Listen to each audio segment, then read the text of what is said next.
Hello everyone, welcome to RENNSPORT Summit 2026. We're here in Munich with content creators and with our esports racers. It's day 2 of our summit and today is our competition day. Esports racers will take the stage first before our influencers get to try some of the new content you can try on RENNSPORT. Maybe I'll do that now.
And welcome to day 2 of our RENNSPORT Summit here in Munich. 4 years ago, we were in this very building with sim racers and media from around the world to start the journey. The journey of RENNSPORT, through alpha and beta testing leading up to last year's full console crossplay launch. What a ride it has been. And now as new content begins to come to this platform, we're excited to talk through some of those new developments. But to do that, we've got to introduce some of the faces that we'll have here on day 2 of the summit. Esports racers and influencers taking to the stage here at Motor World Munich, and with our wonderful rigs provided to us by Moza and Placey, as ever, powering our sim racers. We'll have a hero stage of competition, slightly new format if you've watched R1 competition before as we dive into the day 2 format. Our 6 teams that will be racing in our esports competition will be attempting to reach finalist mode, but that will happen later in the day. First part of the day is determining the seedings, and after we've determined those seedings, our influencers will take on some of that new content, hypercars, GT1, and some fun tracks as well across 3 races before the esports racers take center stage once again, and we go racing for the finals. Finalist mode comes into play once again, and so for our teams, 2 drivers on track at any one time, teamwork is going to be key.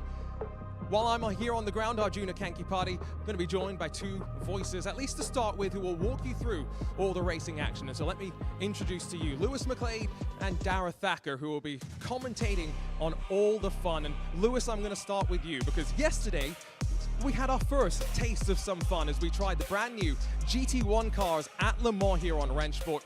Yours truly finished 4th, but it was Josh Rogers and Overtakes Michelle that won that race. How much fun did you have last night? I mean, look, it was enjoyable, bit of banter, great racing, and it came down to the wire at the end. It was a lot of fun. You say yours truly. I mean, come on, you were teamed up with Jack Keithley. He did a little bit of the leg work there, Arjuna. Come on. A little bit of the heavy lifting, although I did qualify, so I did at least play my part. Dara, great to have you back in the R1 world. We're going to get into the competition, which, as many people know, GT3 at a lot of the classic tracks that we've been seeing repeatedly. What are you expecting as we see a slightly smaller field compete here in person today? Yeah, it's slightly different to what we've seen before in terms of the numbers of the cars that we're going to see on the grid, but it's kind of the same racing that we're used to. Drivers that are here know what to expect. They've raced each other time and time again, but you do get that slightly more personal element with less drivers. There's less newer faces around on the grid. There's more drivers that you're going to be seeing more regularly across the day, so it's going to be really interesting to see how they adapt, I think, over the course of this long old afternoon for them. There is one change to the format. I'm going to steal Felix van Delft, the BS competition engineer, to talk about that change. Hero Mode, the opportunity for one of your two drivers to score double points. Now, between your two drivers, you've had to pick and choose, but one other factor that's played a part here is the fact that we have reverse grid races. How easy has this been? Well, it depends a bit, I think, per team on how strong you think your driver roster is. Of course, with the reverse grid, if you say, let's say the first race, you have one driver you know is good at a certain track. Then, of course, for the next track, he will be at the back of the grid. And perhaps with the other driver, it's the other way around. So it makes it a bit interesting to indeed figure out which driver do you put where. But I think the choice we've made makes sense, and let's see how it works out. It's been a bit of a break since the last time you were in person with these rigs at the Esports World Cup, but the game itself has not changed. So what are you expecting in terms of your two drivers heading into this? Well, of course, the game indeed hasn't changed, so it's the same build as what I drove in EWC. I think there we showed we had some pace. For sure, Kaike always showing his raw talent, his Brazilian fire, as I like to say. So let's see if he's able to deliver it today. Thanks, Felix. Lewis, Dara, I'm going to throw it back to you guys as we begin to get ready. Our drivers getting into their rigs and starting the practice as we work our way through our regular R1 schedule for these races. Cheers, Arjuna. Yes, absolutely. I mean, look, like I said, we've got a lot of races ahead of us here today. The first four will see our pro teams take to the track, and there's a few to really highlight here, especially obviously catching up with Felix Van Delta with a BS competition or a healthy combination. You've got the ERA team, which has Darren McCormack and Kevin Lewis Jr., of course, previously with Virtus Pro in this competition. But then I think a lot of people will be leaning a little bit towards Porsche Commander Josh Rogers, showing how it was done yesterday by basically dominating. Had a 5-second lead in the opening 6 laps of the race before coming into the pit lane. Yeah, and I mean, these are names that have been around for ages. Arjuna said right at the top of the show, we've been around for a number of years now, getting to this point as we progress through. But the drivers generally, particularly the likes of Porsche, are still the same. They know exactly how to cope with these rigs. I think it's going to be interesting today because of that slight tweak, and Felix touched on it just a minute ago, teams having to kind of pick and choose who they want to almost promote in these races to go for those hero double points. So I think really interesting to see how it's going to pan out over the course of this afternoon, and the opening 4 races are really going to be interesting to see how the teams can adjust to that change. Yeah, so we can see here on the left-hand side, this is how this part is going to work. Right-hand side is your points of what we're dealing with, 20 through to 1 over the 12 drivers. But we are going to be starting in the hero stage. So we'll have 4 races for the teams to basically score points and get their seeds getting ready for the final stage. We'll discuss that a little bit later on as to how that's going to work. But effectively, if you're the highest point scorer as a team, you will then be moved back to 100 points, and everyone is the percentage of your gap before we begin the final stage. And like you said, the hero driver, they earn double points. Each team will nominate a driver for each of the races, and that driver will score double points. That's going to be fascinating to see how that one's going to unfold. And of course, again, you see the asterisk there, maximum of 3 races per driver. So you can't just go, oh, I think this is my top driver, so they're going to get the double points for all 4 of the races. No, you have to kind of spread that a little bit evenly. I think that is going to be one of the more interesting tactics as to how that's used, because you don't want to use your your hero driver, who could be starting potentially from somewhere in the back of the grid if they've done all right in the previous race, and then maybe even at a circuit they're quite good at. If it's Jeddah, for example, which is the 3rd race we'll be having, it's an almost impossible one to work your way through. Yeah, and that's I think the difficulty of trying to pick and choose exactly who's going to go where. And with the track configurations that we are going to see, and particularly a lot of these teams and drivers know how they're going to race. You look at the likes of Jeddah, where we have seen that it has been tricky to overtake, particularly in these GT3 cars, that you're going to have to be so careful about when you use those hero choices, because otherwise, if you overuse a certain driver's choices and all of a sudden you run out in the first 3, then you don't really have a choice come the final race of the 4. So it's tricky. I think it's going to be interesting to see how it pans out. Yeah, look, but that's one of the exciting bits of this format. It's one of the things that we've always had really throughout R1 is changing up the competition and changing up some of the formats every now and then, which is exciting for all the drivers. Exciting as well is, of course, all the drivers being there in person. Unfortunately, not exciting that Arjuna is the one that's talking to them, but he is down there. Let's have a little chat. Means I got to get a little bit lower down to the ground. I'm here with one of our RENNSPORT community team members. It's great that we have representation from our community. Nico Nuningov's here. And Nico, you've got plenty of experience on RENNSPORT, but you're here against some of the best in sim racing. First, how are your nerves? I'm feeling okay right now, but I think it will be really difficult. We will have a lot of action on track because we have also reverse grid for the next races. Let's see. Yeah.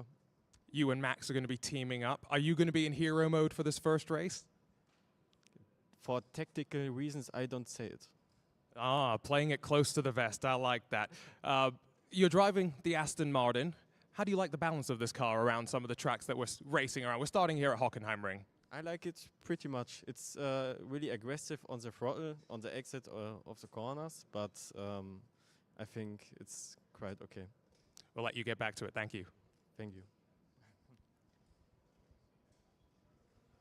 And yes, so one of the other things as well when it comes to hero mode, that's locked in. So all the teams have already made their, have already handed over their list of drivers, have already selected the drivers for all 4 of the races that we're having here. Now, that's quite telling, isn't it? Because you're going to have to play your tactical games as to how that's going to work throughout the day. Yeah, it's going to put the pressure on the drivers, race 3, race 4, that already know that they're going to be the hero driver. And if they're needing some points, then they're going to have to get those extra points and go for those extra positions towards the end of this first part of the afternoon. So, yeah, it's a big old gamble, isn't it? It's all a game of percentages and chance, isn't it, really? And when you're sitting in a big old circle like this, it's easy to kind of get an eye on what everyone else is doing. Yeah, you can see looking around left-hand side, you've got Moritz Lerner, Max Benneker on the furthest left. You can see the orange shirt there, the arm of Robbie Stableford. He'll be teamed up with Kaiki Oliveira. Jack Keithley just having a little chat with some of our techs. He'll be teamed up with David Sobrero.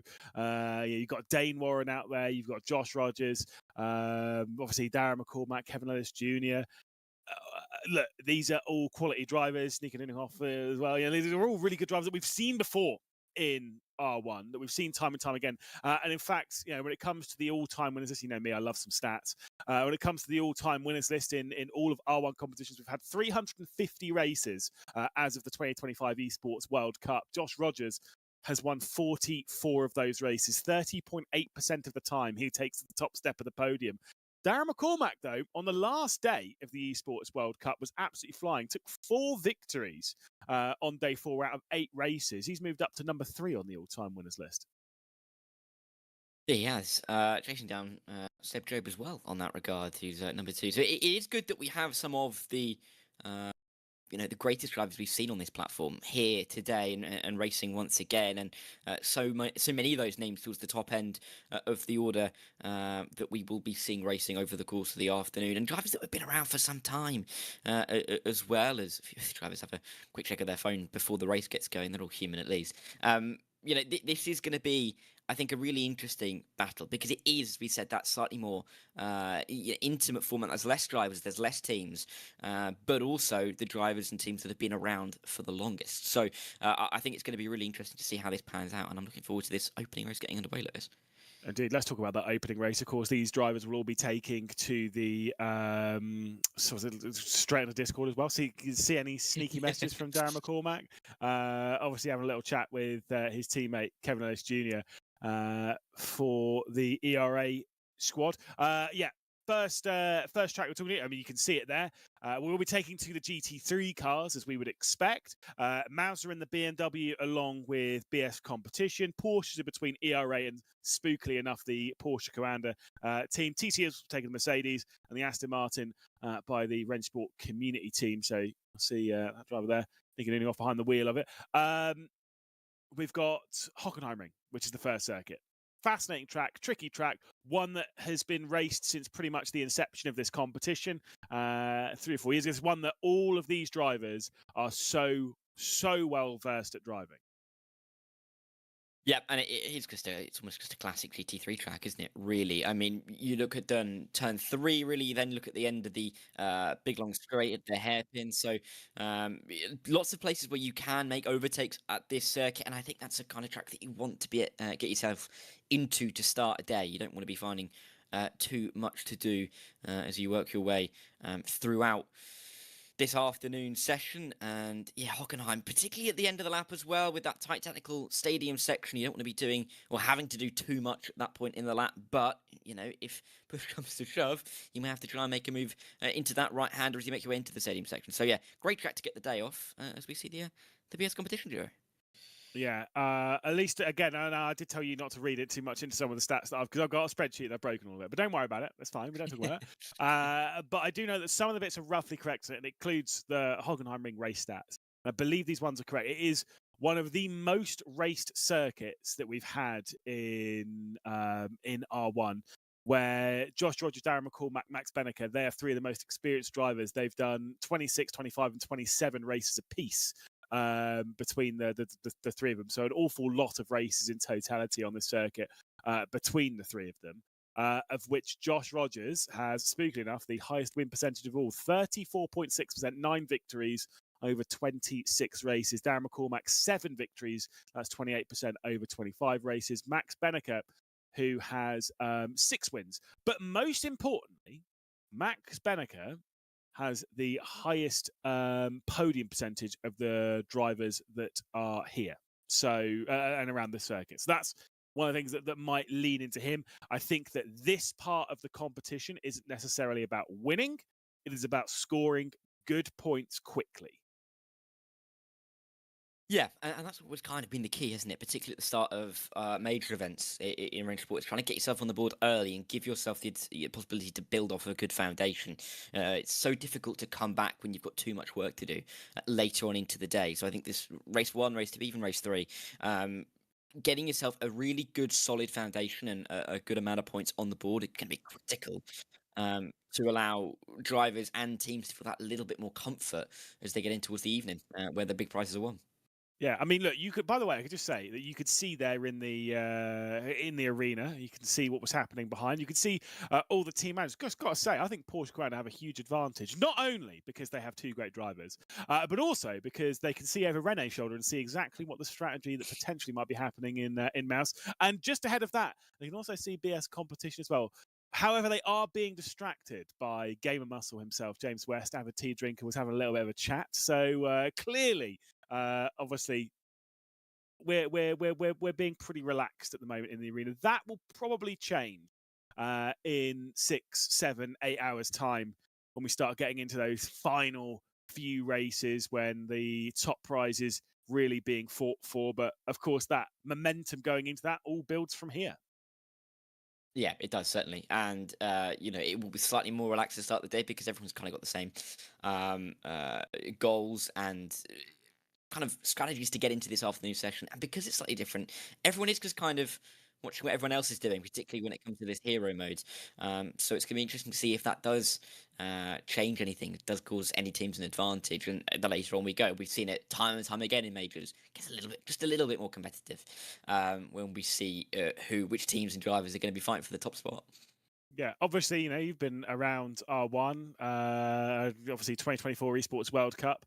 As much as you weren't on our broadcast, you were on the official Esports World Cup central broadcast, so you kind of like have been in and around all this. First time jumping into the comms booth there. This is, like I say, it's an exciting competition to be a part of. But I mean, what are you expecting coming into this? Are we going to get the same kind of drama and chaos that we normally get, or are we going to see maybe some teams pull away, maybe score some points really early and run away? What we expected? I think the first couple of races, particularly with it being Hockenheim to kick us off, the track that we are so used to on RENNSPORT, I think it's going to be a little bit cagey to get going. I think the introduction of that hero mode is going to make it interesting to see who's looking over whose shoulder, who's going to race certain drivers a little bit harder. I think by the time we get into race 3, drivers are going to be settling a little bit more into how they are going to be coping with this new format. But I'm excited to see how it's all going to unfold. So we can see here, drivers in the qualifying session. We've got Jack Keithley on your screen. On the left-hand side, you can see all 6 of our teams with the various logos. So we've got the Team Esports Esports team, the RENNSPORT Community BS Competition, ERA, Mouse, and the Porsche Quali team. And also you can see who has been elected as the hero driver for this race. In TEC Esports, it'll be Jack Keithley, Kike Oliveira for BS Competition, Max Bedecker for Mouse, then Nico Ninning for the RENNSPORT Community team, Darren McCormack for ERA, and Joshua Rogers for Porsche Quali. And a reminder, with that hero mode, they score double points during the race, and they can only use over the 4 hero races that we're in between this, and then of course the next 3 races that follow it. You can only use hero mode on a given driver 3 times, so you do have to share the load. Someone else has to be selecting hero mode at some point. Yeah, and it means that the drivers will know exactly where they're going to be relied on that little bit more. They'll know which tracks suit them the best as well. So that would have obviously been conversations that had happened pre-race this morning, maybe last night as well, before we get into this first race of the afternoon. As it's the benchmark time of 36.7. It'll be interesting to see how those hero drivers stack up against their teammates. And we'll see whether some of these teams will feel like they've made the right decision early on. Maximilian Dent goes behind Jack Keithley into 2nd position. Kike Oliveira the next time up to the board. Sets a 36.3, a little bit more representative. Here comes David Sparrow. Yeah, one more corner to the line he comes, trying to at least put himself just the front row near his teammate Jack Keithley, of course, who is in that hero mode. He goes just about fast, a couple of hundreds. Max Bedecker, the next one through, not quite as fast as Kike Oliveira, will come across the line and will go into 2nd position. Just a few hundreds behind Kevin Lewis Jr. while he's driving with the force at the moment, caught that webcam. But through the final corner he goes for the ERA Esports team, and up towards the line, he's got fast in the middle sector, can't improve on the top 3 times. Yeah, Darren McCormack next drive for ERA to come around that final corner. Of course, as you said, last time we were at a big meet, he did so well on day 4 with Esports World Cup, and he's gone into P3 in this opening qualifying session, 36.6.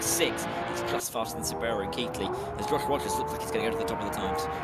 Fantastic lap, but not quite enough in that final sector, dropping a little bit of time to Kike Oliveira, who could steal away the opening pole position here. As we'll see across the line, Dane Warren, same situation as Joshua Rogers. Purple first, purple second, but not quite enough in the final. Yeah, and only a 100 between those top 3. As we see Nico coming across the line for the RENNSPORT team, 37 flat, just in behind Kevin Elliott Jr., less than a 10th between those 2. And then 2 more drives to go, Moritz Lerner and Robbie Stapleford. Lerner trying to put himself towards his teammate Bedecker, and he does. P6, good time.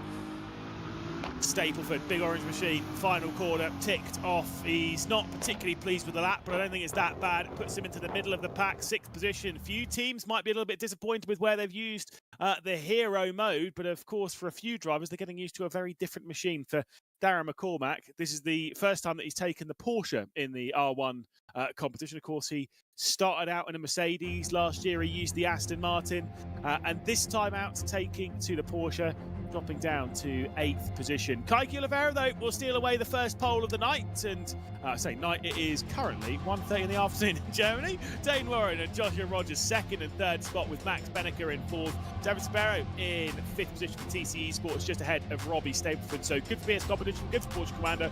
We've had pretty good for Mouse as well. Moritz Lerner only in 7th position. Darren McCormack and Kevin Lewis Jr. in 8th and 10th position for the ERA Esports team. Jack Keithley between those 2 in 9th. First time of that session. Nico Ninning and Maximilian Dent will be in 11th and 12th position. So, great lap time for Kike Oliveira. Tight battles between the top. Less than half a 10th between those top 4 times. That's not a major shock. No, it's not. And I think with the 100 from the top 3 as well, it just goes to show we are going to get some close racing all the way through this afternoon, and we're getting right into it straight away. Kike Oliveira, though, with that advantage in this opening race, great place to be as competition to be in, but those Porsche cars are almost certainly going to be working together to try and get through. I can't remember which way round they've done the hero mode, because obviously if Joshua Rogers is the one that's in hero mode for this first race, well, that has to be in the communication of the team. It's not only winning the race, it's making sure that Dane Warren is behind Josh Rogers. Now, obviously in that, it means that there cannot really be a mistake in tripping over in the opening corner, which is quite a high likelihood around here. That first and second turn at Hockenheim ring are pretty dangerous. Yeah, they are, particularly that turn one, isn't it? Really is card kickers all over that curve in practice. But yeah, that opening turn really pinches up on the exit. We always see drivers and cars going wide off the exit, just the nature of the corner, because everyone's trying to get in towards that apex, and your 2-3 into that opening corner just is not going to go with the speed of it. So it will be interesting to see how aggressive. We do see some drivers off the start. Again, this is the first race of the day. If we were later into the day in finalist mode, then maybe we could see some more aggression, but I think drivers are going to be cautious and careful with how they go about these opening few turns, because you don't want to throw something away so early, especially if you're in hero mode. You know the team's relying on you that bit more. Yeah, just a reminder, these first 4 races of the day are basically to sort out the seeding for the final later on. So if you are the top team, however many points you've scored, you'll be dropped down to 100 points for the finals later on in the day. And then everyone will be a percentage of you. That is why it is so important for you to score points fast, to score points well, to score points consistently, so that you are the top seed and have 100 points. Kaiki Oliveira from pole position. He looks to try and kick off the afternoon with 20 points to his name. He's in position. You can see him about ready to rev. They're waiting for the countdown. It's Kaiki Oliveira, it's Dane Warren, it's Joshua Rogers and Max Benneker, the front 2 rows of the grid. A lot of work to be done for the likes of the ERA Esports team and for TC Esports. They're in position and they are racing for the first time here at the Hockenheim ring in 2026. It's a good launch from Dane Warren to keep himself alongside Kaiki Oliveira into the opening corner. He skips out wide, this Kaiki Oliveira, and there's a look to the inside coming in from Joshua Rogers. It could be the perfect strategy for Porsche Command to do the position swap now, but Dane Warren's getting aggressive. He looks to the outside and gets an absolute whack from Max Benneker, who's got in too deep. He's smashed the rear end of Dane Warren and he's gone for a spin. Yeah, he's not the only one down there. David Sobrero is in the gravel trap as well. That's promoted the likes of Lerner and the 2 RENNSPORT community cars up to the order. But at the front of the field, it's still Josh Rogers and Dane Warren chasing after Kaiki Oliveira. Josh Rogers has got through on his teammate, and he is the driver in hero mode. Crucial for him to do so. A little bit of contact in the apex. They push each other wide. Where's Dane Warren? Yeah, skipping up and under though comes Robbie Stableford. BS Competition have just taken over the lead of the race. After losing the lead of the race, it is Robbie Stableford from Dane Warren, from Kaiki Oliveira, from Joshua Rogers. The 2 drivers in hero mode for the respective teams are behind the drivers that aren't. They head their way to the arena section. More contact between Dane Warren and Kaiki Oliveira that sends them off the road. Joshua Rogers will now assume second position, and going for a spin is Dane Warren, being collected by the RENNSPORT community team. This first race is an absolute mess. Yeah, and Darren McCormack has come onto the circuit, nearly knocked Kaiki Oliveira off his line as well. So a little bit messy as they make their way in towards the stadium section, but it is Robbie Stableford trying to run away from everybody else. Josh Rogers and Moritz Lerner, kind of the other 2 involved. Darren McCormack just getting through, and Kaiki Oliveira just trying to settle himself into this race. Been a very up and down opening lap for him, but for BS Competition either way, yes, it's not their hero driver, but they will lead at the end of the opening lap.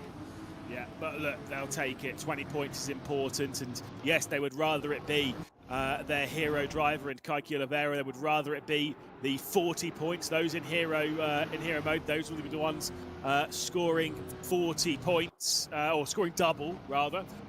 Bearing in mind where they are. Moritz Lerner keeping close. This is how things stand at present. BS Competition Porsche Commander will be locked on points based on where they are. Darren McCormack, give a shout out as well. The ERA Esports team powered by EMM have worked their way through into 4th spot. Great drive at the moment.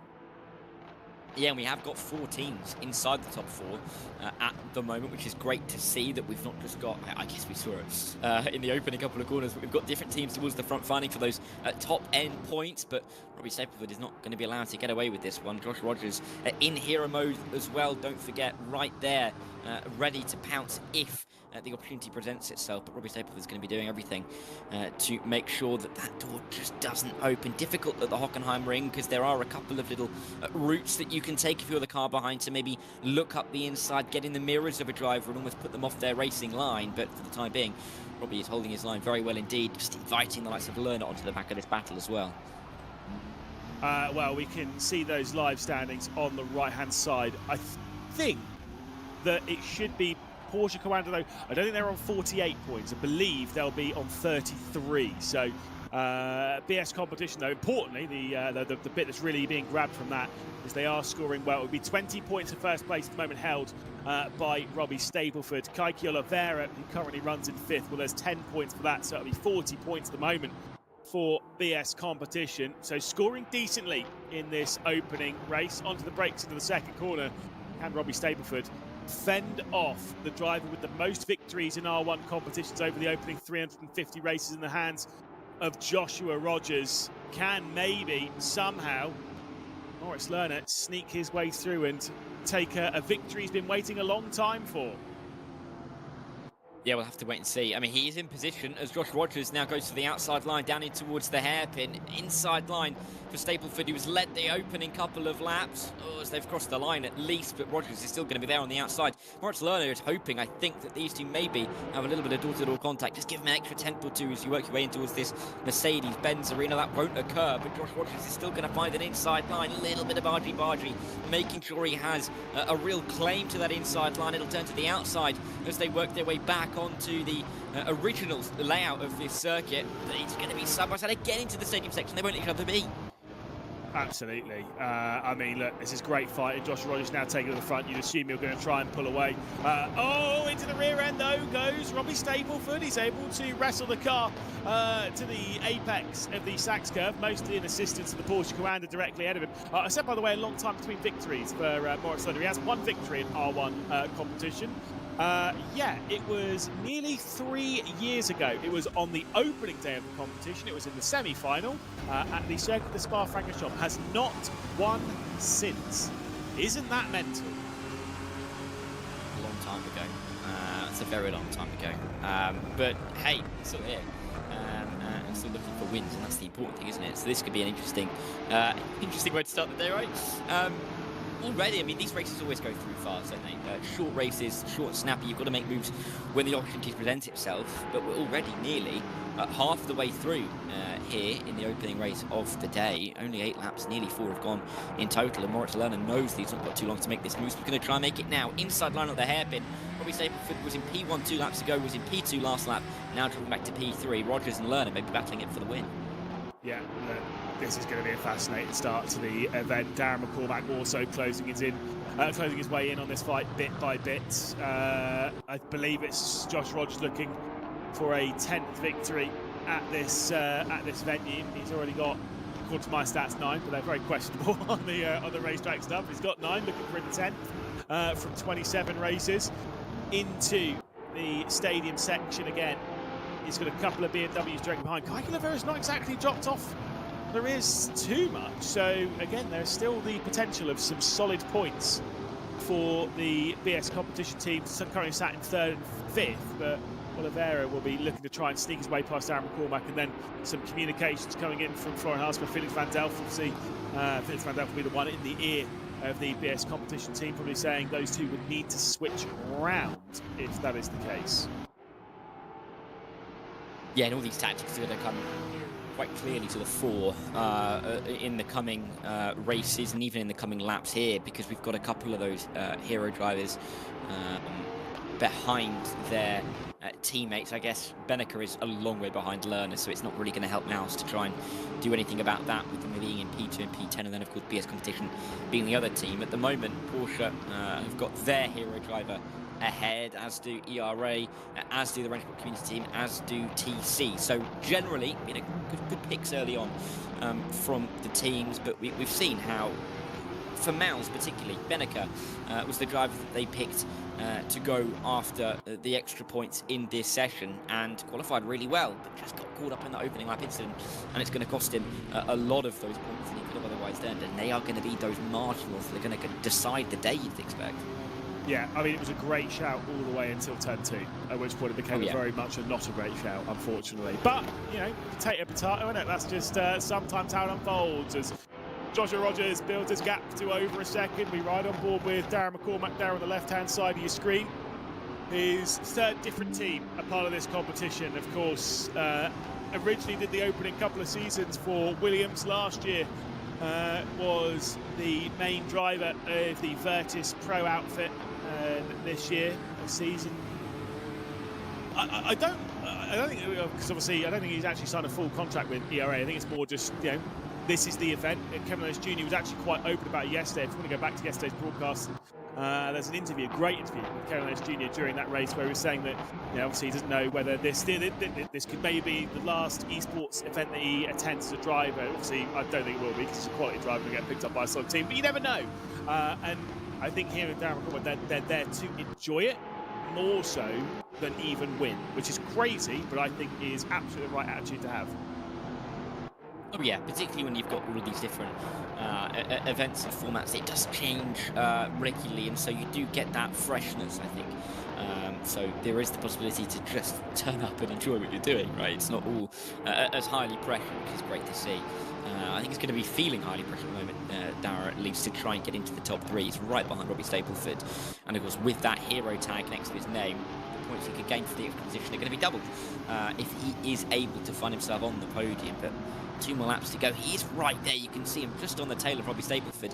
Difficulty for Robbie is he's going to be looking forward to Lerner to try and get through himself, whilst also having to be aware of Dara behind, and then also the fact that his teammate Kaike, who is in hero mode, is just behind him as well to see if, you know, any strategy comes involved there. So difficult spot for Robbie to be in there.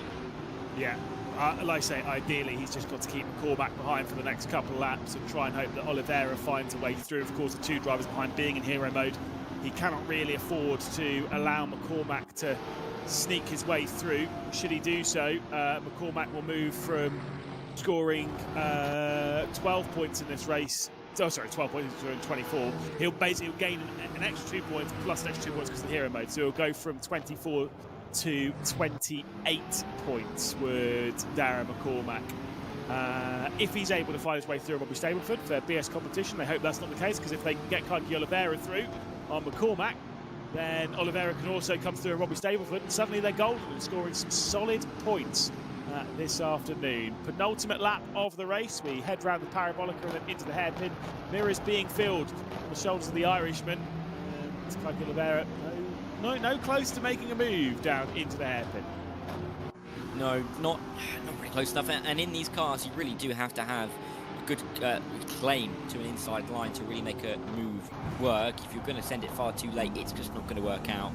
And we will see some contact. We've seen it time and time again. So I think these guys, again, the most experienced drivers in R1, know exactly how to cope and how to race in these conditions. And the difficulty for them at the moment is just to try and pick the right line, know when to make the moves, and when to sit in behind and wait. Just over a lap to go now, so if you're going to have to make a move, it's going to be soon. Robbie Stapleford looks a lot further behind Moritz Lerner than Darren McCormack is to Stapleford, so I think we're going to have to be keeping an eye on that battle for P3 if a move is going to come in the final lap. Yeah. Then we drop back into the rear of the field, then keeping Kevin Ellis Jr., David Sbrero and Dane Warren at bay. Of course, Warren, you could see the almost the apathy when he got spun around leaving the Mercedes arena section. He was just kind of like, cool, yeah, great. I think it's one of those ones, you know, when you're in the mid-pack and the opening lap as we head on to the final one, when you get tapped a few times, you can see it coming. You know you're going to get spun round. It's mental. Oh yeah, and it's a horrible feeling as well, isn't it, when you can almost see the accident involving you occurring before it's even started. Kevin Ellis Jr. there again. I'd love to know how he's driving like that at the moment, but he's doing a good job to try and put it under pressure. Maximilian Den under some pressure for P10, for P9 as he currently sits in P10. Around the outside he goes, then on the inside, little bit of contact as they make their way out of the corner, but good move from Kevin Ellis Jr. Up to P9, and unless he can get Beneker and Keithley to fight, I think that might be where he can get to by the end of this race. Yeah, absolutely. We do see the live standings popping up on the right-hand side, by the way. Those will be corrected throughout the day, but at present it would be Porsche Commander. He'll be leading on 41 points, 40 courtesy of Joshua Rogers, 20 points for the victory. Also is in hero mode, so that'll get doubled. And then Dane Warren only scoring the single point for being in 12th position. We'll keep you apprised as to all those points as the evening, afternoon and whatnot, all of that all runs out. But Joshua Rogers will head his way through the final sector, and for the 45th time in R1 competition, will reach the checkered flag first. It is Josh Rogers on top here in the opening race at Hockenheim Ring. It's Moritz Lerner sneaking his way onto the podium behind, and Robbie Stapleford scoring some decent points for BS competition, keeping Darren McCormack at bay over the final laps. Yeah, and BS didn't really want to mess around too much early on with trying to get Kaiki ahead of Robbie, probably safer that way, just to make sure they get those points on the board, and still a good result for them, P3, P5. I think they'll be happy over there, and you can see Florin in the back. I'm sure he'll be pleased with the result there, but they're the only team to get 2 drivers in that top 5. Yeah, absolutely. I think it's actually a solid result there for BS competition, realistically speaking, but not as solid as it was for Porsche around the fastest lap and led basically from the start after a bit of a tussle on the opening lap. Joshua Rogers will steal away the victory, 20 points for victory, and double that for hero mode. Moritz Lerner and Robbie Stempel behind were not in hero mode in second and third. Darren McCormack was in hero mode in fourth position, Kaiki Oliveira in fifth.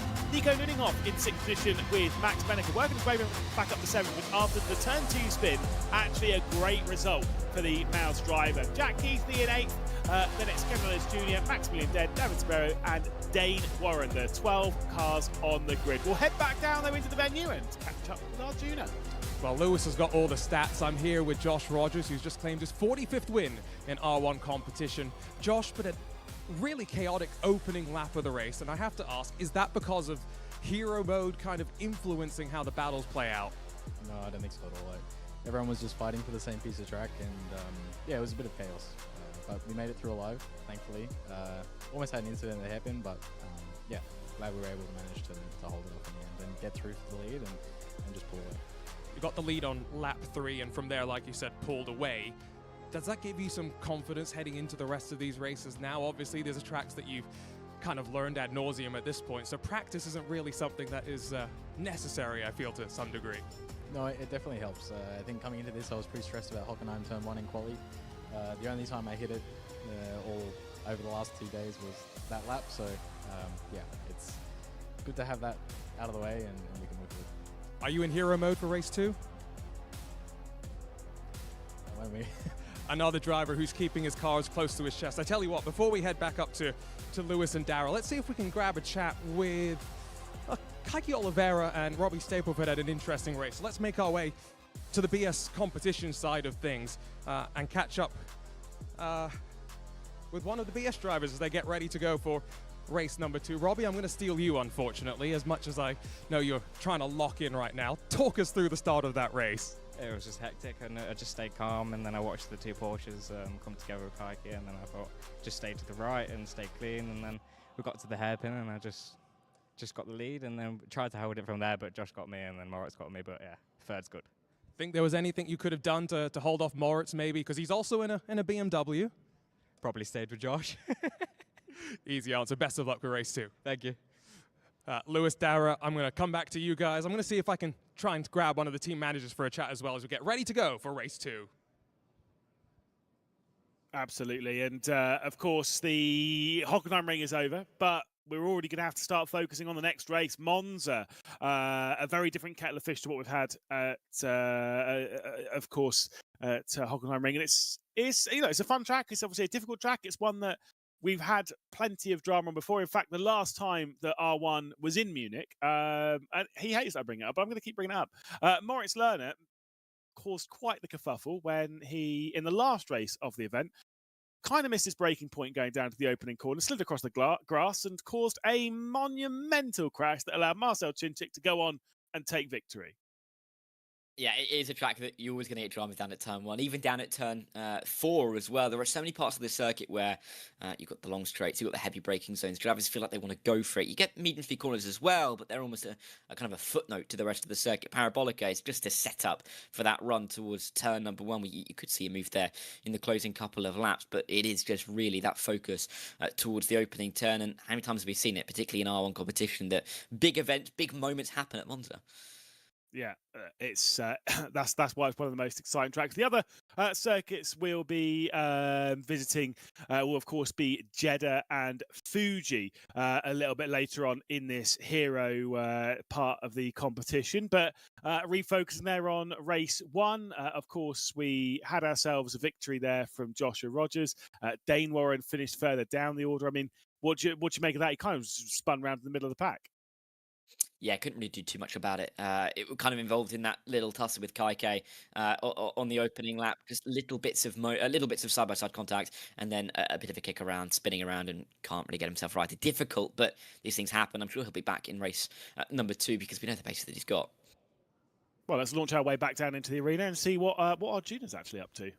Well, I'm trying to see if we can look at some of the cool toys here at our RENNSPORT Summit. We've got 3 incredible cars with us, and all with some sort of tie-in to the game itself. And so over my shoulder here, we have a road-going version of the KTM Crossbow, of course, a car that many sim racers may be familiar with, Jaroslav Honzik.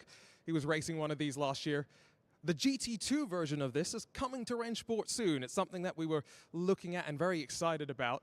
Something coming even sooner, though, is this. The legendary Porsche 911 GT1 machine. Still got the battle scars of racing around the Circuit de la Sarthe. And we raced this car yesterday in our Pro-Am race.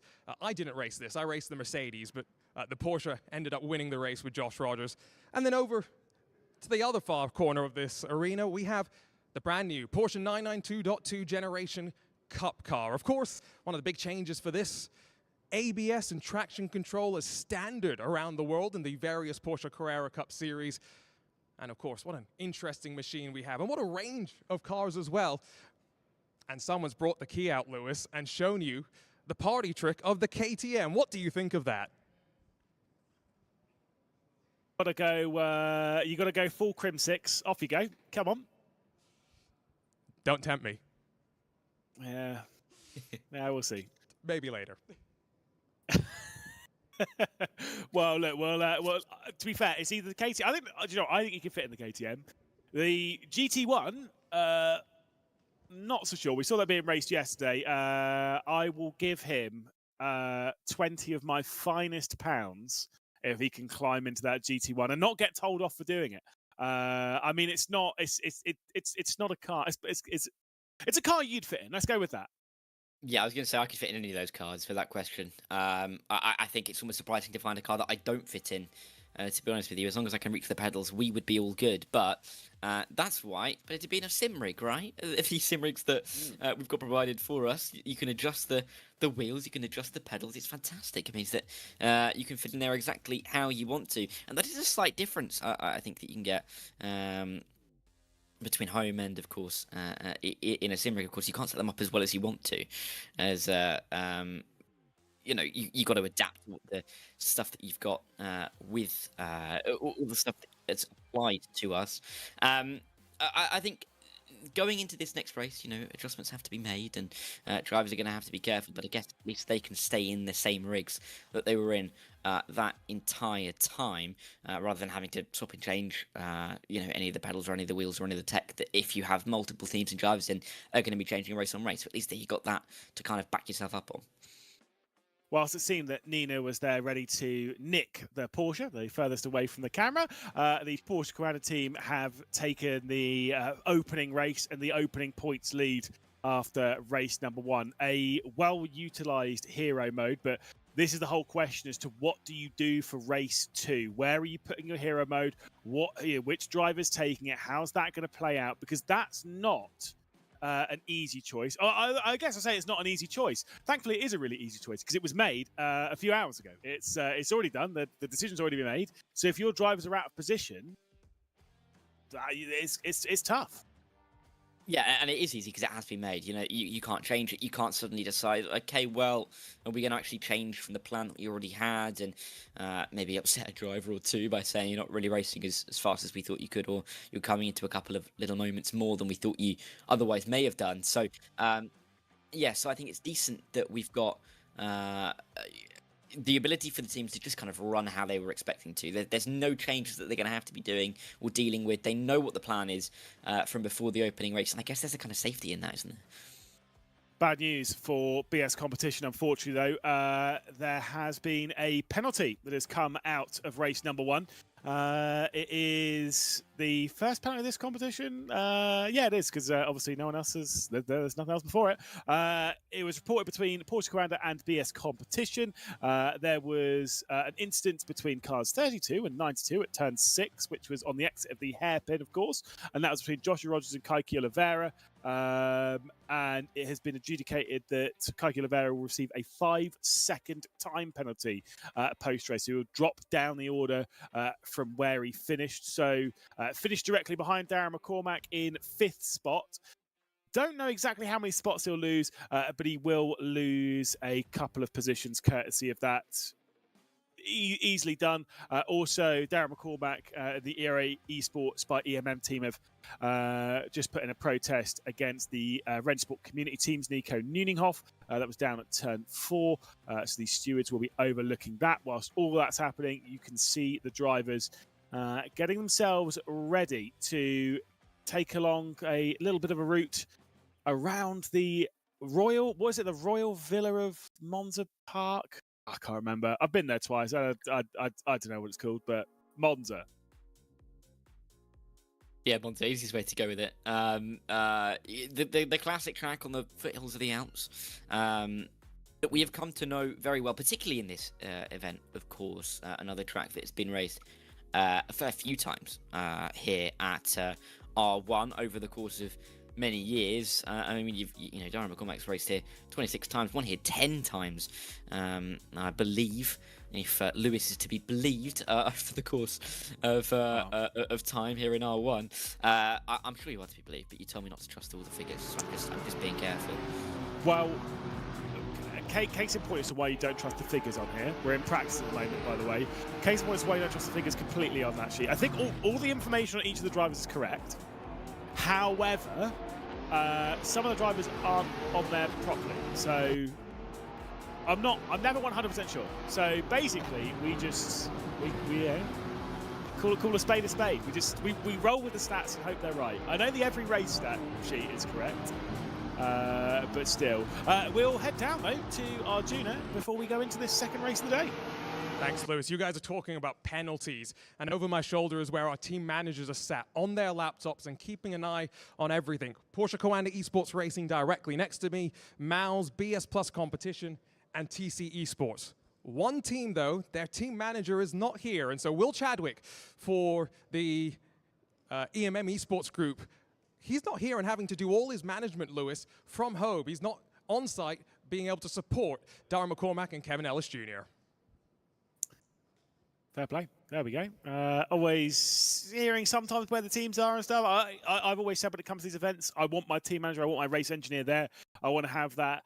Even if it's, you can't debrief like you do in Formula 1 where you go over all the stats and all the, you know, what the cars are doing in each braking zone and that stuff. But still, it's just handy to have that person there that I might get angry with in the middle of the race. You never know. I mean, it's not like we can complain about working from home, right? I mean, what do you mean? Point, right? So, you know, everyone has to have their own situations and how they cope with them. But it is good, I think, to have your team bossed out. I think when you've got BS competition, you've got Alex and you've got Florian and you've got Felix there as well. It's a good little team and they're always there together. And I think there's always almost like a safety net in that. Yeah, okay, it's going to be a little bit more difficult if your team manager isn't there necessarily, but at the same time, the drivers know each other. They know the situation very well. They know kind of how to work around. They're not new to the series, so there is always that to keep a thought on. But I think it is a really interesting little format again, because of course we've only got those 6 teams here today. There's going to be, I think, a lot of complaints about each other across the day. Absolutely. I'm sorry, but with this green screen behind me, mate, I can be wherever I want on planet Earth. But I could be at home. I could be in the middle of the England rugby match that will be kicking on in a little while. I could be wherever I want to be. I could even be at the Riviera Golf Club, you know, for the Genesis Invitational. Or here's a fun fact about Monza. Guess what? You know, on the back straight, go down to the Parabolica. There's a bridge. Yeah. Right? If you cross over that bridge, you're in a golf course. Just classic. We were honestly, we had 6 hours off the last time I was in Monza, and I was thinking, I was like, mate, we need to go over there and have a little tea time. But obviously, no one brought any golf clubs, so it doesn't work. Of course, the final moments of practice for a lot of these drivers, they're not really learning, and they're just getting used to the circuit. Once again, they've all done so many laps of all of the tracks that we race here in R1. They're very well versed with how they navigate these circuits. Yeah, they certainly are. Again, they'll know these circuits like the back of their hands. They've raced on these so many times, and in these cars, and even with these drivers around them, they know exactly what to do. maybe not that in towards Parabolicus. Practice, it's fine. You can get these little moments out of the way. Just gonna get the balance of the car right. Just understand where the braking points are. We'll be fine and dandy heading into qualifying, which will be in a couple of minutes' time. But I think it is good to have these little, even if it's just a couple of minutes worth of a qualifying, or not a qualifying, sorry, a practice session, just to get readjusted to the circuit, because they do feel different track to track. Yeah, absolutely. There is actually, just to clarify, by the way, because that was my mistake, I said it earlier, but it is true. There is no qualifying for this. It was mentioned by Eugene a little bit earlier on the broadcast. We qualify for the first race, and then it's reverse grid after that. So it's a reverse grid of the previous race. And so if you have a driver, say for example Joshua Rogers, in back-to-back hero mode, actually not good, right? Because he's won the first race, which is why I don't think they have. I think they would have gone for Dane Warren in hero mode. And if they have pulled an absolute blinder, because Dane Warren will be starting from pole position. Yeah, exactly. And that almost could be a reason why we saw him not necessarily be too aggressive at the end of that race, going for the extra point, knowing that he would possibly be starting at the front of the field for this second race, rather than maybe second or third, which can be laced in a little bit more danger, as we saw in that race at Hockenheim, with all manner of things happening down at turn 2 and turn 3. So yeah, Porsche kind of likely pulling off a really strong result for them. We just don't know yet, do we? This is Dane Warren getting ready in this little practice session between the races for himself to get going. But yeah, I think still early on, drivers and teams still trying to work out how this is going to work the best, and they're learning on the job, aren't they? They haven't had to deal with the hero mode in competition before, and so we're seeing that evolve as time goes.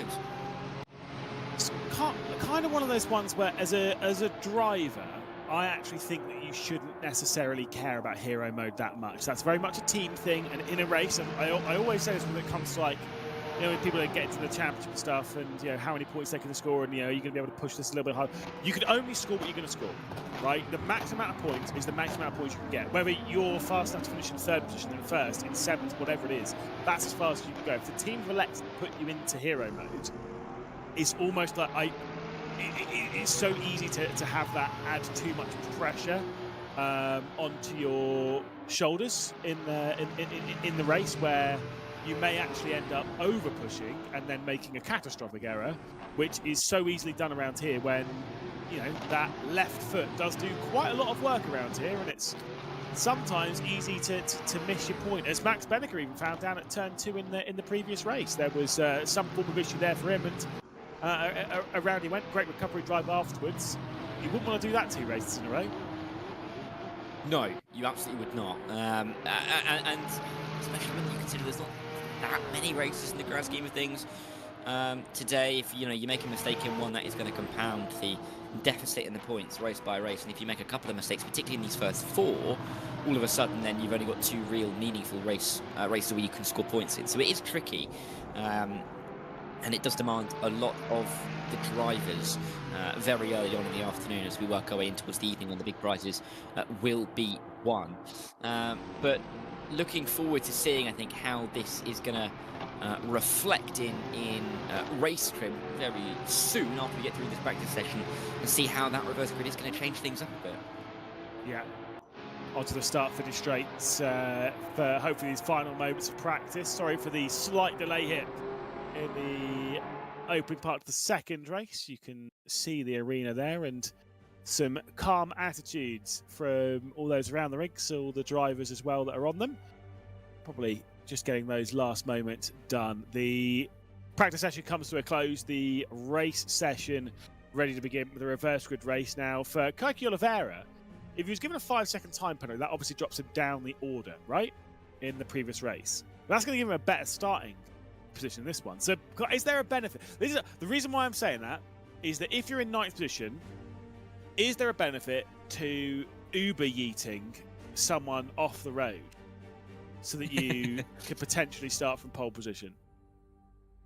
Is Uber yeeting the German term, due to us being in Munich? Is that what it is? Yeah. Either way, we're going to be finding out. Dane Warren will be the one to lead us away. David Sobrero, the one alongside him, 7 laps about to get underway here at Monza as we await the green flag and the lights to go out for us to go racing. It'll be an interesting start with the Portugal undercards. First and last, once again, with Dane Warren in hero mode, as is Sobrero, as is Maximilian Den, as is Kevin Ellis Jr. And then you've got Robbie Stapleford and Moritz Lerner towards the back of the field, who are going to be looking to try and work their way through. But 4 heroes at the front of the field, looking to try and get their points on the board as early as they possibly can. And we do have all 5 teams, I should say, inside, well, 5 of the 6 teams, I should say, inside the top 6 of this second race of the day.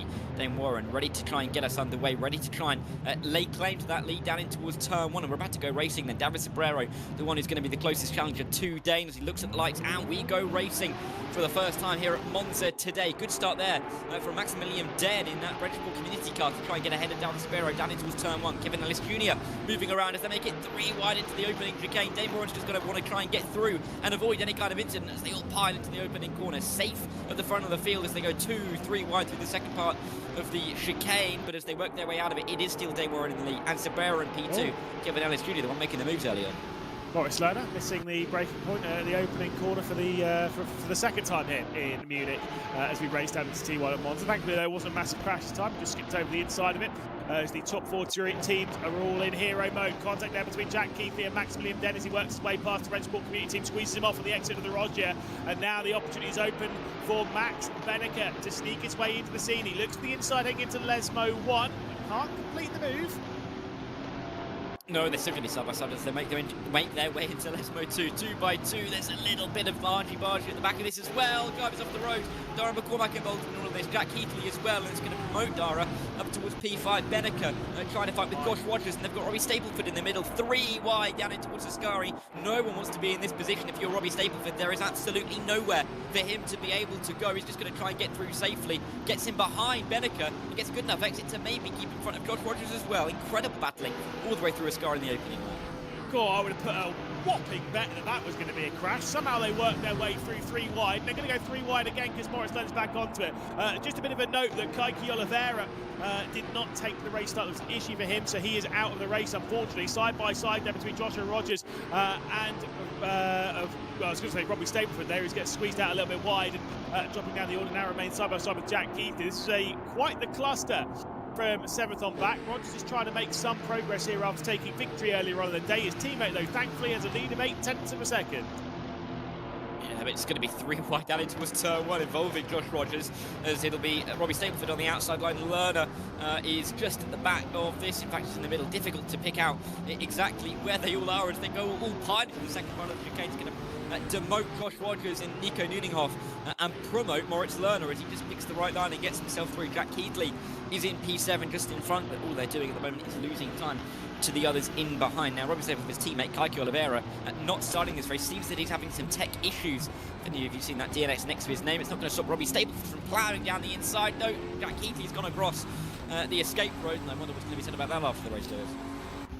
I mean, yeah, there's probably going to be a few things said. There's race control. They did get involved with one incident in the previous race. They'll be getting involved once again. DS competition started out the day with great form. Unfortunately, maybe with a bit of bad luck and some promise. It's not going so well for them now. As Robbie Stapleford, once again, a bit of a brush there from Moritz Lerner, squeezing his way through. Joshua Rogers will also pick up the spot as well. Robbie Stapleford drops back down to 10th position. Nico Nuninghoff, the sole driver, directly behind him as they head up towards Ascari once again. Defensive line comes in from Robbie Stapleford, is side by side up ahead between Moritz Lerner and Joshua Rogers. We'll see Rogers retake over 8th position just about. They've gone side by side 2 laps in the road through Ascari, and somehow it's worked out all right on both occasions. Yeah, Josh Rogers will have that advantage of the inside line as they work their way in towards the Parabolica corner at the end of the lap, or the Curva Alboreto, however you want to name it. Bit of a slide from Robbie Stapleford as he tries to get the right line, but here comes Nico Nuninghoff trying to find his own inside line as they're going to go 3 wide once again across the start-finish line. Or they won't. They won't in the end, but it looked like they would be momentarily. Here comes Josh Rogers then in the slipstream. The first driver to be in the slipstream to try and make a move. Then it's going to be a dive to the inside from Lerner as he tries to take advantage. Is it going to be 4 wide? Not quite. Stapleford just trying to stay ahead as Josh Rogers pulls to the outside line and pulls ever so slightly in front. They will single file out as they work their way through the end of the opening chicane. And in fact, they won't, because Stapleford keeps his foot in. Just when you think this battle's going to end, they just keep putting their foot in and trying to make sure they can make this move work. it feels more raceable than previous R1 that we've had around here. Sometimes we get the single file train and not too much happens. This is very much not that case, by the way. We're getting a lot of battling constantly around here, plenty of side-by-side, a lot of contact to go with it. Still remains side-by-side between the two BMWs, a little bit of contact between Robbie Stableford and Moritz Lerner, the two hero drivers for their respective teams. Sneaking their way through comes Nico Nuninghoff up into 10th position. Just to give you a bit of a note onto what's happening up at the front, after 2 full laps of completion, we're about 3/4 of the way through the third. Dane Warren leads by 1.6 seconds for Porsche Commander over the TC Esports of David Sobrero. Kevin Ellis Jr. and Darren McCormack for ERA respectively sit in 3rd and 4th position, and with that points-wise, this is how things stand according to our live standings. Not 100% sure on that, because Porsche Commander, of course, with hero mode by both of their drivers, I mean, they've scored great. Of course, it's been 40 points between the 2 races. It should be over 80 points. They're doing really well at Porsche Commander right now. Yeah, they really are. And Dane Warren doing a great job at the front of the field to just try and pull away for Porsche Commander and make sure that they have that advantage. It is going to be a... He looks pretty calm, doesn't he? He's looking up around the screens around him just to try and see what's going on in the race. He's not necessarily overly concerned. Got nearly 2 seconds of the advantage over David Sobrero, who himself is keeping back Kevin Ellis Jr. I'm sure Kevin's going to try and get through here on David at some point, because both in hero mode, big points up for grabs, and I think for ERA himself and Darren McCormack, they're going to have high expectations of themselves, of what they could do coming into today. And when you've got a position like this, an opportunity as he finds himself in, you're going to be wanting to make the moves inside at the chicane at the end of the opening sector. It's not going to work, but Kevin Ellis Jr. is still within range. He's tight, 2 seconds obviously off the race lead. That seems to have sunk away into the distance, and it seems as though anyone else's opportunities of taking victory is gone. Warren, he's in control here, and he's got plenty of victories to his name in R1 competition. Behind that, Kevin Ellis Jr. He's just dropped off a touch. It now grows to over half a second between Kevin Ellis Jr. and David Sobrero. This is further down the order, the battle of the Maxes. Max versus Max. Max Benneker ahead of Max Den. Then dropping back for the RENNSPORT community team, and it is Max Benneker up to 5th, only 7/10 behind Darren McCormack. Yeah, and it's not a big margin, is it? As Darren McCormack just about gets away from these two battling away. Most of the battling in this race has been towards the back of the field, but there has been a couple of little moments towards the front, isn't there? With, the likes of Sobrero and Kevin Ellis Jr., then Darren McCormack and Maximilian Benneker. Particularly McCormack and Benneker, 2 drivers very well versed racing, not just each other, but on this platform as well. Will be running towards the end for that podium position, or for that P4 position, but I guess in the case of ERA, they'll want to make sure that Dara stays ahead of Benneker, just to protect Kevin Ellis Jr. that bit more, especially if he starts really battling with Sobrero, as he nearly did, down in towards that opening Rettifilio chicane. But just a few more laps to go, 3 more laps to go. In fact, this race going through quickly, and Dane Warren looks like he's already wrapped this up, unless he makes a big old mistake, Lewis. I mean, I was going to say it's not really in his wheelhouse. I think, do you know what? I'll say after 2025, 2026, it's not. I think Dane Warren's well in control. Here's a look down the inside from Kevin Ellis Jr. to find his way through in the 2nd spot. They remain side by side, but where have they all ended up? Bit of contact there as there's 2 of them were slightly off the road, so clearly something's happened going through the Rogia, and it is Sobrero still ahead of Kevin Ellis Jr. It seems like there's going to be 2 ERA in this fight in not too long, because Darren McCormack's sneaking his way back up to the fight, but they'll want Kevin Ellis Jr. to be the lead of those ERA cars. I'm sure that'll be part of the discussion for them, to make sure that that's the way round, and for Kevin Ellis Jr. to sneak his way through soon enough. But of course, the longer that Darren McCormack will sit behind Kevin Ellis Jr., the more likely it is that he'll have Max Benneker directly on his shoulders. Yeah, and we'll see how this is going to pan out in the final couple of laps, because Benneker is there, and Dan as well, to try and make these moves. Bit of a gap back to Jack Keithley, who was at the front of that battle with all of those cars towards the rear end of the field. Rogers, Lerner, Stableford and Nuninghoff that we saw towards the start of the race. Lerner and Stableford still very close together, and with those 2 drivers both the hero designates for their team, I think they'll both want to be in front of the other, but Stableford losing out momentarily to Nuninghoff as they work their way towards the final corner of the lap. A long way around then for the BS competition car as he tries to get a good enough exit to push himself up towards Moritz Lerner, but it will be Nico Nuninghoff for the RENNSPORT community team that has the best slipstream up towards turn number 1 and may have a chance at P9 as they cross the start-finish line. 2 to go. Here's the move. Will it be any kind of move from Nuninghoff, staying right behind, not pulling out of the slipstream just yet because Stapleford is kind of where he wants to be. He tries to dive out late, straight into Robbie Stapleford. Stapleford has to take for the escape road. Yeah, skips down it and bowls his way down it as well. Almost as if it was a repeat of the I say repeat, it's not been on yet, the curling final, which will be on a little bit later on in the day. So yeah, Olympics talk. I don't know, actually I don't know anything about the Olympics. I'm not big on that. I don't know what I'm talking about. Well, they are in Milan, aren't they? Which is where Monza is, I guess. There you go. That's true. Good little segue. But Robbie Stapleford not going to be too pleased about that, is he? Getting, I think, bashed off the circuit just a touch, I think is what he would say at least, into towards P11. Still within range of getting up towards Lerner and Nuninghoff, of course, and of course I'm sure there will be protests about all manner of things that have happened in this race. We'll have to keep an eye on our channels to keep you guys at home updated on what the outcome of the race will be, but I think it's pretty difficult to say that it won't be Dane Warren winning the race, to be honest. Lewis, he's pulling that gap ever further up towards 4 seconds now. And, you know, he started in the lead of the race by virtue of finishing last in the opening race at Hockenheim, and it's working out very well for them. And Porsche Commander seem to have absolutely nailed their hero picks, I guess, with great foresight. Well, look, they're one of the more experienced teams. They know what they're doing. They know how to piece their way through a competition. It was a big shock to the RENNSPORT World, the R1 competition, that they weren't in the final day of the 2025 Esports World Cup in Riyadh last year. They didn't make it through day 3. They the main surprise was them. They were in the lower bracket in day 3, and then they managed to get their way into the upper bracket, and they weren't one of the teams to progress their way through. They had to sit out. They had to watch on. There's a lot of reasons as to why. Maybe it was the car, maybe it was where they were in the rig, where they just didn't have the speed. It was one of those things. It was what it was. They are back on full form. They are a team to deal with when it comes to that top spot, and they are scoring well here in the opening couple of races. That doesn't necessarily mean it's going to hold form all the way until the end of the competition.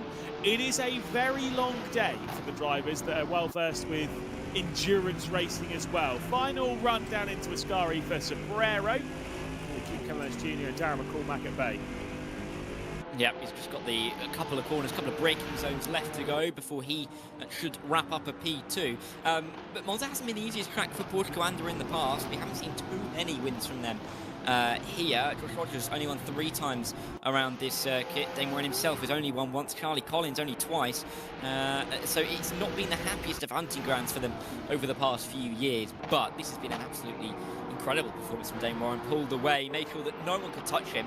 And out of the final corner he comes. Looks as calm as ever as he will come up to cross the line. Dane Warren for Porsche Commander wins here at Monza, the second race of the day, and as the hero driver, full points that he could have possibly won. Fantastic start for Porsche Commander's day. It'll be David Sobrero in P2, and then Kevin Ellis Jr. ahead of his teammate Darren McCormack inside the top 4, and then Max Millie-Benneker rounding out the top 5. Close in the end between 2nd and 5th, but it was nowhere near between anybody and Dane Warren at the front of the field.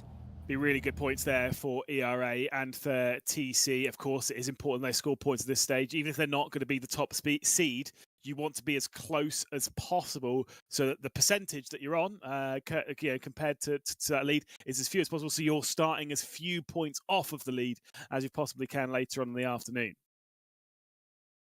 Indeed. And of course, the results that we will see will, I'm sure, be provisional results. I'm sure there'll be a couple of things that Race Control will have a look at as Kai, K and Robbie have a little stand up, get out of their rig for a minute and stretch their legs. Important thing to do, of course, at this stage of the day.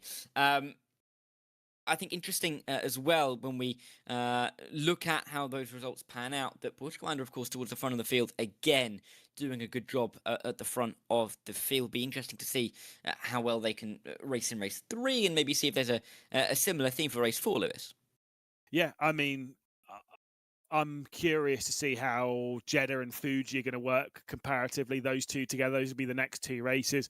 And the same way that we've had Hockenheim Ring and Monza. Either way, these opening 2 races have lent their way towards the Porsche Coanda squad, and you can see Josh Rogers out of the rig there walking away. He could, by the end of the day, by the way, be the most experienced driver in R1 history when it comes to the amount of races complete. Here's the provisional results, though. Yeah, Dane Warren is our provisional race winner. I'd be surprised if that gets taken away. He didn't see anybody all race long.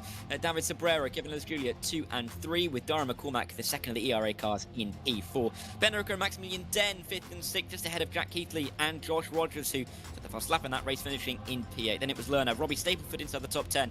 Then Nico Nuninghoff and Kaki Leboro, who of course did not start that race, rounding out the order. That of course is provisional. We'll keep you updated, but I believe Arjuna is down with our race winner, Dane Warren. And I pulled him out of the rig as well, and I'm sure he's quite grateful after 2 sweaty races to be able to stand up. But Dane, after a tumultuous race 1, you turned it around in race 2. I'd like to think so. From the start it was super easy. I mean, the Porsche is great on the starts, and it was just get past turn 1 nice and clean and run away with it. So I think a pretty good start for us. I don't know where the points are. I don't think anyone does really, but it's a good start, I think. This hero mode is really interesting because it kind of shifts the team dynamic, how you push together. It's kind of worked out perfectly. Yes, I know you would have wanted a better result in race 1, but Josh maximized hero mode, you've maximized hero mode, but you've got to qualify again now. Yeah, look, Jeddah is probably one of my worst tracks, there's no hiding it. So, for me, I'm just going to each race, doing the best as I can and seeing what the outcome is. So we'll press on and hopefully we come out on top by the final stage. I know you've been having to drive a lot of GT3s recently. How much fun was it yesterday to do something different and jump into that GT1 at Le Mans? I really love the GT1 cars, to be honest. That era is such a cool era of just motorsport. And yeah, it was a good bit of fun to do it with the creators as well. You know, work with people you're not usually around, and it's good to kind of share insights to each other's professions. So yeah, a lot of fun. Thanks, Dane. Tell you what, before I hand it back over to you, Lewis and Dara, I'm going to come over here and I'm going to steal David Sobrero, who was second in our Pro-Am race yesterday, but second in today's race as well. David, I thought you were pushing all the way to the very end. Yeah, I got a penalty. No, it was not second. Ah, okay, so news to me. Talk us through the race, though. Talk us through the incident where you think you got the penalty. It was an off-track in the last lap, and it was pretty painful. But yeah, I mean, all race just in no man's land with Kevin behind me. Pushing was a bit stressful, but yeah, I don't know what to say. So you got that penalty 5 seconds on the last lap. Are you still happy with the pace to be able to run up the front through the 8 laps of racing? More or less. I mean, being in the front, obviously, it's a bit more stressful. I was braking a bit early sometimes, but more or less was okay. Thanks, David. You're welcome. Well, there we go. Obviously, catching up with a couple of our top drivers, and maybe some disappointment there for TC Esports and David Sobrero. I mean, easily done. Track limit excursions is always a big talking point around here. They can only do it a few, so many times before they receive penalties. Yeah, they can, and it's tricky as well, particularly when you're fighting and defending as hard as David was at the front. So, yeah, tricky for him to pick up that penalty, and disappointing, I'm sure, for him, getting caught slightly by Arjuna in the moment there. But either way, it was a really good race, and it showed some great pace either way. So I think definite hope for TC. Obviously, things went from bad to worse at BS competition as well. A did not start a technical issue for Kaki Oliveira. Also, a 5-second time penalty for exceeding incident point limit for Robbie Stapleford. So where they've shown some good speed in the opening race of the event, again, things looking a little bit troublesome for the herd. Yeah, not the easiest race there, especially with Kaike having some issues as well. So I think definitely looking forward to getting back into a qualifying session, looking to qualify a little bit better. I also wanted to pick up what Dane Warren said about Jeddah not being his best track. I do wonder, Lewis, who could be the hero for Porsche in Jeddah if Dane doesn't like the track? Well, I mean, look, it'll probably be Josh Rogers, and he'll probably qualify quite well. He's obviously very good, and it'll be Dane Warren for Fuji. Let's talk about Dane Warren for a second after that victory. We do have a little bit of a graphic on his part and see how he's unfolded through the R1 competition. Of course, we've had various seasons, various majors, so that's how this all unfolds. So we've got the R1 spring season, which was the online competition which built up into the spring season major in 2023, which obviously was held here in Munich, which of course was 29th position in the points. He was not a part of. Had to sit that one out came back for Gamers 8, ended up finishing 7th in the Drivers' Championship, 7th in the full season as well, and assisted his teammate Josh Rogers to the title in Jönköping in 2023 through the spring season online. Ended up finishing in 13th position. Of course, that took him into the Esports World Cup, where he ended up finishing 16th on the driver's side of things. Of course, was racing in the Esports World Cup in 2025 out there as well. That was very much a team competition. Again, one of the fastest drivers we had, one of the most impressive drivers we've had. He's shown some really, really good speed, and I distinctly remember being in Katowice in 2023, the opening ever event of this competition, and even Josh Rogers said that Dane Moran was potentially the fastest driver in the team at that point, and he's definitely up there. Let's go down there to Arjuna, who's catching up with Morris. Talking about Moritz Lohner's activities through various racing here at Munich. Moritz, great to see you back in the Maus colours. Here at this RENNSPORT Summit, it's a slightly different format, and we've been talking about this a lot. How do you like hero mode after just 2 races have played out? Yeah, I mean, the atmosphere here feels a little bit more relaxed compared to the previous years that we had. Of course, it's a little bit downsized, but it's a very nice event here, especially to showcase the new content. But yeah, it's a very good format, I feel like. There's a lot of strategy involved as well with picking who gets double points. For us, unfortunately, it didn't go so well in the first race. But yeah, it's interesting. Obviously, it gives a little bit of a twist in the races. I guess it's also hard that you have to decide who's in hero mode at the start of the event. You can't kind of chop and change as you work through. Are you in hero mode for race 3? Are you going to spill a secret? I'm probably going to keep it to myself. Sim racers. Tell us something, though, about Jeddah. Dane was just saying that this is not his favorite track. Obviously, it's very technical, walls on either side that really, I'm sure, can be scary with the commitment needed. Do you like it? I actually like it, yeah. At first I thought it's really only good with like Formula 1 style cars, but the more you actually drive and the closer you get to the walls, the more fun it is. I'm generally a friend of like street circuits to get as close to the wall as possible, so Jeddah is quite a lot of fun. And you have raced at street circuits in the real world as well. Can you try and explain to those maybe who've just done it in sim racing and they get that adrenaline rush as they get closer and closer to the wall, what that's like in the real world? It's totally different. Like in a sim, you can try out like where's really the limit. If you hit it a few times, you hit it a few times. But in reality, it's really very frightening because, you know, every little hit could be the end of your practice session, qualifying session, race session. So to find the limit there is incredibly difficult because one step wrong and it's over, like the car is damaged. So you cannot find track limits like Monza, for example. You can brake late, you can just go straight and test it out, but on a street circuit you can't. Fortunately here we can. So obviously in practice I hit a lot of walls. But yeah, I recommend against it in real life. Did you hit any walls in the real world? My mirror striped it, yeah. That's how you have to do it in real life. That's the sign of a true racing driver. Thanks, Moritz. Thank you. I mean, look, he knows what he's doing when it comes to driving, especially when it comes to a GT4. You can see them all getting themselves ready. Let's speak a little bit then, Darren, about the circuit they'll be taking to. The Jeddah Corniche circuit, obviously first raced 5 years ago now, is it? 21.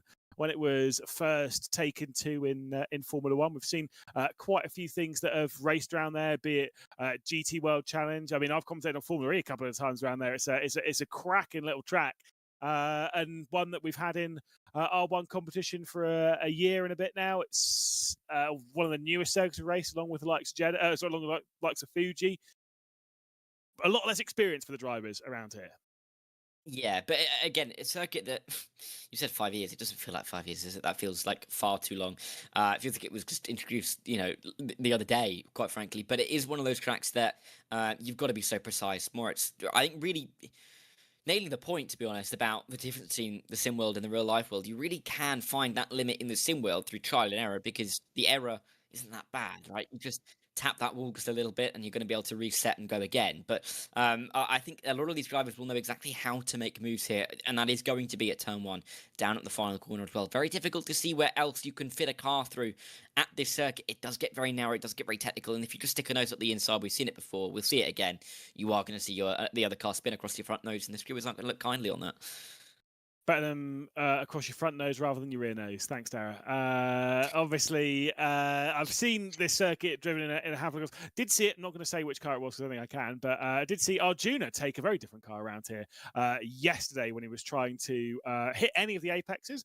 And one thing that was highlighted is this circuit is actually pretty difficult. You've got the likes of turn 4, where you've got that wall on the inside going into the S's section. I can't past that. I can't remember what the corner numbers are. I think it's 13, isn't it? The banked hairpin around the back end of the circuit. I want to say, is it 23, which is that really fast left-hander that takes you onto the penultimate stretch down into the final corner, which of course Max Verstappen crashed out. More recently, though, was crashed out by Richard Hammond's daughter, but that's fine. Absolutely went flat out into the barrier as well. It's good, which is all right because we could laugh about it, but it was not pretty. No, no, it wasn't. At a corner as well. Well, I mean, it could be all the champions now. Max Verstappen, of course, crashed there, didn't he? Back in 21. And Izzy Hammond as well. So some names have crashed into that wall. But hey, at least we don't have those chicanes on that start-finish straight. What do you mean? Well, what do you mean? They were awful. Yes. There's just some chicanes that sometimes they're put in for certain races. I can't think of who or what, but no. But yeah, I mean, talking rubbish about it. This is a good circuit, though. I do genuinely like watching racing around this circuit. It is so close to the barriers, and you can make just a tiny error which will affect runs all the way, down these straights that aren't really straights, but enough of a straight that you can make an overtake on. If you just affect your racing line just a little bit, then you're going to see drivers with more of a chance at making some moves, and it does really require absolute 100% precision all the way around. And yeah, I did really enjoy seeing qualifying around here at least.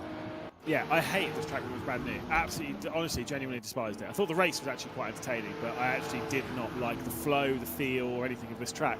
And the more I've driven it, the more it's actually grown on me. A good friend of mine, 2022 GB4 champion, Nicholas Taylor, once was telling me, he was like, no, you just actually have to do 10 laps on it and actually give it its time. But I did, and actually, do you know what? I actually do quite like the flow of the track. There's a couple of corners I really don't enjoy. The chicane that was at 16, 17, the chicane before you go onto the backstretch, I actually don't like that really at all. But then the one at the end of the backstretch at 22, where you flick it through the left hand, that is quite a lot of fun. Didn't give me the same advice to try and enjoy Miami, though. That track is terrible and for bad people. Another track that also has funny little chicanes in every now and again. Yeah, it does. It was different, though. But it's different, yeah, different, that's true. But this is a track, I think it can work. It definitely can work with these cars. You just have to see a couple of attempted moves. And to be honest with you, with the reverse grid, I think we could see drivers go for it a little bit more because they almost be rewarded for a mistake in a way when you come in towards that fourth race. If you go towards the back of the field like Dane Warren did after his contact with Kaki Oliveira in the opening round, he started race 2 from the front of the field, so there isn't necessarily the biggest downfall of going for it and coming out a little bit worse, especially if you're not the hero driver for the team. It does seem as though most drivers, most teams switch the hero driver out, for race number 2, and they've switched back the hero driver the other way. So you are right. Dane Warren, who's not feeling the most confident around the circuit, has passed over hero duties to Joshua Rogers for the Porsche Carrera team, who have a 100% win record here so far at the Munich Summit. Of course, 2 victories today. Technically, you can account for yesterday's Pro-Am race as well, the Circuit de la Sarthe, the Porsche GT1s, where it was once again Joshua Rogers who was victorious, along with overtakes Michael Volk. Through onto the backstretch for David Sobrero, trying to keep it well within track limits, at least during this qualifying lap rather than the previous race. Yep, indeed. And I think he'll be very vigilant on that after picking up that 5-second time penalty in Monza, in towards my favourite chicane of the track, this section I think 21 through 23, as you work your way back onto this final back straight of the lap. It really is a fast chicane, and because this is such a big overtaking spot, the final corner, the exit you get out of there is so crucial. But the track really widens out, doesn't it? Just more tarmac appears. You can nearly land a plane on that as you come in towards the final corner. But David Sobrero, he will set the benchmark. Just has to get it to the line. Across the line they go. Sobrero will take to the line first. We'll set the provisional lap. We'll set the benchmark. It'll be about 1 minute 59.8. You know, there's better times out there. Fastest first sector coming in from Joshua Rogers. It's about 0.3 off the time in the middle sector, though, which has been set further behind. I think that might have come in from his teammate Dane Warren. It was actually come in from Moritz Lerner. Josh Rogers goes up to the provisional pole. Here comes Lerner. Yeah, to the line, 59.3 is the benchmark for Lerner to try and beat 59.5 is what he can manage. Just slots himself right between Josh Rogers and David Sobrero. Dane Warren, he did set that purple sector 1. Says he doesn't like the track. Well, where's he going to go in qualifying? He's going to go faster than his teammate Josh Rogers. So much for that.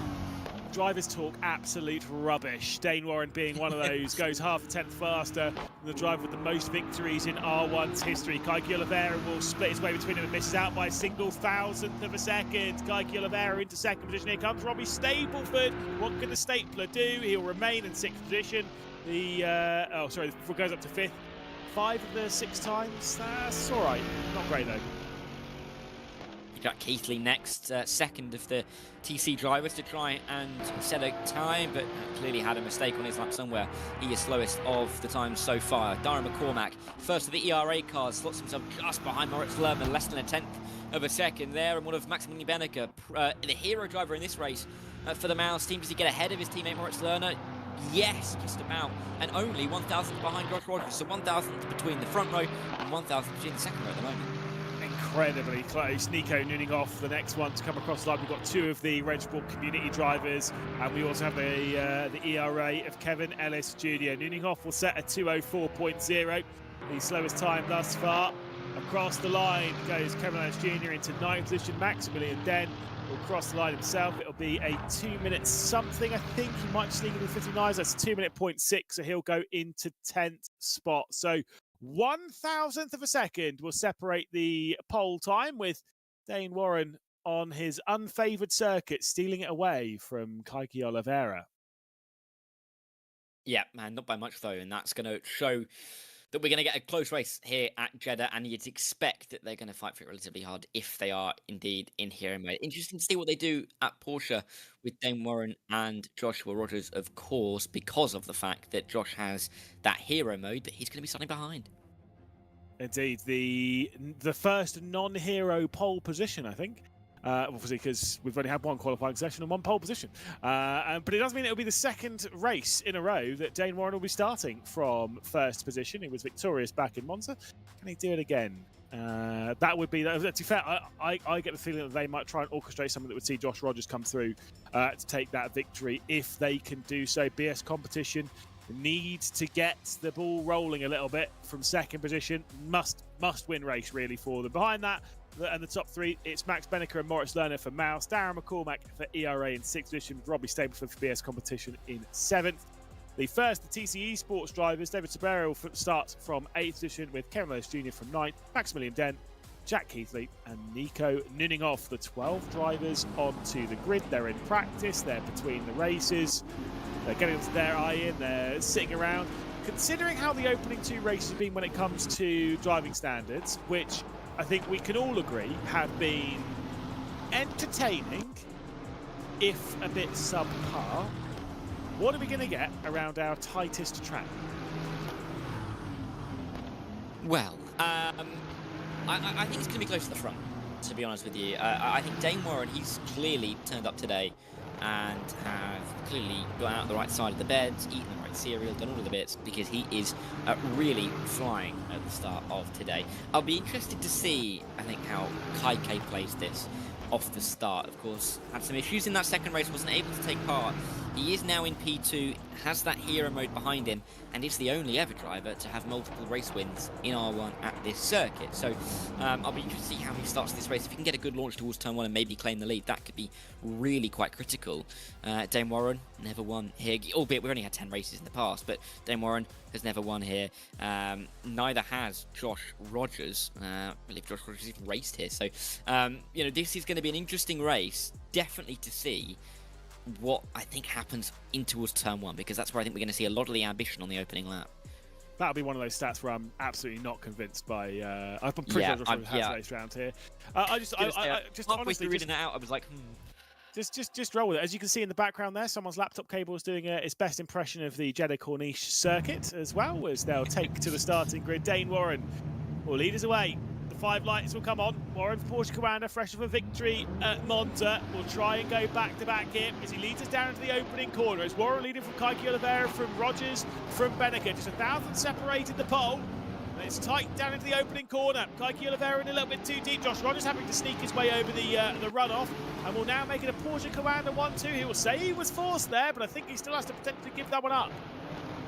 difficult though as you make your way towards this opening sector, especially when they're 2 by 2 in behind. Moritz Lerner in the midst of it, as he's got both ERAs either side of him. Darren McCormack and Kevin Ellis Jr. in front and behind, but Robbie Stableford trying to come through, and Kevin Ellis Jr. as he tries to work his way through with a nose alongside. Very difficult part of the circuit. Inside will work out. What a move that is from Robbie Stableford to get it done and through the opening sector here. We're going to heat up to P7 now.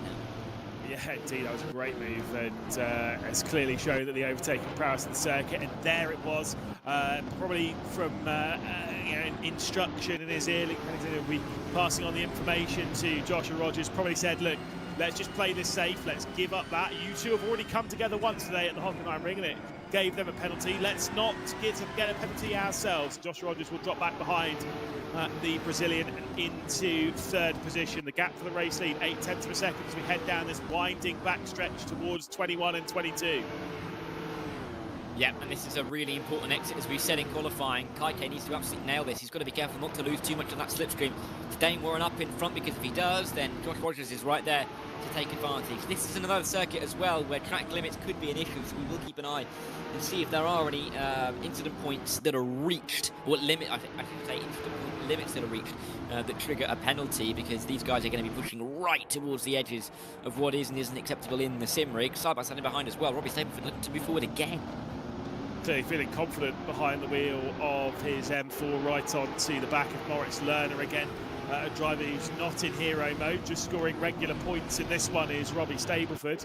But that doesn't mean that those points don't matter. To the inside he's going to get Moritz Lerner on the heading into the opening corner as the first lap's complete. It's Warren leading from Oliveira, from Rogers, Benneker, Darren McCormack. Behind that is this tussle for 6th position. Lerner, Stableford remain side by side, coming out through 2 into the kink of turn 3, and then of course that braking zone and the short left-hander of turn 4. Dropping in behind is Moritz Lerner. I've got to say that was definitely an illegal overtake. He was well over the white line on the runoff. Yeah, and that almost certainly will ping as well for the track limits as well. So again, another thing to keep an eye on. I'd expect actually a few drivers pick up a penalty in terms of track limits, especially when you can see Lerner. I think he went all 4 over that curb as well. So it's so tricky to nail the racing lines and at the same time make sure that you're sticking it within track limits. I know that Hockenheim have already filed a protest about that turn 1 incident with Kaike late on the brakes. We'll see what happens there, but for the time being, Kaike's still in front and is just about keeping touch with Dane Warren, and if anything, closing that gap a turn. I don't blame Commander for putting in that report, but I do think it's an NFA, at least in my opinion. Like, yes, they had a bit of contact. Yes, they went straight on. Yes, Joshua Rogers took over 2nd position, carried on, and yes, he gave it back. It's fine. You're all back to where you were. Let's just carry on and do battle, at least in my book. But I do not blame them for putting in that report. Bit of contact there between Kevin Ellis Jr. and Nico Nuninghoff, the 2 RENNSPORT community cars sat in the final 2 positions. Kevin Ellis Jr. muscling his way through, now setting his sights on Jack Keithley and David Sobrero for TC Esports. Yeah, and here comes Kevin Ellis Jr. up towards the final turn. He's trying to find the inside line, but Jack Heatley is not going to give that up at all. looking that inside wall like his favourite grandmother as he comes out of the final corner. It's going to be interesting to see if Kevin can get the run. It looks like he has, because on that timing tower he is in front. Up at the front of the field though, Josh Rogers is ahead of Kaki Oliveira for P2. Yep, he has made the move down into the 27th and final corner of this racetrack and into the opening one. He sits in second, so the communication now will come in from the Porsche Carrera team as to how do they switch over but keep it 1 and 2. This though, there's no communication happening, just full battling as Nico Nuninghoff will find his way past Kevin Ellis Jr. at the opening complex, move up into 9th position. Yep, good move in the end, and Nico trying to pull himself through that little bit more. He was nearly straight into the wall at turn 21 before, because he got squeezed into that wall by Kevin Ellis Jr. As there must have been some kind of miscommunication on the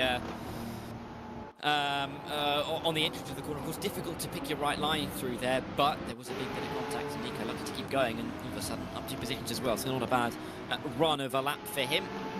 Still close towards the front of the field. This race feels like it's going to go right to the wire into the final corner. I mean, I think so. The only thing is that if Porsche Carrera can switch this round, they can use Dane Warren to slow things down for the group behind and guarantee the victory, guarantee the 20 points a race victory, and doubling that for hero mode to move into 40 points, effectively guaranteeing Porsche Carrera as being the top seed heading into the finals later on this evening. Now, as much as you could sit there and be like, well, they'd be the top seed, they'd be the one on 100 points, they'd be the one out-classifying basically everyone else when it comes into that final. The problem, though, is they can't exactly take their foot off the pedal. They want to be scoring as many points compared to the other team, because they want every other team to be as far behind them when it comes to their percentage of points that Porsche Carrera will have scored, to make their life easier, to build that gap so they've got that little bit of space to fall back on. If they decide for race 4, actually, do you know what, we're not really bothered about what we do, we're just going to sit around cruising back and make sure we don't get into any trouble, and then someone else goes and gets a 1-2 and scores some really good points, they close that gap up. Maybe rather than being on 60% of the points going into the final round with 60 points on the board, they might even move up to 90% of those points, and suddenly that 10-point deficit is tight, is close, and is brutal. Here's the side-by-side between Kevin Jr. and Nico Nuninghoff again. They are putting on a great show back here for 9th spot. They are. And into the wall though goes Maximilian Den. Jack Keithley just about trying to keep. Oh no, that was Nico Nuninghoff. My bad. Going into the wall. Kevin Ellis Jr. getting away a touch at the front of this pack, and all of a sudden this train's been blown up a touch. News through from the stewards room, Lewis, and Kaki Oliveira has been given a 5-second time penalty for that turn 1 dive bomb, as it says in the stewards report. So I think that makes Porsche Carrera's job that little bit easier, not least because then they don't really have to worry about Kaike in terms of battling for the win, but also if they want to swap the drivers around, they're not going to be too concerned if Dane Warren also loses a spot to Kaike, because he'll gain it back with a penalty anyway. Yeah, obviously they don't want to lose that spot, they want to finish on the road 1 and 2, but it is nice to have that safety mark heading on to the penultimate lap. Of course, my overused term yesterday, and it will be overused today as well, just because I know how much it irritates our junior. It'll irritate Ewan when he replaces you on this broadcast as well, Cameron. It irritates me. We're on the pre-ante-penultimate, no, we're on the ante-penultimate lap. The penultimate lap is up next. We've obviously finished the pre-ante-penultimate lap on the previous one. We're now on the... Isn't that stupid, this?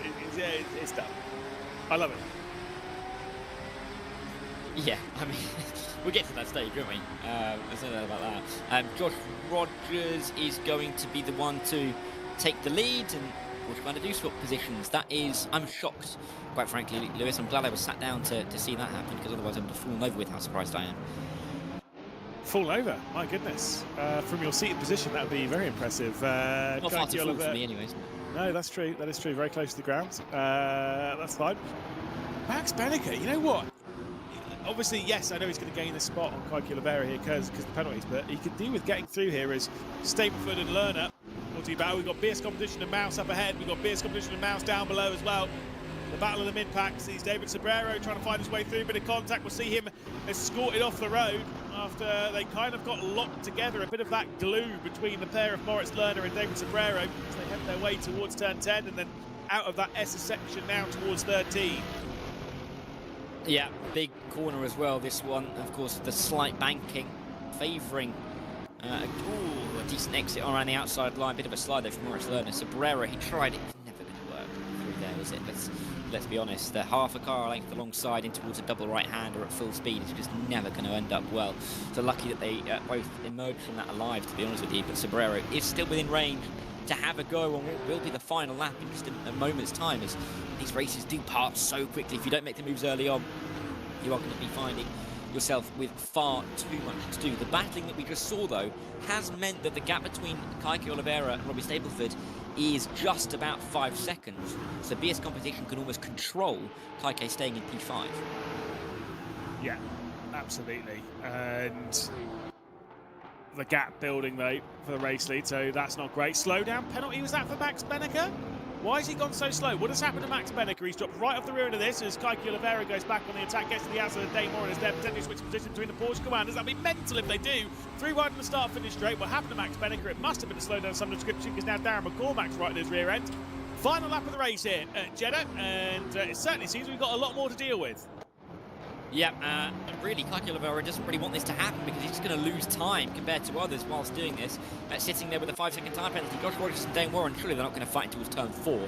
Teammates, of course. Oh, does Keke look for the chance? No, we'll stay in behind. But really, big moments on the final lap when it all felt like it was just winding towards a conclusion, particularly towards the front of the field. But Josh Rogers and Dane Warren somehow just about come out intact. I mean, look, Porsche Commander in such control here in this competition. They've got 86 points to their name at present, which is about 12 more than the closest team being ERA. But with ERA running in 5th and 9th at the moment, Porsche Commander running 1 and 2, and the perfect way round as well. Porsche Commander will be scoring 56 points from this race. That is absolute absurdity as to how in control they are. Yeah, I mean, it's a perfect race, isn't it, at the moment, particularly with the position they find themselves in, because Keke isn't really in the battle, so I can't imagine he's going to send it here. He's got to be so careful, because at the moment, Stableford and now Lerner are in that 5-second window. BS really could do with Robbie Stableford holding up Moritz Lerner to try and make sure that Keke can fit into that gap as they work their way through the final sector now. But he will have the slipstream, the Brazilian driver here in P3, to try and help him pull just that little bit further away. But is there going to be any teamwork by the BS Competition team? We'll wait and see until the final few quarters. Look, like I say, for BS Competition, it doesn't really matter that much, because Keke Oliveira post-race, he's not really going to be able to do anything here. For Joshua Rogers, though, it's going to be the perfect drive once again through the final corner. It'll be a 46th victory, and the clean sweep continues here then at the Munich Summit. And across the line comes Joshua Rogers, Dane Warren in second position to make it a 1-2 for Porsche Commander. And they are very much in control. Incredible from the Porsche Commander team. Yep, perfect race, and you can tell it was perfect because Josh Rogers isn't smiling at all. That's just how it goes, isn't it? Dane Warren, business as usual, almost looks annoyed with how that race went, despite finishing inside the top 2. But another great result for them, and they are nailing it today so far. They are. They're doing absolutely superb. Again, it'll be 56 points from that race for Porsche Commander. Joshua Rogers taking victory ahead of his teammate Dane Warren, saying that maybe the circuit didn't lean towards him, and yet he still took pole position, still finished in second position of the race, still had an incredible drive, and still takes 56 points to extend the lead in the points tally as we get ready for the final race of the hero section. It is Keke Oliveira in third, but with a post-race time penalty, he's going to drop down the order, we believe. So an unfortunate one there for BS Competition. Max Benneker will be promoted courtesy of that. And then those behind will be Darren McCormack, Robbie Stableford, Moritz Lerner, David Cabrera, Kevin Lawrence Jr., Jack Keithley, Nico Nunninghoff, and Maximilian Den. We'll head down to the lanky man himself. It's Arjuna catching up in the arena. Lanky just means I've got to really get close to the ground to be able to talk to these drivers in the rig. Josh, an interesting conclusion to that race, but crucially, Porsche Commander, 3 wins in a row, 1 and 2, looking really good right now. Yeah, we seem strong. Car's good. Dane's quali lap was pretty good there on Jeddah. He wasn't feeling too comfortable coming in, but he put it together. Mine was pretty scruffy, but it's good having 2 cars up the front to be able to fight and control the race, and I think we did that really well in that one. We've already talked about hero mode, but we'll have a bit of a break after the 4th race, and we'll come back with the focus being on getting to finalist mode and racking up the points. It's such an interesting format here, right, in R1 competition. It's very different to a lot of the stuff that you've done in the past. Yeah, for sure. I mean, obviously, I've been on both ends of the finalist mode, and it's just all about scoring points and being able to then execute and win the race in the end when you need to. We've had a good run of form so far. Hopefully that can continue, but yeah, we'll see what the rest of the day has to bring. Is finalist mode more fun when you're with your teammate because either one of you has a chance to be able to grab the win for the team? Yeah, I think so. Yeah, you can do a little bit more with it as well. Best of luck at race 4. Cheers, thanks. Well, obviously, yes, finalist mode is what we'll be talking about a little bit later on. And with how the points are for this one, thankfully, when it comes to that finalist mode, we shouldn't have a repeat of what happened in Riyadh last year, where effectively we went to the final race where Redline were the only ones in finalist mode. No one else was, but they also hadn't won a race by that point. So we had to do the final race by the rules. But the final race didn't matter either way because no one could overtake Redline on the points. Redline were the dominant force there. Porsche Commander weren't a part of that fight. We had 4 drivers out for each of the teams, and it was a crazy time for them. Now that when we get into that finals, when we get into the finals a little bit later on, it will just be the 2 drivers, a team, and the build up to see who's going to become the champion here in Munich. But of course, I've still got 1 race left to do here in the hero stage, and we'll be taking to Fuji, another racetrack, Dara, that has a golf course next to it.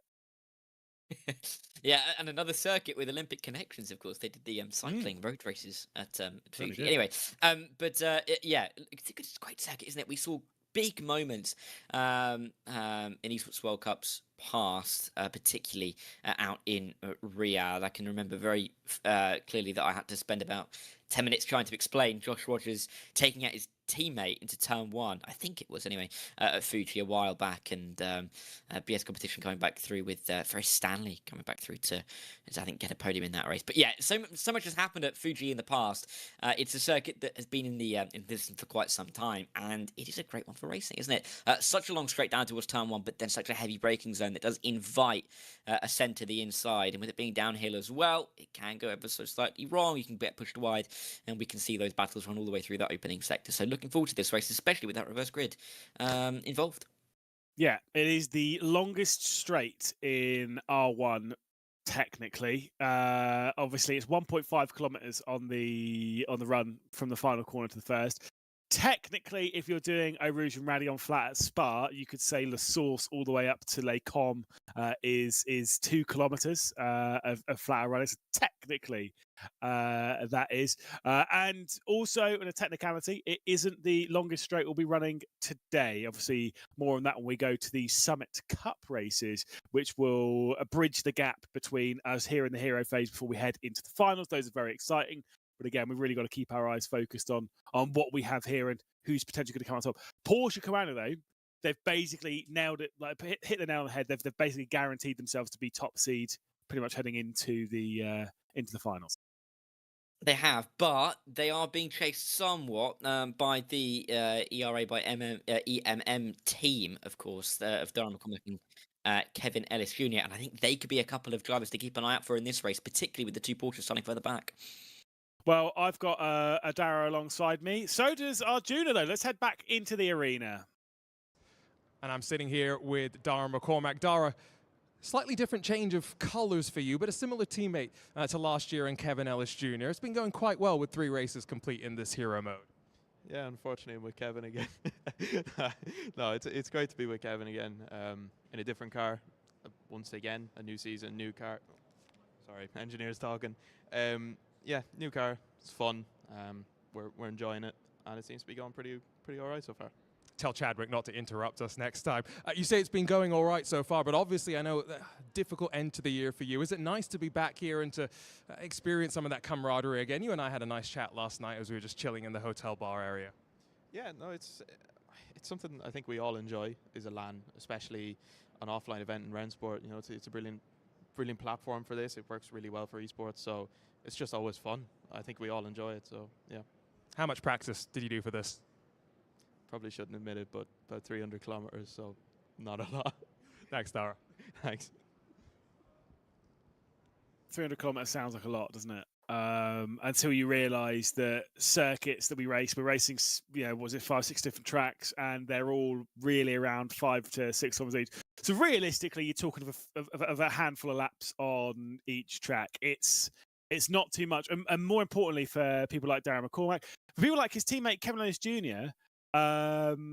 This is a very different car to what they've driven. In fact, I think Kevin Lewis Jr. has driven more different cars than anyone else in R1. Because obviously he started off with the Audi R8 back in the opening couple of seasons. Then had the Mercedes when the Apex Racing team were partnered by Mercedes. Of course, drove in the Aston Martin in the previous season for Virtus Pro, and then drove in the Porsche in today's event. For Darren McCormack, pretty similar, only he'd never drove the Audi R8. He's driven the Mercedes, driven the Aston Martin, and now driving in the Porsche. This is how things have unfolded for the Irishman. So you can see in your screens the R1 spring season online, finished 8th in that. The R1 major in Munich, the spring season major, 5th place sounds like, he had an all right run with the 12 cars on the circuit.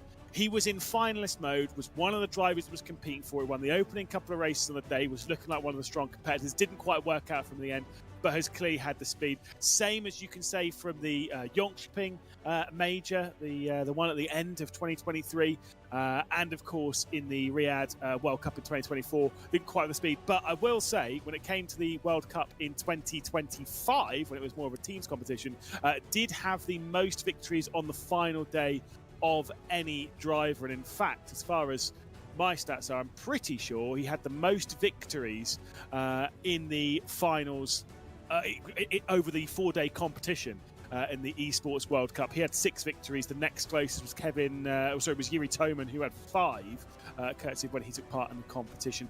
One of those ones that's very impressive, clearly goes well at land, clearly goes well at home. It's one of the most important things in this competition. You've got to be good at both. Yep, you do, and you've got to be able to transfer those skills from home to those LAN events. It's never easy necessarily to be able to do that.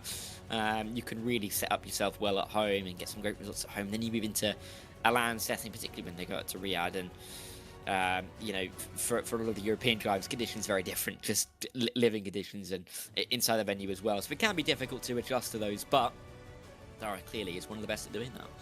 Yeah, I mean, look, when it comes to LAN events, over the 353 races that we've had now in R1 over the whole load of rounds, the 3 years this competition has been going. Obviously, we've had LAN events at Katowice. We have obviously had one here in Munich, and now a second one here in Munich. We've been to Riyadh 3 times, been to Jönköping as well. LAN is kind of part of it, part and parcel of this competition, and something which all these drivers are getting.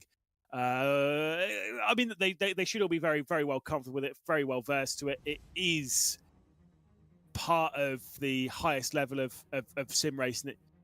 If you are going to be good, you have to be good at LAN, and that is kind of across the board, not just here in R1, but just generally in sim racing these days. These finals of the competition tend to be at LAN. Yeah, they do, and so you've really got to be able to perform in a room with your competitors, which is, I mean, it sounds normal in terms of competition, because it is, but when you get into sim racing and a lot of the time you are at home, yes, you're connected in via voice calls and such, but you are on your own at home. All of a sudden you get to a LAN event, you get to a finals event where it really does matter, and all of a sudden you're with others, you're with your competitors, you're talking to the team directly. It is a different kettle of fish, and so it is really exciting when we get to these events towards the end of the each of our seasons and each of our competitions. But I think we're going to be seeing, by the time we get to this evening, who's going to cope best with it. Darren McCormack was looking around there. Obviously can't prepare, can't get out to the circuit, can't drive around, so he was looking for where this spy cam was located. He's well versed. He locked eyes almost immediately, so clearly done his research at least on that. You can see the drivers joining the track, and of course, there you go. There's a wave. Obviously, Fuji is a cracker track, and much like we had with race 2 earlier on in the day, there is no qualifying session. This will be a reverse grid race based on the results of the previous. For Porsche Commander, that means they'll be starting from 11th and 12th spot, so they've got a bit of work to do. Yeah, right at the back of the field. I guess Dane Warren had a little bit, sorry, not Dane Warren, Josh Rogers had a little bit of that in Monza, but now they're both going to have to deal with it. Josh struggled to make his way through the field, but there were some very hard battles in the opening few laps there, which would have, hindered his cause a little bit. We'll see what they can do as a team. Maybe they can work together a touch. Fuji is a track that you can make overtakes at. I feel like we've got a little bit better as we've got through our 4 races to be able to make those overtakes. Fuji, turn 1, even at turn 4, then towards the back end of the circuit with some of those heavier braking zones, those slower sections, you can make moves. So I think there's going to be hope for them at least. Yeah, absolutely. I think we're going to have some cracking battles down towards turn 1. I think there might be some wee bowling as well down into the opening corner. Tricky braking zone in that opening turn, isn't it? You drop downhill into a tight right-hand hairpin, and then side-by-side always tends to take you all the way down to turn 3, where they flick through the left, and there's always a little bit of rubbing as racing through there, but it tends to be the outside line favours that corner. Yeah, it does, and you can get a nice run all the way around the outside. It's tricky to get on the inside. The track does drop away a little bit when you get in towards that apex, and so it can be difficult to carry some of the speed. So definitely an interesting one. The drivers are going to have to work out how they want to race here at Fuji, as they all just get themselves ready to get into this session. Just a couple of tech changes, making sure everything is up to scratch and everyone's ready. But it is nice, I think, for these drivers to be in the same sim rig for all 4 races in a row. We've had in events gone by, I'm thinking back to Esports World Cups over in Riyadh, where we've had more teams and more drivers, and so people have had to jump out of the rigs, let someone else set it up how they want it, and then a swap back again. But I guess you can kind of make your little area your own here, which is going to definitely be a little bit of a comfort for the drivers. Yeah, obviously they'll be jumping out of the rigs after this race for a relatively extended period as we'll get the Summit Cup underway. We'll get some of the influencers that are here around the circuit, and if you think some of this driving's bad, well, you wait. You wait. Maybe even our junior will be taking to a car track combo. We'll have to wait and see. I wouldn't. Hopefully, it's not the word I'd use. Hopefully is not the word that I would be employing in this circumstance. I would say for all the other influencers. I mean, I say other influencers if our junior is one. The only thing he's influencing is other people's opinions on certain drivers by who he interviews and who he doesn't. Yeah, exactly. It would be fun though. Come on, it would be fun, especially as we can critique, considering that we don't actually have to do it ourselves. And I know that I'd be absolutely awful. I couldn't reach the pedals. Imagine if I got into the sim rig after our junior just got into it. Oh, mate, you after Yuri Kansdorp. Fooey! Yeah, you're never. You're gonna need more than a Pringles can to reach the pedals on that bad boy. But it's fine. Do you know who is a little bit of a sleeper when it comes to drivers? And I can say this positively because he's not on this broadcast at the moment. But Ewan. So yeah, we'll see.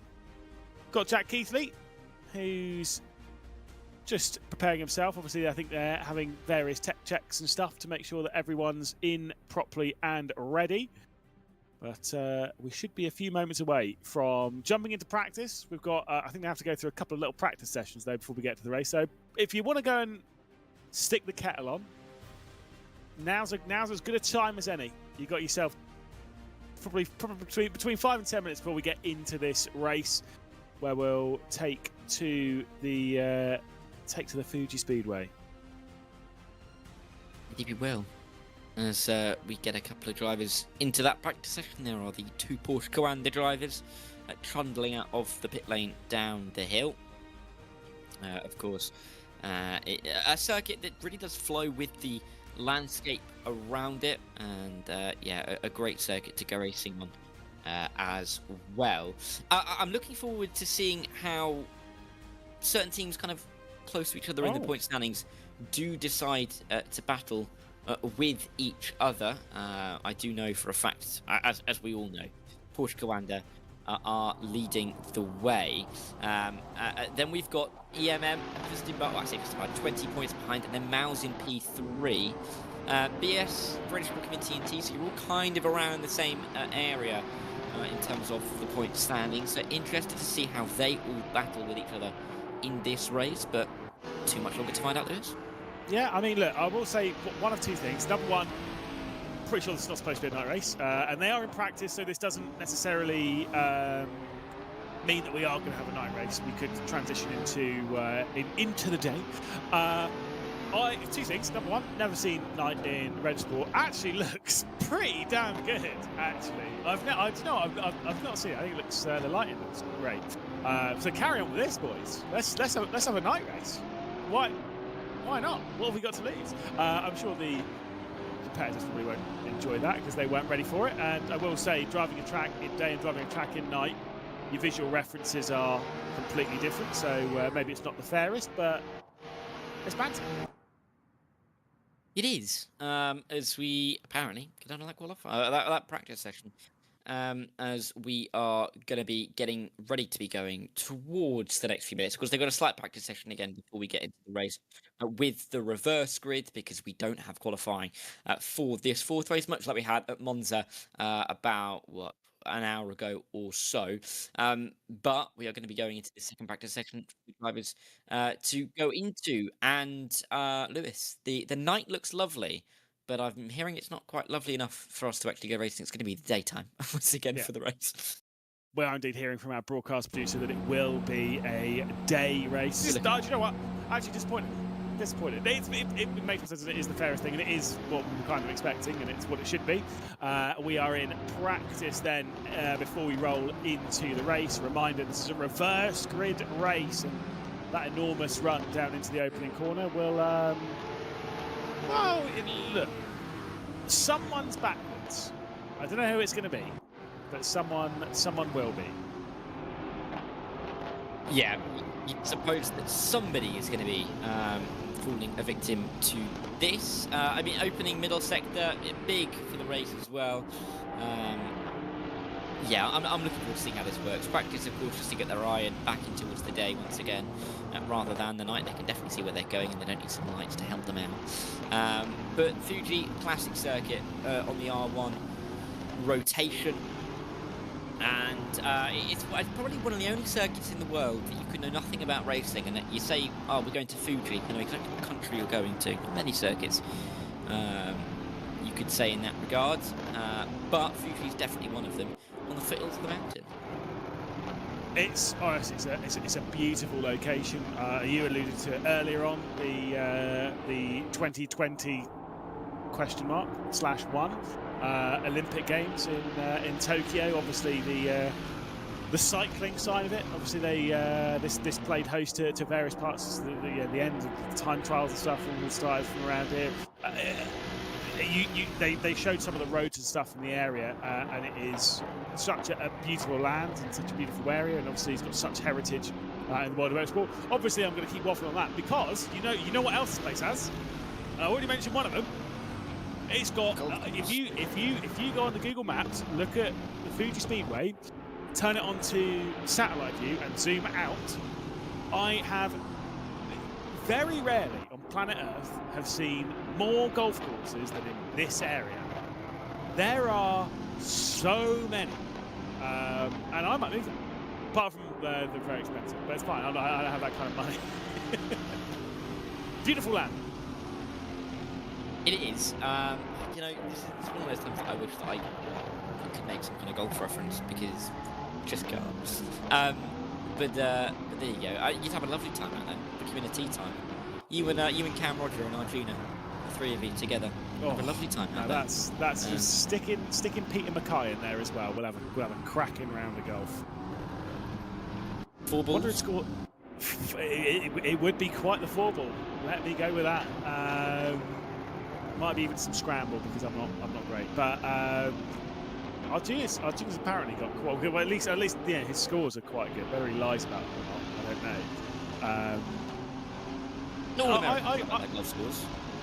I could see Arjuna being completely unlawful with his scorecard and just writing down, oh yeah, that was a 4, even though it's like, well yeah, I took 3 off the tee and then this, that and the other. It is what it is. We'll take a look, by the way. We've got some points before heading into this third race, Darragh. We do, and it is Porsche Coanda that lead the way. I'm not sure anybody's particularly surprised by that, but it is only a 20-point margin. That could be the one that keeps people interested. ERA are right there. Darren McCormack and Kevin Ellis Jr. are in touch, and yeah, if they can have a good race here, as they will start in a better position than Porsche Coanda, we could have a very close championship heading into the evening. Maus in P3 had a BS competition, and then, like I said before, RENNSPORT Community and TC Sports, those bottom three teams, not a lot to separate them. Interesting to see how they battle each other as they make their way in towards this final race of the set, you could call it, here at Fuji, with a few more interesting racing laps to come. I'm sure lap one of this race is going to be really quite tense, and I'm interested. I know I keep saying it, but I am still interested to see how they adapt to it, because it is such a different system to what we've had before with the hero mode active drivers, certain drivers that will be seen as slightly more important for the teams than others just because they will be scoring double the points. Interested to see how this one's going to pan out, and they are getting more than enough practice in before they get ready for this one. Yeah. Absolutely. They continue to do laps of the circuit. So, do you know what? In all the practice sessions that we'll have around here, I would almost guarantee that Darren McCormack's call of 300 kilometres of practice across the day, he'll probably do 300 kilometres just in the practice session.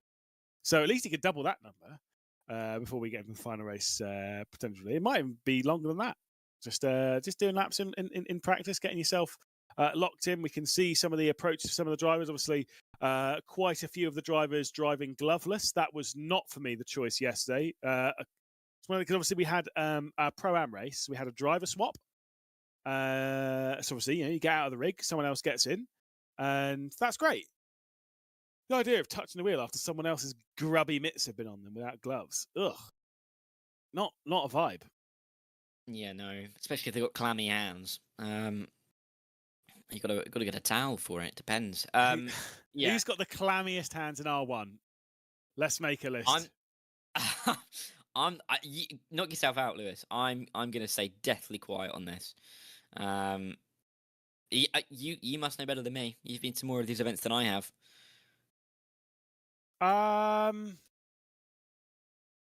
Hopefully, can they hear us right now? I wonder if the headset is keeping them clear. Because I was going to say, hands down, my once teammate Jack Keithley, probably.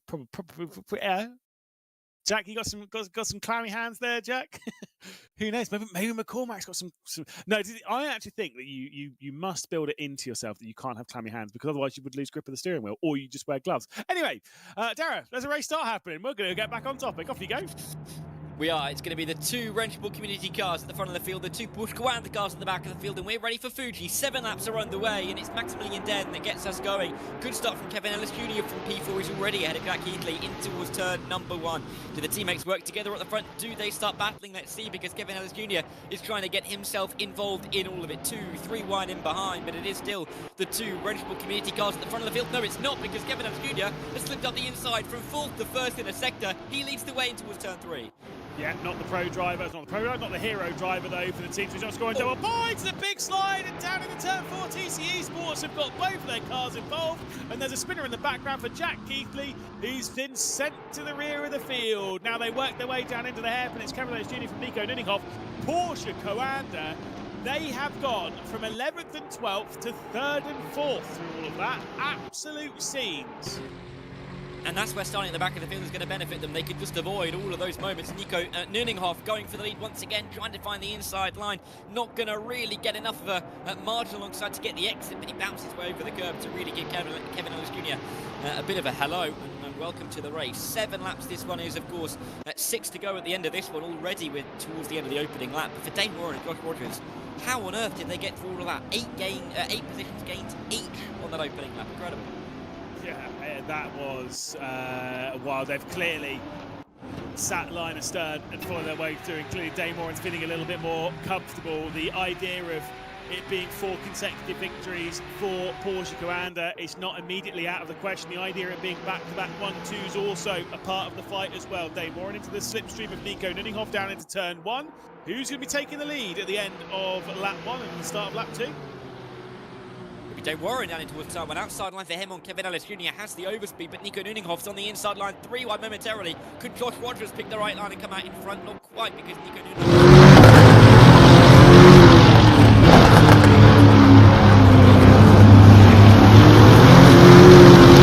Inside lines, they work their way in towards the left-hander. It's wide from the ERA driver, I should say. EMM, of course, the team as well. Outside all the way through for Dane Warren. He's just trying to keep his foot in. Inside line surely going to suit him here.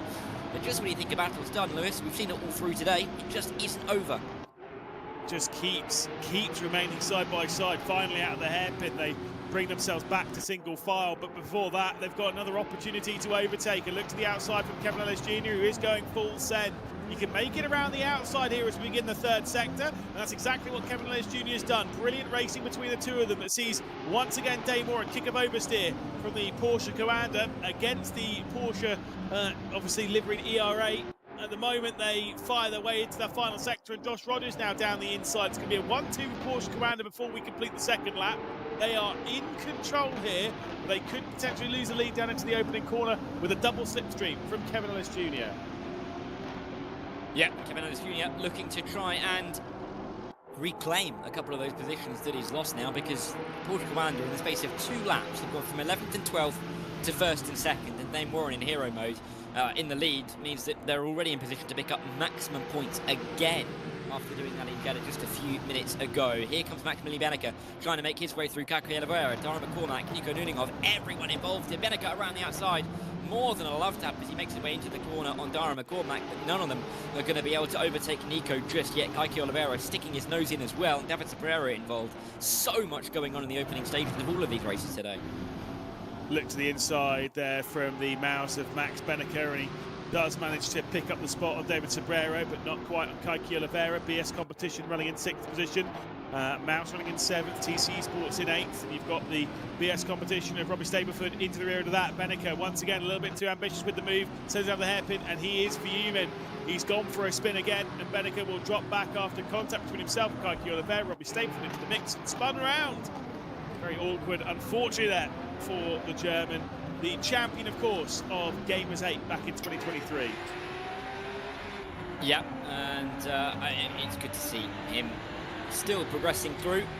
Still in the first half of this race, and the gaps aren't that big, are they? Top 6 less than 3 seconds apart, and still very highly competitive in the opening stages here at Fuji. Kaki Oliveira taking a very wide line there. You can see him just trying to get the best exit onto this start-finish straight, knowing that Dara McCormack and Nico Nuninghoff are at a slight disadvantage with the line that he has now taken, and Nico Nuninghoff already losing out to Dara McCormack before they've even really got halfway down the straight. Here comes Kaki Oliveira as well. Difficulty for him is Nico has got that slipstream, looking for the inside line, can't find it. Kaike's there now, looking towards the pit wall for a little bit of a gap, and he's found it. Kaike's going to go to the outside to make it 3 wide towards turn 1.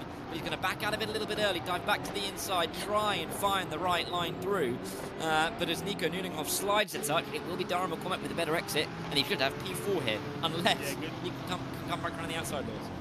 Sorry, yeah, good judgment there from Kaki Oliveira. I think that was absolutely the right call to have backed out of that one. 3-1 through there was always going to end in heated drama, and he might pick up the spot anyway. He gets a freebie there after contact between Nuninghoff and McCormack. Oliveira then through into 5th position. BS Competition, they need to be scoring some solid points here.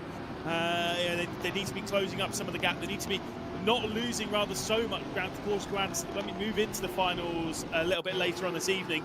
They aren't a million miles behind, which at the moment they could well be in doing so. Darren McCormack will get to the inside as Nico Nuninghoff is defending. Oh, nearly 3 wide here into the final sector.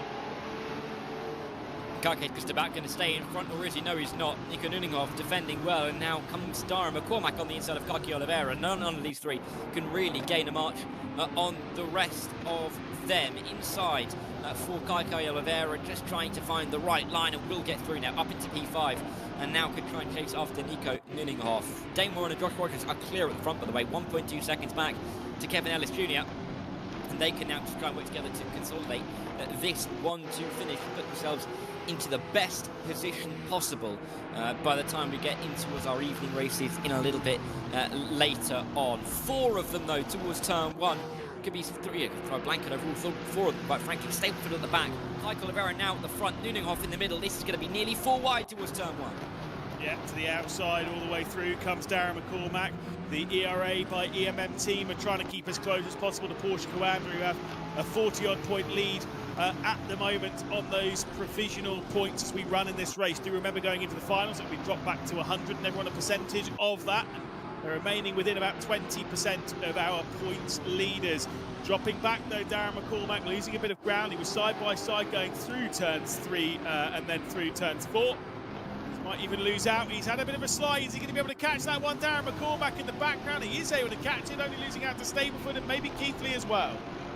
Yeah, Keithley's going to come through on the inside line, and that little bit of a moment is going to cost Darren McCormack a couple of positions, and importantly for ERA, he of course is the hero driver, so even more points have been lost there. A bit of compounding of misery. Jack Keithley will be looking out for McCormack. Of course, Sobrero, his team's hero, is just in behind as well, so if he gets overtaken by Darren McCormack, we may see a swap between those two TC cars in the last couple of laps. But we can't see anywhere else where we could see any sorts of position, because every other hero driver is ahead of their teammate, with the exception of McCormack and Kevin Ellis Jr., but there's too much of a gap between them to start thinking about anything at all. This is a replay of what we saw at the start of the race.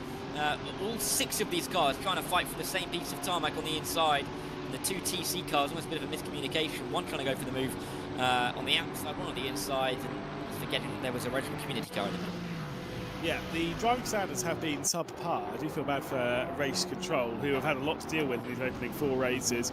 A little bit elbows out, but at the end of the day, it's all banter, isn't it? One place where they're not getting any contact is towards the front. 4/10 of a second between first and second spot, 182 points for the Porsche Coanda Esports team. So heading into the finals, they will be dropping back to 100 points. And then everyone will be a percentage of that gap. ERA Esports by EMM will probably drop back to somewhere between about 75 and 80 points by my very quick maths looking at it, but don't follow that too closely. But that sounds about right, 75 to 20. You're smart. What is it? Numbers is the answer. Fantastic news. You got glasses on. I don't expect you to know it, but it's fine. Yeah. I've got glasses on and it's not helps. All right, none of them work. That's the issue, though. We'll work it out in a minute. when the race is over, it will give us a minute to try and work it out. I think we can talk to someone and we'll do some maths in the middle. No, race control will tell us what it is, and then we'll know. Oh, that's true. It's a very good point. Either way, Porsche Coanda are going to carry on. They just want to be as much as possible their lead against everybody else. And it's looking like it's going that way, isn't it? With one more lap to go in this race as we enter the final lap. They have just been in cruise control, particularly in this second duo of races. Absolutely incredible seats now. Going to be the firm favourites heading into this evening's finals. To the outside, where Stableford goes on Nico Nunninghoff down into the opening corner. He'll try and get his BS competition to clear the position and move up into 5th. Of course, the hero selected driver of Nico Nunninghoff, scoring some solid points here for the RENNSPORT community team, but can he hang on down into turn 3? Yeah, let's see. Inside line for Stableford, a little bit wide now for Nico Nunninghoff as he just tries to hang in there. Then, of course, the nature of the circuit will favour the RENNSPORT community driver, and he will be able to lay claim to the inside line for the next left-hand. Robbie Stableford will have to find somewhere else to make this move if indeed he is going to get to the top 5 by the end of this race. Better exit, though, will give him a chance right around the outside, and we've seen this one work, Lewis. Look, this is a great battle between the pair of them. It's been going on for a lap. We've proven that you can go side by side basically for a whole lap around here, but on this occasion it is going to return a single file. But they're going to have a proper drag race to the line, a drag race which we're going to skip past for the race lead, because it's just going to be a nice drive to the checkered flag for Dane Warren to take a second victory in this event. Porsche Coanda to keep this clean sweep going. And Dane Warren is the driver to do it. He's the hero in this race of Porsche Coanda, and he's going to win it once again. Porsche Coanda have been sublime so far today, and yet again, just as it was in Jeddah, it's a 1-2 for the team. Dane Warren wins ahead of Joshua Rogers, and it'll be Kevin Ellis Jr. who will finish in 3rd place, quietly going about his business, picking up some good solid points from the team. Kaiko Oliveira will be ahead of, who is it to the line? It will be Nico Nunninghoff, 0.03 of a second ahead of Robbie Stableford, and then Keithley and McCormack as well across the line together. Really fine margins at the end there. Again, great battling in this race. Yes, again, a little bit messy, a little bit over the line, and sometimes that's just how it goes. But I will say, hugely entertaining for sure, and one that once again delivers at least on the entertainment factor. Here's your provisional race results with Dane Warren winning. Yep, winning by, I would say a margin, but I guess him and Josh Rogers were the two that won by a good 3 seconds ahead of Kevin Ellis Jr. Perfect race for the Porsche Commander Esports racing team, and they will go into this evening with the points lead. Kaike Oliveira, P4, good result for him, ahead of Nico Nunenhoff, and I think Robbie Saberford's going to be annoyed that he wasn't just able to get himself to the top 5, oh so close at the end. Jack Keithley 7th, and Darren McCormack inside the top 8 with David Sabero, Lerner and Beneker, the 2 mouse cars, and then Maximilian Den rounding out our 12 drivers that we have seen in that 4th race of the session, Lewis. And I think it's going to be interesting to see as we get ourselves into the evening. You know, our drivers going to have a bit of a break now. Porsche in the best position possible. Let's see how they can build off this. Yeah, they'll be starting from 100 points. Now, obviously, we'll find out a little bit more as to what the other teams will be scoring, or at least starting on. But as to how the evening will progress after the Summit Cup, which we'll talk about in just a few seconds' time, effectively all of the teams will be reset back. As I've said before, Porsche Carrera will have 100 points and everyone else will be seeded off of that with their percentage gap as to what they've set through this hero phase. Then they will effectively be neutralized in the sense of there's no hero mode, there's no nothing, it's just what the drivers score. 2 drivers per team.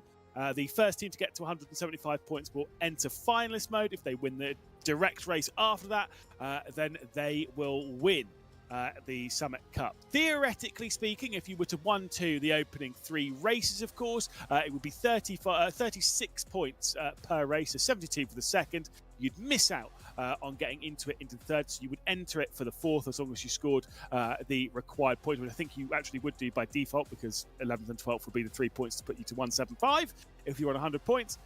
Then you're in finalist mode. If you win the 4th race, it could be over, but it could go up to, I believe, 7 races in that. Let's not talk about that too much. We'll refocus ourselves on the Summit Cup in a few moments' time. But first, let's jump down into the arena to catch up with Dane Warren and Arjun. Well, it's 4 race wins in 4 attempts for Porsche Coanda here at the RENNSPORT Summit in Munich. Dane Warren winning again. You have to talk to me, but at least it's a track that I think you enjoyed a bit more. I think so. I think I spoke a bit of shit when I told you I was bad at Jeddah as well, but crazy run, honestly. Like, after turn 3, lap 1, it was just like the light opened up and we're like, there's going to be a crazy run. So, yeah, we had good pace, obviously. Josh helped me just enough to kind of secure the 1-2, and it's just been like, you know, dream from start to finish. So we'll see how the next stage goes up, and you know, from here on out, it's kind of do our best and see what happens. And how do you use this time to kind of unwind a little bit, relax, because it could be a couple of hours and then you're back in for maybe 6 or 7 races, who knows? I need a drug up. I'm sick as a dog, so I need all the help I can get. But yeah, just go over a couple of things, maybe strategy-wise, and yeah, like I said, I'm taking it pretty easy. We're just going to get in the rig, do our best, and see what happens.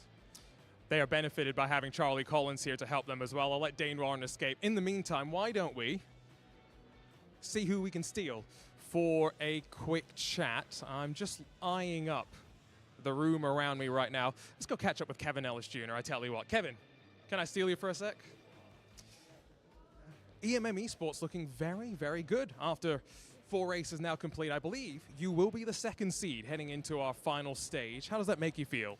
Confused. I mean, yeah, literally, we're so short-handed at this that we're like changing brake bias and ABS in the actual races, just trying to get a feel for how the car reacts to different things. So, yeah, I mean, I think the reverse grids have definitely helped. Like, both podiums I've had have been because of them. So, yeah, there's still some performance to find, but it's just a learning experience for us. First time in the Porsche for both of us, so yeah, it's a pleasant surprise. We'll just see if we can keep it up in the final. And this is what, the 3rd different GT3 car you've driven on RENNSPORT? Of course, I think started with the Audi, 4th. So I remember Audi, Mercedes, Porsche. I'm missing the Aston Martin, aren't I? Yeah, this is my 4th car that I've raced in, which apparently is a new record. So I've been around the block. I just need the BMW now, and then I've completed it. So that one looks pretty good on curbs. Which is your favorite to drive, though? Obviously, competitive sense, hard to judge with BOP, but like, which one really suits your driving style? I've always liked the Mercedes and how that handles, but of course over the years I've always gotten on well with Porsches as well. You know, from Porsche Cups to Porsche GT3s, I think the rear engine stuff just lends itself to my driving style a little bit better. So yeah, Mercedes is good, but I think from what I've felt so far with the Porsche, I'm liking how it feels. Thanks, Kevo. We're going to continue wandering, see who else we can chat to. As you can see, our influencers and content creators slowly begin to step into their rigs. That's our winner of yesterday's Pro-Am race, so plenty of expectations, I think, on his shoulders. Said we have a Charlie Collins here. Why don't we go and see if we can steal a chat with him. Sir Collins, can I steal you? He was here for social media, apparently, so we're stealing him for some media work. Sir Charlie, Porsche Coanda looking in a very good spot, but I want to talk to you about this format. You're watching from the sidelines, hero mode, one driver scoring double points. Does it look fun? Yeah. Oh yeah. Sorry, Arjun, I can take. You go. I think honestly, I think it's pretty fun because, I mean, I'm looking really in depth in it with Luke, so I'm not really looking at it from a audience perspective, from a competition perspective, but I'm still finding it really interesting because you got lots of different people racing each other differently to how you usually would, you know. So I think so far it's been an interesting watch. So a bit more strategy, it sounds like, definitely. We're going to have very different tracks, though, for the final stage. None of the tracks that we've raced here. So as much as Porsche Coanda are looking good, does it still have a little bit of an edge to it? You're the first seed, but now everyone's hunting you down. Yeah, I mean, after a good first 4 races, of course, everyone puts a target on us, and with the racing format changing again, it's a whole different mindset shift. But I'm confident in the guys that they'll just continue on, and yeah, I'm excited to see how it goes. How weird is it for you to be here, not driving, and sitting on the sidelines? A bit weird for sure, and it definitely makes me want to drive, seeing everyone race. But at the same time, I'm super proud of the guys, and yeah, just excited to see it from a different perspective as well. I'm definitely learning some new things because when I'm driving myself, I'm so kind of focused on my thing. So it's interesting seeing it from the outside perspective. Thanks, Charlie. We'll let him get back to the task at hand as our content creators, like I said, finish their preparations to get into the rig. You can also see team managers beginning their debrief sessions right now, a very crucial part of the day. Not just looking through data, Kaiki Oliveira grabbing a snack as well. 3 races coming up for our content creators and influencers as we go racing with new bits of content. We'll have hypercar racing, we'll see a Hyundai Envision, and our third and final race, we'll see the not GT1s, a legendary race car, though, head out there. One of our endurance classics. That will be one of the first DLCs that you will get on RENNSPORT. We're going to take a quick break, though, and come back with that creator action. Don't go anywhere here from the 2026 RENNSPORT Summit. The break is us. Sorry, Arjuna, but I'll take over from now on. Don't need a break. We're all good. You're absolutely right. Of course, we'll be returning immediately to Fuji. The hypercars, we've got Kuala Lumpur in the Envision. Do you know what? Actually, I'm actually very curious to how that Kuala Lumpur circuit is going to work, because the Orchard Road, which we had, of course, the Singapore Street circuit, some people like, some people don't like. I quite like it, and it's made by the same people, Legion of Races, and the Hyundai Envision, which is going to be a lot of fun. And then I'll head to our return to the circuit to the start as we had yesterday. Of course, yesterday we were racing the GT1. It says Group C on here. There is a Group C Porsche, which I have seen on one of those big banners in the background. So we'll be seeing that taking the circuit. They're absolutely going to crash in that car. That car's really hard to drive. Yeah, let's hope Arjuna's not in that car. That could be an interesting one to watch. But yeah, I'm looking forward to some of these races because it's always good to get a little bit of the new content. The Kuala Lumpur circuit, you mentioned Orchard Road, of course, circuits that are only available here on RENNSPORT, and yeah, looking forward to seeing how they race. It's going to be an interesting one. Circuit de la Sarthe, we know well, and we know it well from yesterday as well. So really intrigued to see how this is going to pan out. But yeah, nice to get that we get a bit of a change up, right, Lewis? It is good to have a little bit of breathing. You can see there in the background, blocked by a column, the Group C car that we were talking about there as well. We can see the drivers potentially getting themselves in position. You can see the GT1s that we were racing yesterday in the Merc and the Porsche. I mean, look, we're getting a load of great cars onto this platform in RENNSPORT. We've seen a lot of the some of the cars that have come in. Yes, of course, we've had all the GT3s. And I think if you've only joined us through the R1 competition, you might assume that most of the cars that are on this platform are really only the GT3 cars. Far from it. Obviously, there's even things like the Praga R1. That's also one of the cars to take around. I actually raced that car around the Orchard Road Street Circuit. You've got TCR cars. You can see there some cheeky Super Tourers on a big old banner. Love myself some Super Tourers.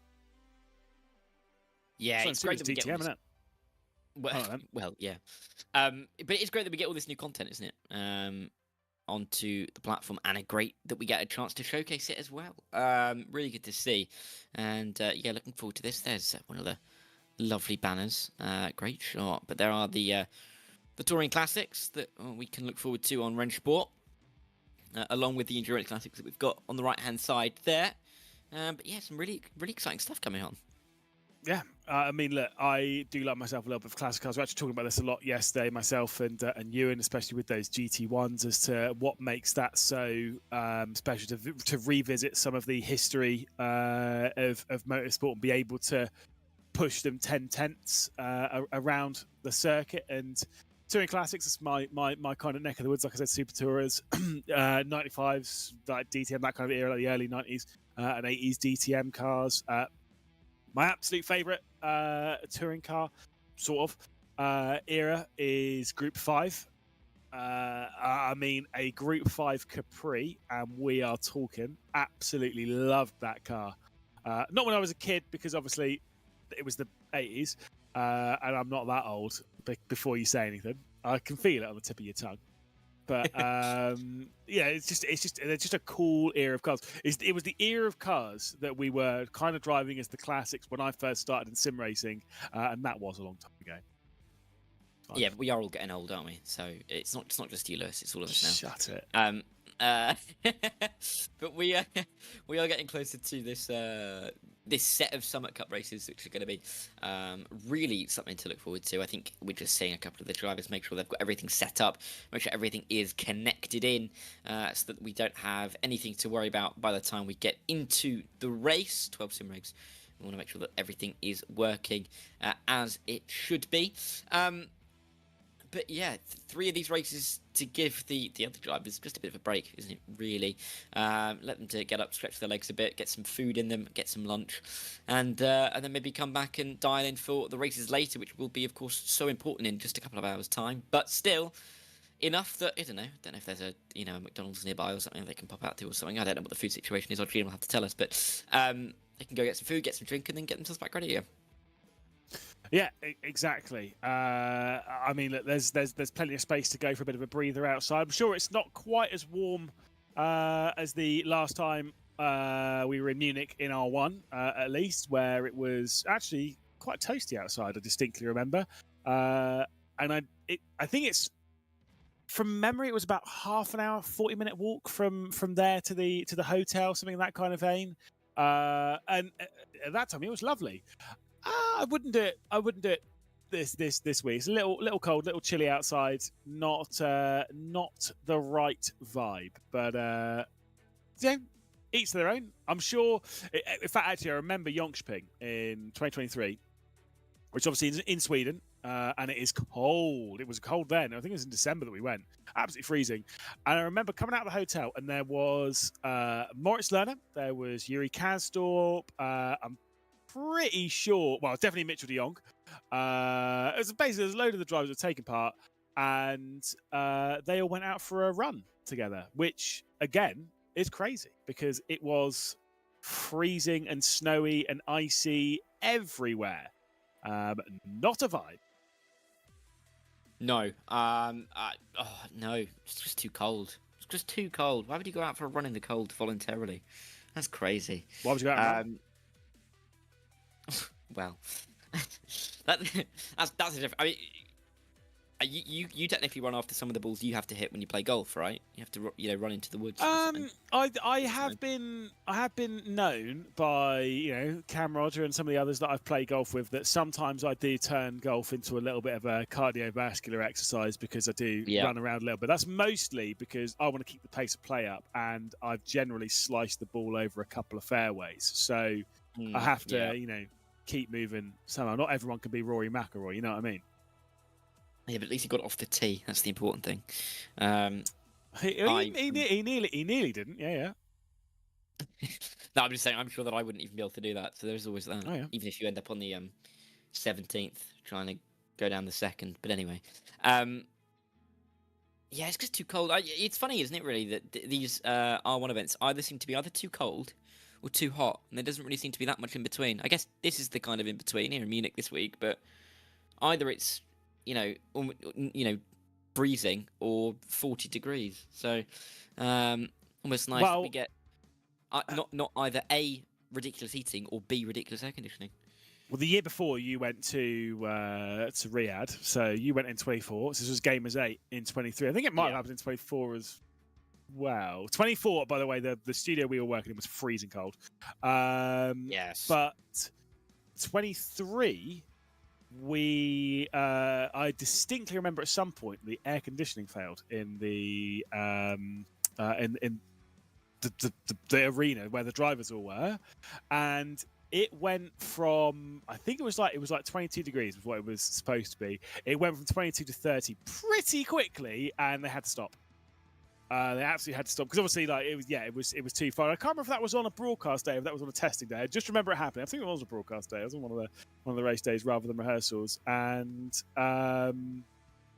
not good when that happens. Like I say, this, to be fair, if you sit behind the wheel, I think if it's cold, you kind of you naturally keep things pretty toasty. There is the Porsche 911 GT1 that we were racing in yesterday. No attempt for Arjuna to climb in a priceless piece of motorsports history. He was talking about maybe jumping into the KTM crossbow. I think the Porsche might get told off a little bit if he were going to do it. Maybe. It's pretty obvious when he gets into something. To be fair, he is a tall man, so it's not exactly that he can sneak into it, and it opens quite obviously as well, isn't it, that car?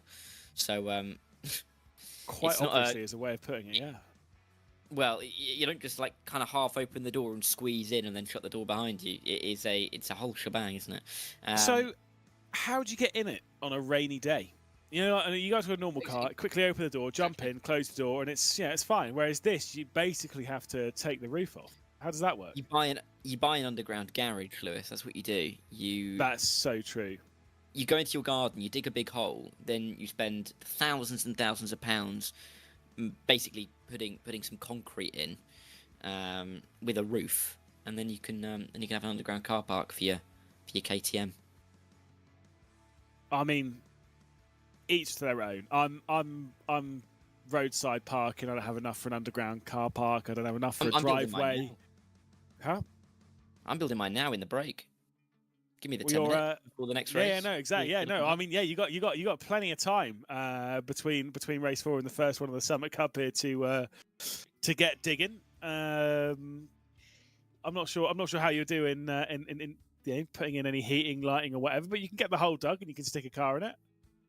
You don't seem as though you're going to be someone that drives a particularly large vehicle. Is that fair to say? Oh, well.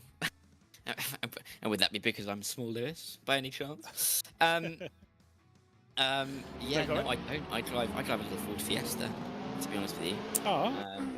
Yeah, I know. I wish it was not a little Ford Fiesta, but hey, it's got to live with what you got to live with. It's not quite these wonderful endurance cars, Lewis.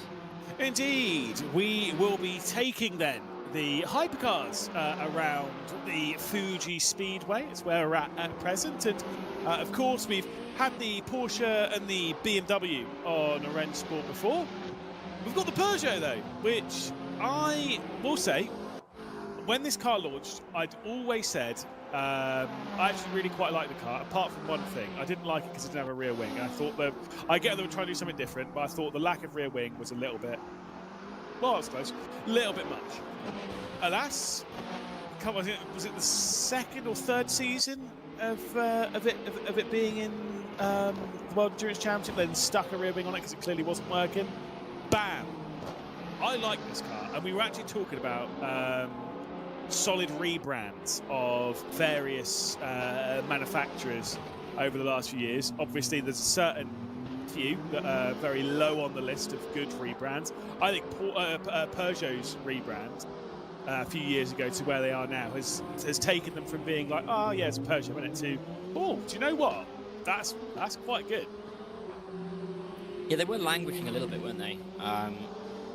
In the early stages of the hypercar class. A couple of years they weren't the quickest, but they now feel like they are a touch quicker, more competitive, and it does look tidy, doesn't it, now? It is nice that you get that kind of variation in looks between some of the hypercars, particularly when, you know, like all LMP2s look exactly the same. And generally GT3s look much the same as well. And I know that's a sweeping generalization, and, you know, people aren't going to be happy with me saying it, but generally they look a lot of the same. These hypercars can be a little bit more different. There's a little bit more quirk to them in some cases, so it's nice to see. We're using the slightly different layout of Fuji here. We are not doing that little chicane towards the end of the lap. We are making sure that we don't have too many crashes down there, so we're just using a slightly faster layout of this circuit.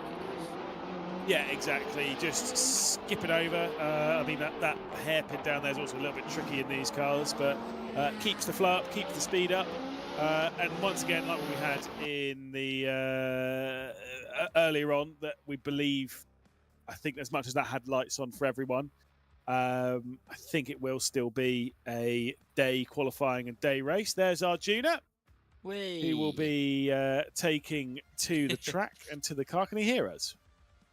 He must be able to hear us. He gave us a thumbs up. Yeah, well, no, he didn't nod his head, so he can't. So we can say whatever we want about him. I think Arjuna's not very good at golf. I think all of his scores are a complete. I think some people are just too tall. Do you know what I mean? Oh yeah, absolutely. You get to the limit. Arjuna's too much of a like, he's too tall. He's too loud. He's won too many Simi awards. I've won the perfect amount. He's won the same amount, but, you know, for ability level. No, he definitely can't hear us. He definitely cannot hear us. That's it, confirmed. The drivers cannot hear. Well, otherwise, he would have absolutely had a reaction. So that's fine. Wonder which car he's taken. Almost certainly a Porsche. Yes, of course it is. Well, it wouldn't have been a Volkswagen, would it? No, it wouldn't have been. Felix Van Del just put something onto the. I think we should go back and have a look at that, Lewis, on the screen. I think you'd appreciate that. But Arjuna in the car. I just scroll back on the stream 30 seconds or so. I think you'd appreciate the on. Oh, just look at Arjuna before it cuts away. I'm sorry. I was just so taken back what I just said about Arjuna in his car. I feel really bad. I'm just going to let everyone see it. Well, right on board. Look, please talk us through a lap or something. Let's get off this topic, otherwise we're going to be in serious trouble. Please hope that Arjuna never listens back to this broadcast. Through time one then with Arjuna. Make sure he gets it nice in check. He doesn't take his hand off the steering wheel. Just the animation.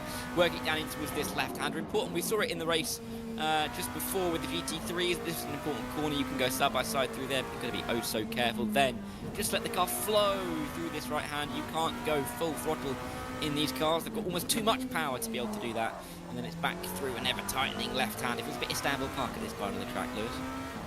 It does, but it's still got a great flow to it, much like the Istanbul Park, that run into the final sector where things get a little bit awkward. We're on board now with James West, of course, the avid tea drinker himself, gamer muscle, into the final complex of corners. It clips the left-hand hairpin, right-hand, well, it was left, and then back over to the right-hand side, of course, as we continue to climb.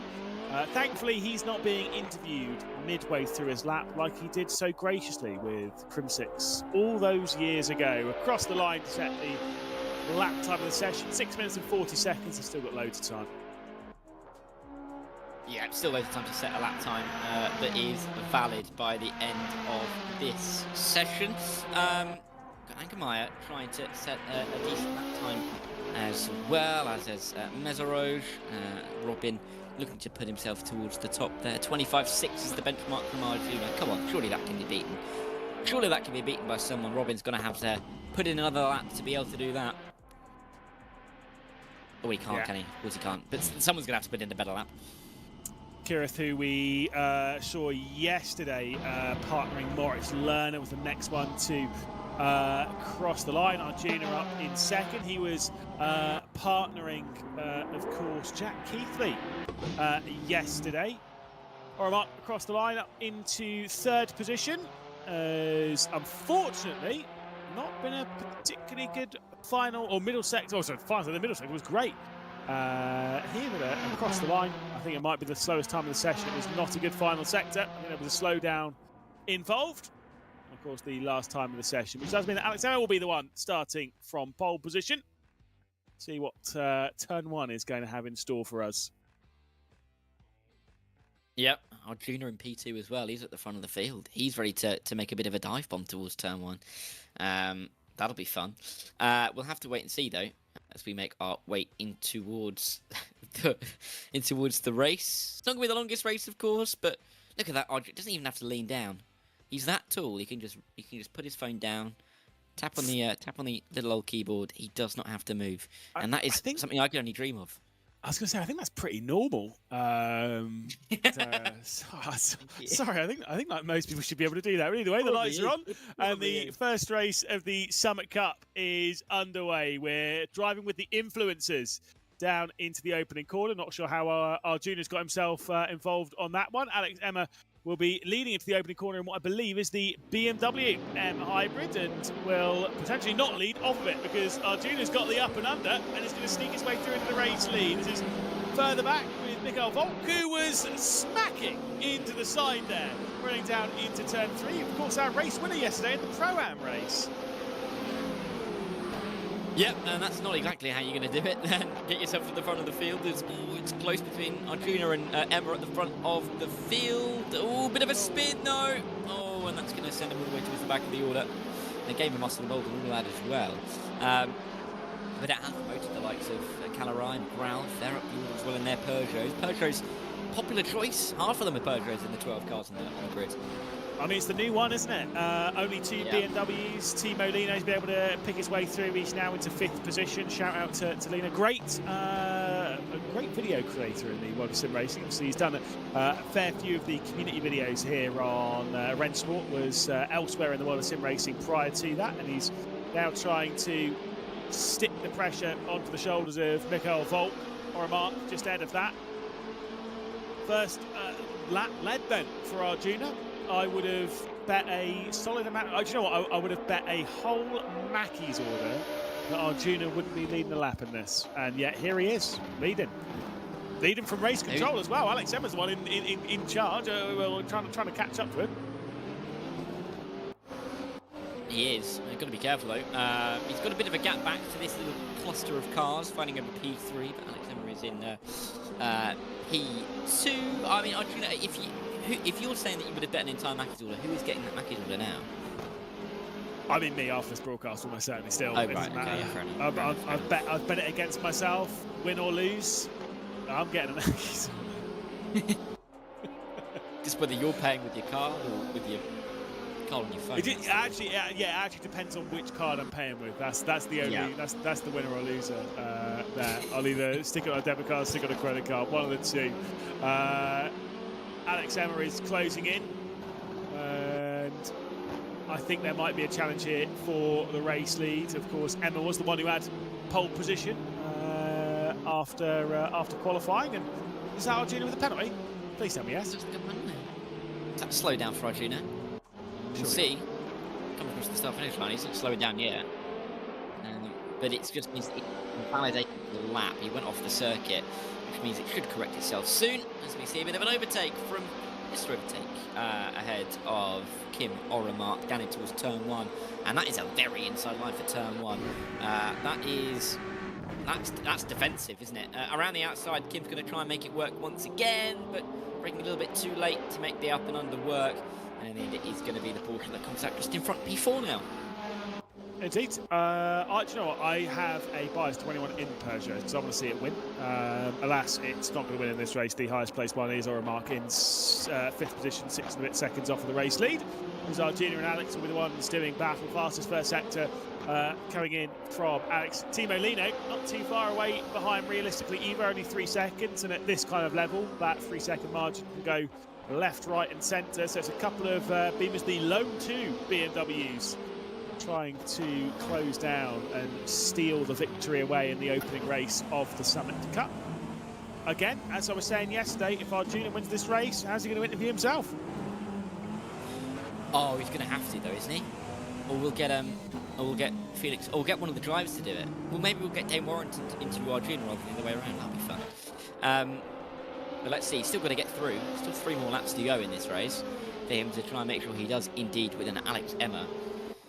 Is not going to let him go. It's a good job, really, that Alex can't really bribe Arjuna with a points advantage in the race later because he hasn't got a vested interest. But of course, Mr. Race Control, Alex Emma, trying to chase down Arjuna. They'll have a fun conversation about this after the race, I'm sure, right?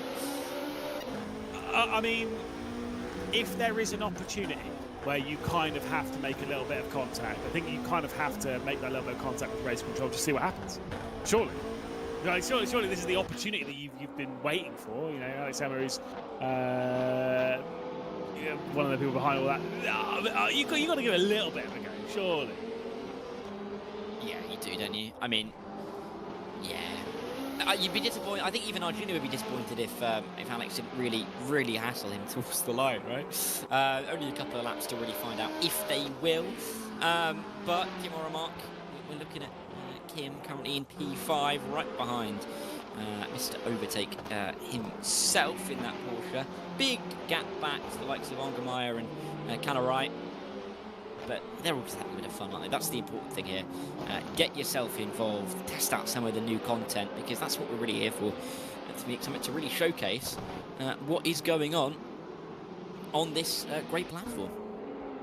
I mean, look, we're going to get some good fights, that's for sure. I've got to say, Kai Angermeyer is saying that. He's one of the drivers that obviously actually really impressed yesterday. Did a really good job on closing down on our race leader. It ended up being, of course, Porsche Granda taking the victory yesterday in the Pro-Am race, where Josh Rogers and Mikael Volk were the 2 teammates, and Kai Angermeyer was the one to close in and to keep the speed up to catch up with Mikael Volk, who in this case is the one that says overtake on the name in 4th position. Those 2 separated by quite a bit more in this race as we head down the order to Karapatian and Mesros, who the 2, I think they had some issues on lap runs. Karapatian certainly was backwards at the hairpin as they go side by side down into the left-hander at turn 3. It will go the way of the German. The door open though, potentially for the Peugeot to sneak its way back through. Kaya Angermeyer knocking at the door. Yeah, a little bit wide there from Robin though, and that's going to allow Angermeyer to come right the way through in this middle sector. Nice opportunistic move in the Peugeot. Robin's going to have to try and find a way back through somewhere. Lap and a half to do so. Time is starting to run out as Arjuna's putting that gap at the front of the field. Incredible work. But Lino is not letting Alex get away either. Those 2 BMWs could be fighting on this final lap for P2 and P3. Certainly is. There's Arjuna continuing to lead on to the final lap of the race. He's completed the pre-ante penultimate, he's completed the ante penultimate, he's completed the penultimate, and he's continued to lead all the way through them. If we can find out what words it is for 5 and 6 laps left to go, we can do the whole race using silly words. Into the left-hander of turn 3, 1.4 seconds. Going extremely fast. Fastest first sector has definitely come in from Timo Lino though. Who sits in 3rd position, and he started a little bit higher on the race. I think we might have had a cracking battle for the race lead at the moment. It does seem as though Arjuna's going to be the one to lead us into the final sector. It looks like he will be. Just a couple more corners to go. Him to negotiate his way through into the right hand into this final sector. He's only got, 3 more braking zones to go. They are chasing him down. Those 2 BMWs working, well, not really working together, but hunting him down. Arjuna, I'm sure, getting a little bit stressed. Wonder how clammy his hands are as he gets into the final couple of corners. Maybe a bit of a rear slide, but 1 more corner to go. Looks like he's done it, Lewis. You're absolutely right. Almost certainly. I mean, look, I'd say Dane Warren, who's feeling a little bit ill today, he might have the clammiest of hands. But certainly here in the Influence race in the Summit Cup, it'll be the clammiest of the hands taking the victory. Arjuna will cross the line to win the first race, wipes the sweat off his brow, which will probably make his hands even more clammy, to be perfectly honest. But the opening race will go the way of Arjuna. Arjuna's going to have to interview himself, Arjuna. Arjuna? He's fine. He's getting out of the rig. Give him a minute. You'll have to do it, though. You'll have to interview himself. There's no other way around it. Oh, absolutely. Great to also get a view of what it's like to be 6 foot tall and still have to get yourself out of a sim rig. Bit of a thumbs up as well. He's having a great time. Did you see that? He got out of the sim rig. Where did he got out of the keep sim it? rig. Within his pocket. Microphone appeared out of nowhere as he walks around to see who he could interview, realising that actually himself is the person that he wants to find here. There you go. See where he's gone back to his own sim rig. So there you go. He wants to interview himself. No, it's fine. He's going to keep going. Honestly, as much as I hate giving him any credit, it was a really good drive. Disgustingly so. It was, and you can tell he's pleased with himself because he's having a little chuckle every now and again. Look at him. Oh, look, it's me. He is so aware of that camera just following him as well. Hello, Arjuna. Camera's on him as well. He's getting ready to go, thinking that he's going to interview somebody else, but I don't think he knows yet, Lewis. Yeah, I know. We'll head down to Arjuna and we'll see what he's going to say. This is going to be very interesting, isn't it? Well, I am sweaty, guys. That was a lot of fun. Apparently I won, which I can't quite believe, but I got pushed all the way to the very end. You may not have missed it. Almost lost the car through the final corner coming to the line. I had a quick chat with Gamer Muscle before we went racing, so let's quickly steal a chat with him as well here. How did you like this brand new layout we have of Fuji on RENNSPORT? Skipping that chicane, did you have any chaos? Yeah, well, it's certainly different not slowing all the way down for those tight corners and then trying to get the hook right and carry the momentum up the hill. And yeah, I definitely struggled with adapting to the different braking zone. I understeered off and I think I lost a position to Champion Joe, and I think you squeezed through as well, all because of that different layout. It was good. It's really good fun, actually, yeah.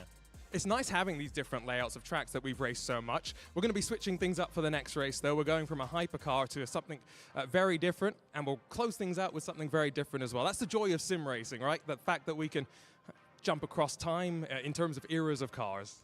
I mean, I absolutely love it. And also at this event, you've got the real vehicles parked and you can see them and then you can jump in them. And let's face it, we're never going to drive these cars. I'm never going to be allowed in the real car in real life. So having that in this sim is absolutely fantastic, yeah. We need to have a word. I've been fitting it, actually, the 98 GT1. I'm just too long, so... Well, both of us raced the Porsche, so there's got to be something there. Okay, well, maybe we can find a way to get in it. Thank you. Cheers. Back to you guys. Well, there we go. The news just in. Gamer Muscle is not vertically challenged. He said he was too long to get in the in that Porsche GT1. Fair play. Each their own. I definitely would be able to fit in it. That's mostly because I'm too fat. But that's okay. An enjoyable race indeed. But as Arjuna was saying there, we're going to be heading into something very different after this, around a circuit that's very different. We've just had quite a nice open Grand Prix-esque circuit. We're now going to be closing all of that off and taking to a circuit which I don't know anything about. It's a fictional circuit. It's the Kuala Lumpur Street Circuit, and I've never seen it. And it's going to be an interesting one, I think, to see the differences really between that Fuji circuit. Of course, it's more open. It's more of a road circuit. I mean, when you look at, you know, American series, particularly when they categorize things as road circuits, ovals, and then street circuits, this is definitely a road circuit than a street circuit. No doubt about that. Shame we don't have the oval at the end, but we have got what is basically an oval in the circuit de la Sarthe, right? As close as you can get in the world of endurance racing to an oval, apart from Daytona. Ooh, careful, Darren. Yeah, right. Goodness me. I mean, look, technically, if you zoom out far enough, maybe the Nürburgring's more round than even that. There's a lot of corners on the Nürburgring, but you know what I mean. Not as many straights though, does it? Oh no! Sorry, I didn't need to see that. Sorry, just watching Andrew taking over his jumper. It's fine, don't worry about it. Obviously, it's getting hot and sweaty down there. Study that track map, man. Look at it, top right of your screen. Keep your eye on it. Kyle keep your Lamy? eye on. Huh? It looks a bit like Kyle Lamy from there. I know it's Kyle not. Lamy, I know but that's it's not. fine. Right. Obviously, you can see the car that we are taking to the circuit in.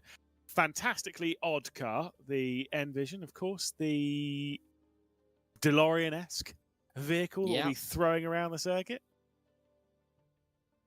Where are the hoverboards? Frankly, that'd be interesting. Here is Arjuna then getting onto the circuit, and Let's learn. Let's learn how this track goes, because I haven't seen it in this manner, especially when you've got that much oversteer in the middle of a corner. This is going to be interesting to see. It does feel quite wide, doesn't it? Good overtaking spots on this one. Oh, big chicane that we're going into now. Over to the left-hand side, back over to the right. Terrible line there from Arjuna. That's fine. Doesn't look like he's going to be going to. He's not going to be going back to back. Onto the brakes, into a right hand. I've already lost control of where we are on the circuit as to how many corners there are. It looks like there's some sort of monorail system above us. As we head, there is a great shout from our broadcast. This is a track map in the top right of your screen. Oh my goodness, through the Formula E style chicane on the back stretch. My goodness, that was close. You don't need to know where you are on the track to know that that was a big moment. Arjuna smashing it into the wall as well. Goodness me. If he wasn't already sweating, he definitely is now. And this is just the practice session, quite frankly. Does feel very open, this circuit, doesn't it? Some fast chicanes, some slower chicanes, and then some more open, wide. Oh my goodness me, some open bits where you can. It feels a little bit less like a street circuit. That's fun. As he now comes out of the final corner towards turn number 1 past the pit lane once again. That is a lap then of this Kuala Lumpur street circuit. He's only got a minute left in practice, which means he's not really going to be able to get another full lap in. No, indeed. I'm assuming this is, probably assumingly so, a qualifying session. So they get 1 lap in that. Unless they're doing reverse grids in this as well, I'll do step it up. Obviously, into this chicane. I actually do quite like the vibe of this chicane. It's a bit like, at least visually, similar to, I guess, in a sense, Mexico City, but obviously that you're constantly increasing speed running through. This one, you're actually kind of taking it off. This right-hander on the run down into this chicane, which is an absolute meme. This is going to cause a whopper of a crash. And I will say, considering Arjuna's never seen this track, he's doing disgustingly well right now, actually. He is. He's not got a car through there to nearly drive into him as well, so he's a little bit safer through there.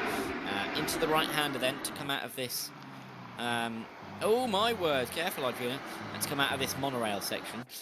He's very DeLorean, isn't it? He's very DeLorean. I like the car. Yeah, it's nice. It's different. Almost looks both futuristic but also retro at exactly the same time, which is actually quite a nice feel, I think. We do have quite a few cars in that kind of vein, don't we? In the modern era of vehicle design, particular movement, yeah. Yeah, exactly. I don't know what to call it past that point. I'm not that pretentious, unfortunately, but this I vibe with. As do I with those 3. I could definitely fit in that Porsche on the end, couldn't I? That 911. Yeah, you can fit into all of these, no problem. I could, yeah, oh, absolutely. But I think I'd look the least stupid in that one on the end. I mean, proportion-wise, I don't think any are really going to be doing you many favours. I mean, do you know what? If you lied down next to the 911 GT1 in the middle, that would be hilarious. I mean, those cars are long, but damn. Qualifying seems to be underway, so at least we'll take the topic off of taking the mick out of Dara, and we'll return it to taking the mick out of Arjuna, to be honest, because I'm sure we'll see some of his. We'll find some of his drivers soon. In fact, actually, broadcast producers just waiting for our in-game camera op to figure his life out. Has he done it? He's done it. Cheers, Cam. Doing a great job. He's thinking about the golf, Cam Roger. That's what it is. I don't actually think he's thinking about golf. I think he's thinking about something very differently this afternoon. But that's fine. Maybe it is golf. Qualifying is underway then, isn't it, Lewis? In this new circuit on the game. This is going to be an exciting one. Can Arjuna go back-to-back? Possibly. We'll have to wait and see. He's not one of the first ones to set a lap time, so we're going to have a little while to find out and see. It is, as Cam Roger has sent us the track map of the track that supercars were originally supposed to run around in Kuala Lumpur. It's similar, but not exactly the same. As Kaya Ankermeyer will set the fastest lap of the opening two. Mikael Volk will go in the second position. Timo Lino will be the next one around towards this final. So we're actually going to get a few laps pretty close to each other after Timo will cross the line. What can Timo Lino do? Is he cross the stripe? 15 seconds. I think even Dara, you could be faster than that. I couldn't possibly suggest whether I could or not, but maybe, actually, possibly.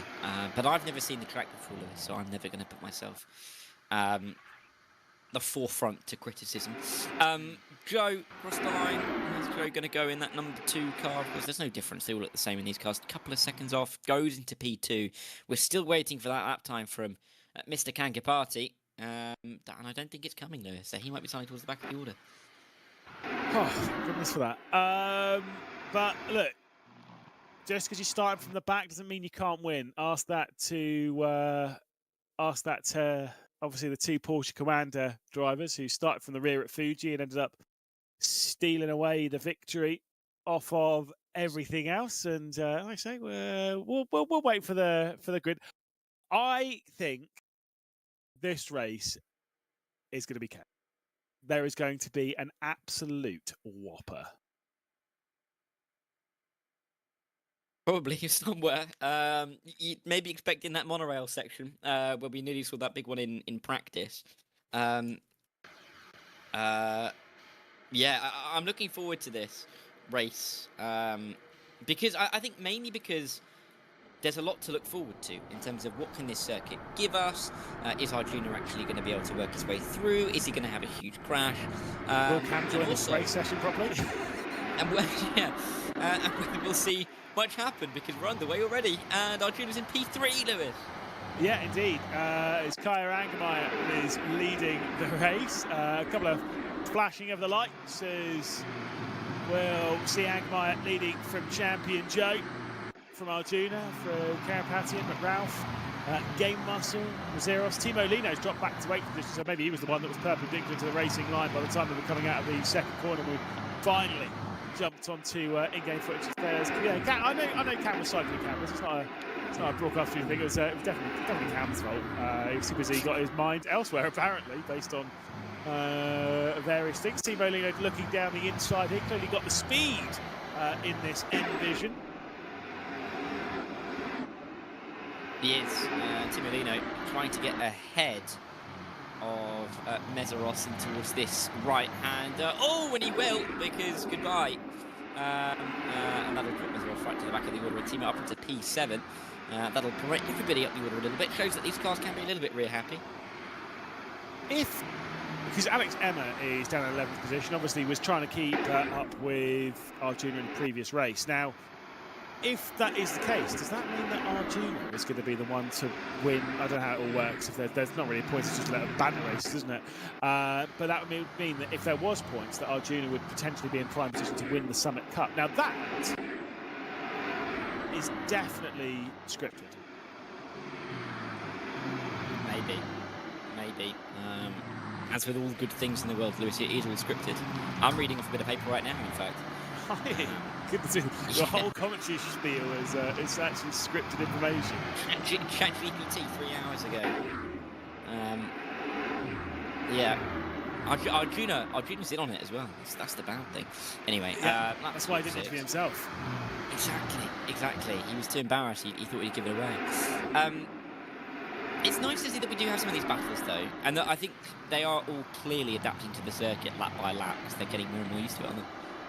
Yeah, and obviously in a circuit that you've basically never seen before, you get, 3 laps in practice to get used to it, 1 lap in qualifying, and then you get thrown into a 6-lap race. It's almost like real life. I remember talking to a couple of mates of mine that were racing in the Bathurst 12 hours a few years ago, and they said before they went into the race, one of them had, I think it was 12, 13 laps before the race started at Bathurst. That was it. That was all you got.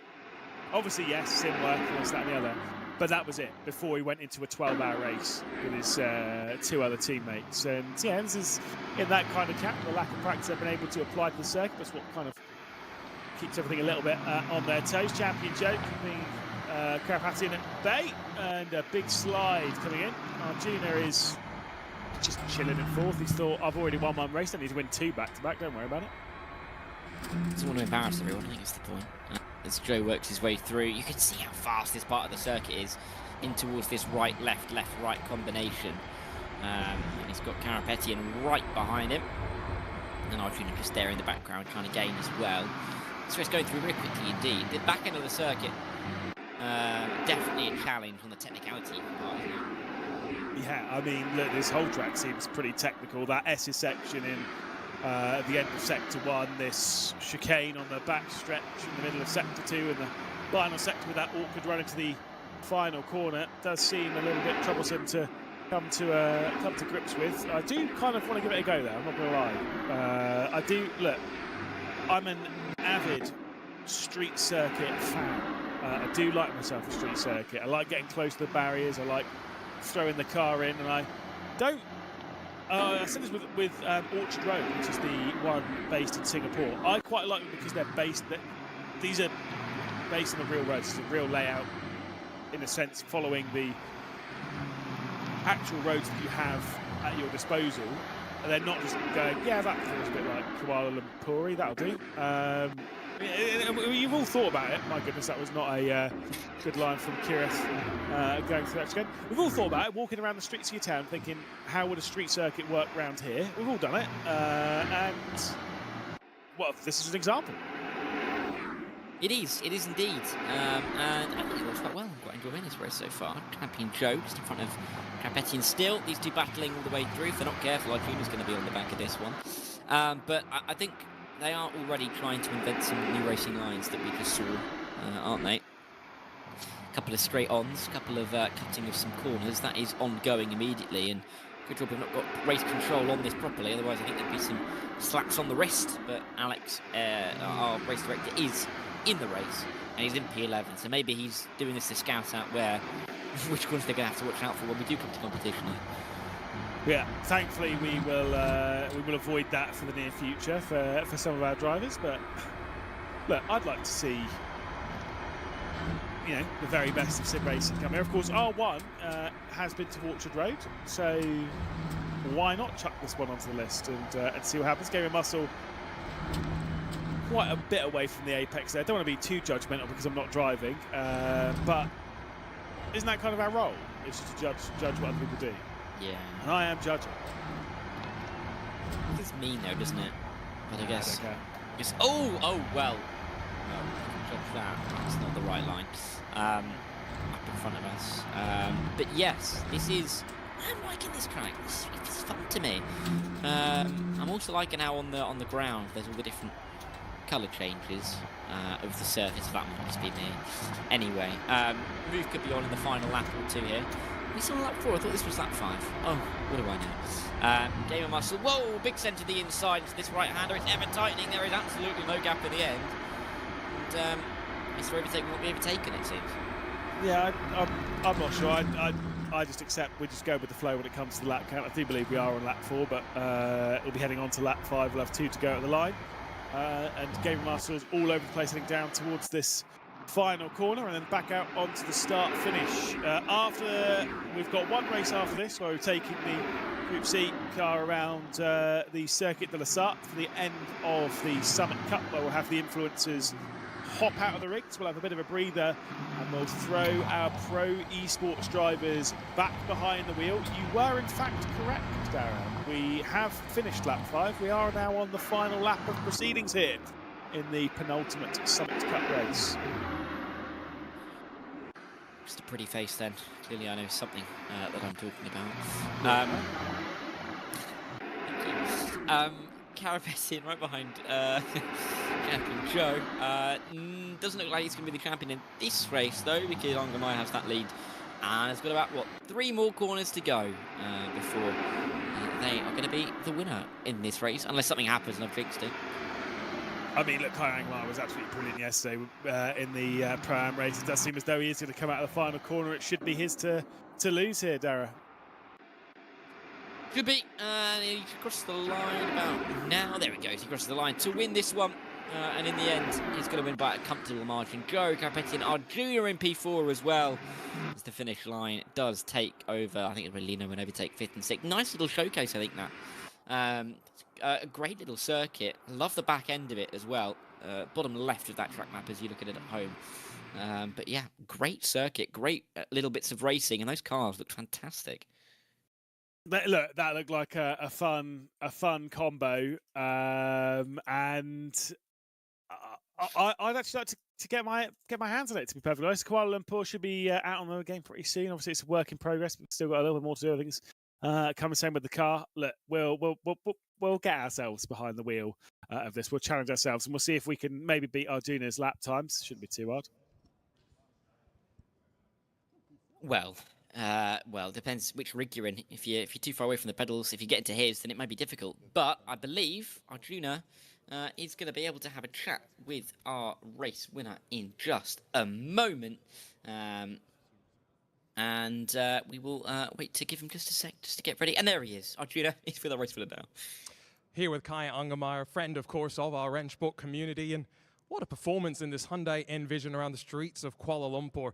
Interesting challenge, both the track, but the car as well. Yeah, the car as well. I mean, the track is flowing pretty nice.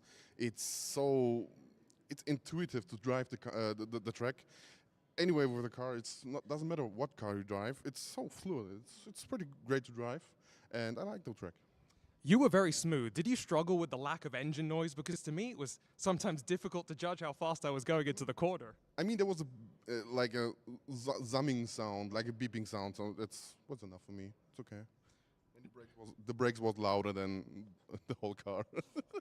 Next up, Group C. I know that the first race didn't go great for you, but are you looking forward to this final race of our Creator Cup? Yes. I will focus up and head down and look that I'm making good positions in front. I'll let you get your head down. Lewis and Dara, I've got to say, you saw me take the jumper off. I am sweating. I forgot how much work sim racing really was behind the wheel of one of these cars. I mean, I don't blame you, mate. But you need a belt. Just saying that. Just say, look, whilst you were crouched down to Kai Angermeyer, maybe I saw a little bit too much. It's fine, right? He's getting nervous now. He's gone. Obviously, we've got the drivers here behind the rig. They're about ready to get themselves ready for race number 3 of the Summit Cup. Darryl will be taking to the Circuit de la Sarthe. Yeah, we will. A bit of a longer lap around there, of course, than we have seen here, and some different cars as well to get ourselves into a bit of track that we know well from yesterday as well. And a classic, isn't it, of the endurance circuit? It is. It's a tricky one, of course. We have seen quite a lot of the drivers take to the circuit, like you say, yesterday in the Pro-Am race. But, of course, that was, yes, driving in a classic Le Mans car in the 911 GT1. But, of course, here in the Group C car, you can see it top of your screen. Very different style of car, a little bit more power even, I think. What was 600 brake horsepower in the GT1s? I don't know how much it is in a Group C car. I think it's a little more than that. Yeah, it is just a tiny bit, I think. But yeah, it's nice that we're going to get into this race. Final one for these guys to showcase what we have got on this RENNSPORT system. And yeah, I think it'll be nice to see the differences between this and, of course, the Kuala Lumpur circuit. Of course, Kuala Lumpur, that is a fictional circuit. Circuit de la Sarthe couldn't be less fictional if it tried. Of course, the almost the foundation of Grand Prix racing back in the 1900s. So it's a historical circuit, and we've got some new cars and new drivers onto it today. Yeah, absolutely. It's the Porsche 962. They'll be firing around the circuit in. I'm pretty sure there is only the sole Group C car, so we'll have to try and pick out each of the Rothmans Porsches. Certainly is. And I say Rothmans, but not I'd say that because it's got racing written all over it because I know how this all works. It's fine. We all know the livery. Into that opening sector they go, and of course, that big run down the mole stands.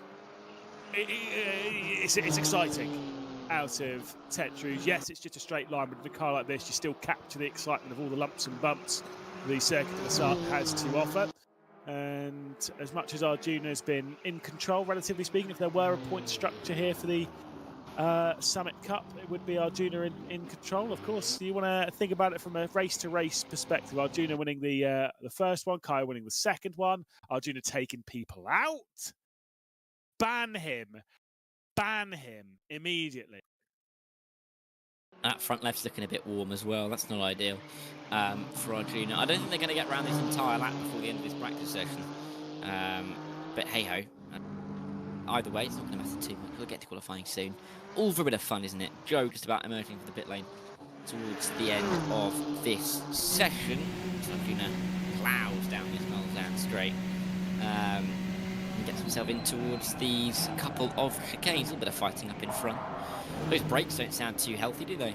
Oh, hello. Yeah, but at least there's a bit more noise. Kyra Angermeyer saying about the previous car being an electric car. This one having a little bit more grunt coming out from behind. So as we ride on board with Arjuna on the run down the Mulsanne into the second chicane.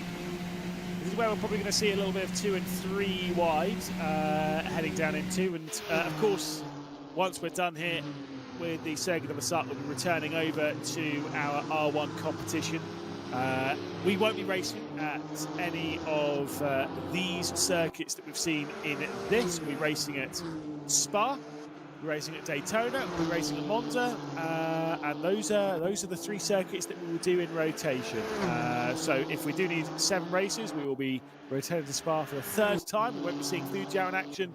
We won't be seeing the Kuala Lumpur Street Circuit and the Circuit de la Sarthe in the hands of our pro drivers. But Daytona and Spa being added to Monza as well should provide some pretty exciting racing. And in my neck of the woods, I'm quite glad we get rid of Hockenheim. I've never been a massive fan of Hockenheim. It's never been the easiest track to race well, I think. But either way, nice that we were able to start the day with it, and nice that we get a nice variation throughout the day, as well as we jump in towards our qualifying session here at the Circuit de la Sarthe. Drivers not really able to almost practice in those cars around the most important part of the lap. You'd say to get some practice in towards the Porsche curves towards the back end of the lap. But as it is, they're going to attack it in qualifying, as they always will, and we'll see who can come up top. Obviously, only a few seconds until we begin this qualifying lap.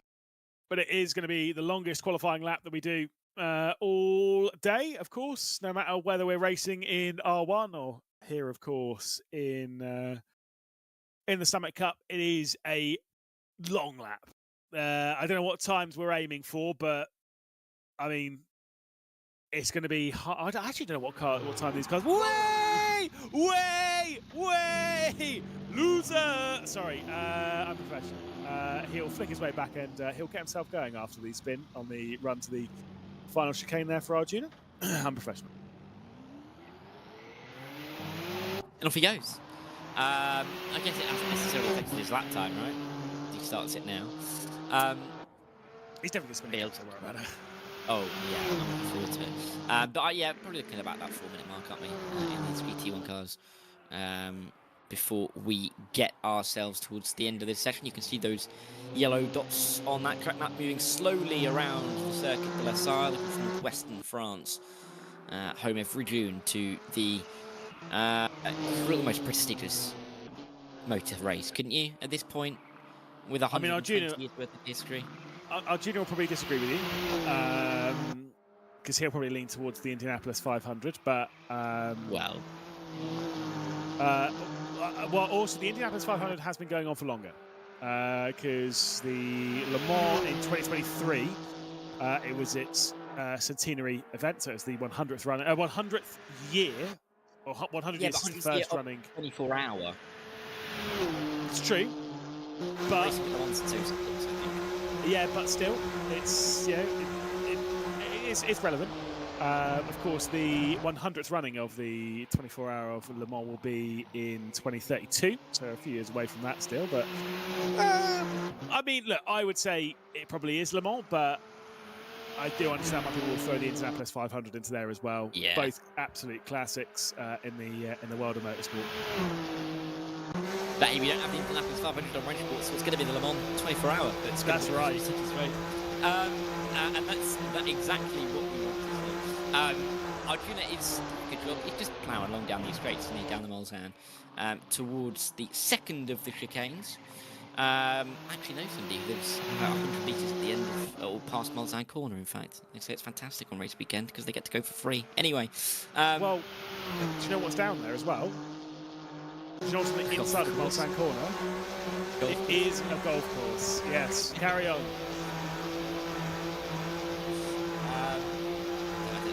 Is there anything else to say? It's golf No. course. I know all the golf courses. Oh! I don't.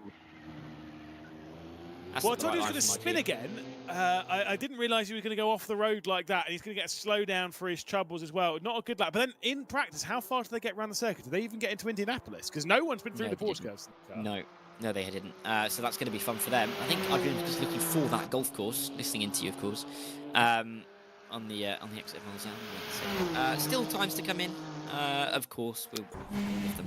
McGrath just about coming in towards Indianapolis, and Arnage spin, I think, from Lino. If I'm looking at that track map correctly, let's see Arjuna arrive on the scene. Where is... and Arjuna as well. Can you drop the ways that I did on the start of this lap? You got to be like, "Wee!" I don't know what cool kids say other than that. Well, if he does it again, we could synchronise it if you wanted to. Oh, okay, bet. But only if Arjuna does. McRalph will head into the Porsche curves and will head off the road. This race is going to be mental, isn't it? Yeah.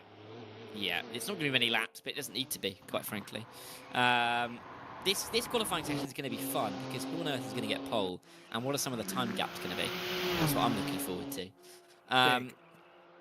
Angermeyer, of course, just won in Kuala Lumpur, doing one purple sector out of the 7 so far. Who's got the other ones? I'd love to know. I almost got a feeling that's not working, probably because surely. Probably. Well, maybe it is. It's definitely not Arjuna who's grabbed any of them. Look at that, all green sectors at the top of his screen as he heads his way through the Porsche curves. If you ever wanted to see a hard job made to look incredibly difficult, do an onboard lap with Arjuna and he'll show you the way.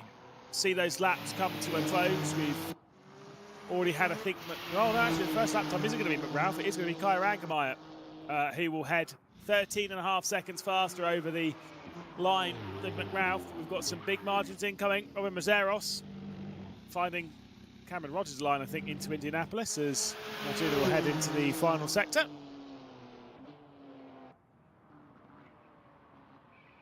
What's the lap time going to be? It's going to be 24 seconds off. He's a second off for every hour the race is run. That's a really nice touch, I think, from Arjuna there to make it that far away. I don't know about you, Lewis, but I respect that. Look, he's trying to have he's trying to add something here. As James West, Game Muscle, goes into second spot, so a couple more times to come in. We've already seen Mazeros off the road going down into Indianapolis, and I think we'll have Alex Emma into the final sector, so we'll see Emma's lap time appear onto the board, and we'll see what Mazeros is also able to do.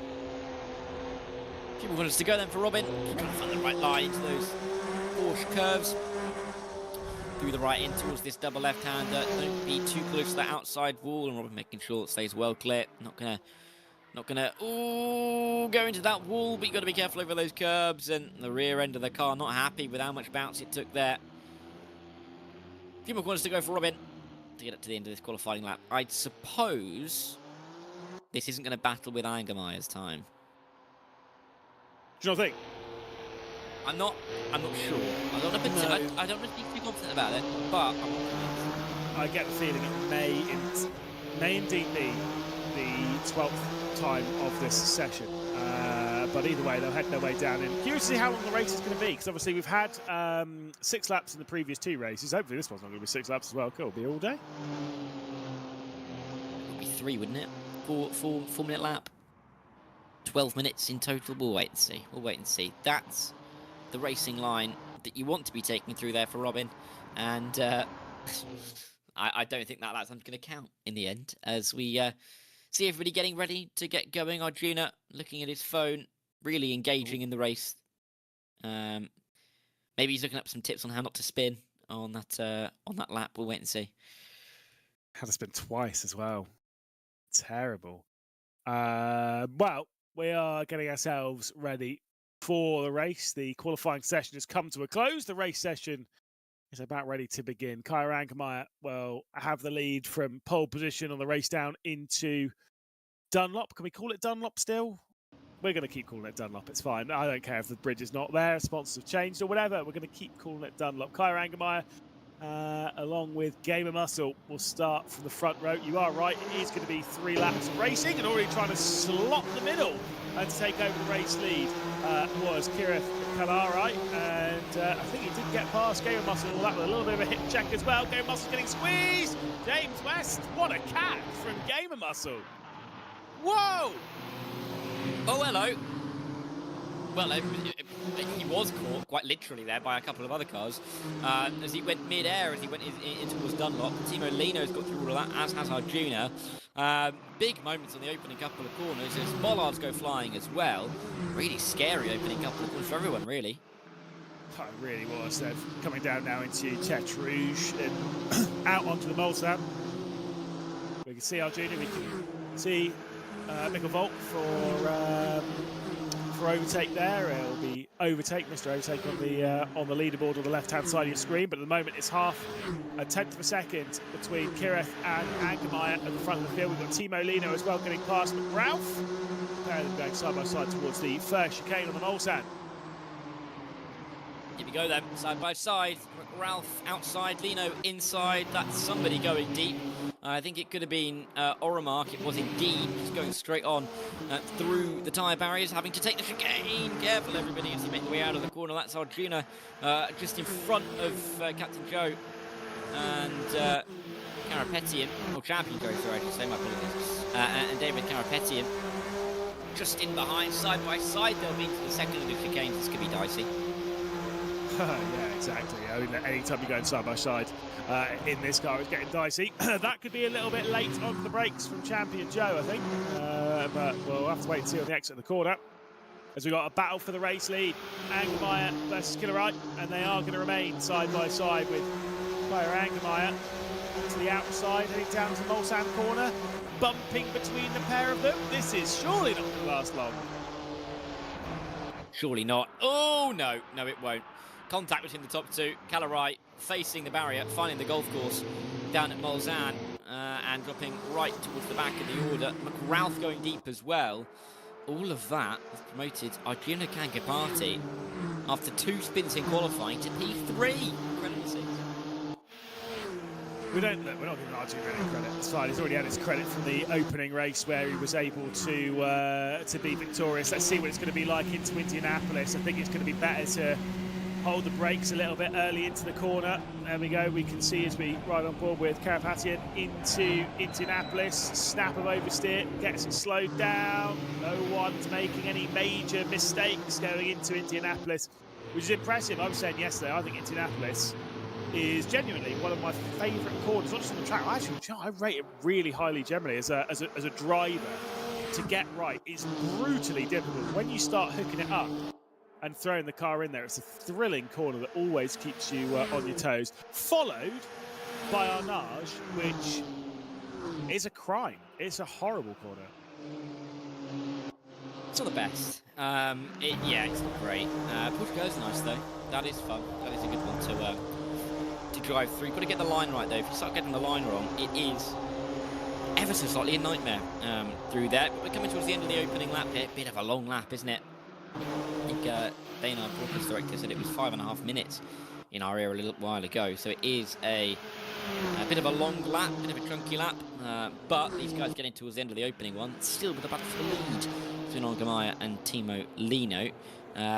Lots of exclamation. Oh no! Lots of exclamation marks, and that's why Timo Lino is spun around, facing the wrong way. Don't go into the circuit yet. No one can take the corner properly, and that's why everyone's getting those exclamation marks because they've all invalidated the lap time. Yeah, indeed. There's going to be quite a few of that track the biggest scourge to the race. I think the 5.5 minute was for Mazzaros' lap time in that qualifying session. I think for our pole time it was 4 minutes 15, 4 minutes 20 in that kind of vein. Kyra Ankermeyer looking to take 2 victories here in the Summit Cup because he's got a 3-second lead as we begin the penultimate lap. I've realised we can have a stupid name for all of the laps in this. Obviously, we've got the final lap, we've got the penultimate lap, and we've got the ante-penultimate lap. So we've got all of them. All of them are ticked off, and they're all stupid. What are those words in French? Because we're in France, aren't we? That's the real question. I think that's how we're really going to have to name the list. Lap minus 1. Lap minus 2. And that is true from our broadcast producer. We are in Germany, as much as virtually we're in. Well, actually, I mean, virtually we're doubling across the board, aren't we? We're virtually in Germany, and we're virtually in France. Isn't that mental? So basically, let's just call it Strasbourg, and we'll go with that. With French and German elements. Yeah, exactly. I might look that was between Munich and Le Mans. Anyway, Angermeyer still leads the way. Arjuna P2. Arjuna's P2. Can he get another win? No. He might. Okay. No. He'll bin it first. He'll either bin it going into Indianapolis with the Porsche girls this lap. Okay. How much we put in on it? Another Mackies? Tomorrow's wrap of the day, yeah. It's a sweet chili crispy chicken. Yes, I already knew that. Is it? Yeah. Isn't that bad that I know that off by heart? That I know that Fridays and Sundays, that's the one to go for. Oh, are they on specific days? I didn't know that. Anyway. Well, yeah, it's the wrap of the day is. That's what's called wrap of the day. I can't tell if. Yeah, but I didn't. Oh, that's a good point. Actually. That's a good point. I didn't know if it was like on a 3-day cycle or something. I don't know. Anyway, David Carapetian, he was flashing the lights there. I don't know whether he thought he was in a rave or whether he thought he was just letting someone know he was there. But that was quite strobing, wasn't it? Again, it reminds me of one of the stories that I got told about in the Spa 24 Hour, where one of the drivers didn't realise that at night time the flash. You know when you see them flash their lights, and it's like bam bam bam bam bam bam bam bam, right? It's like 5 smack. Yeah. Right, to make sure that it sends off the lights. You don't just flash them once; it automatically does them. And it's a story where this guy was getting really annoyed with the car ahead, and so he spammed the button. He literally press, because he was getting really frustrated with the car ahead. Right? Yeah.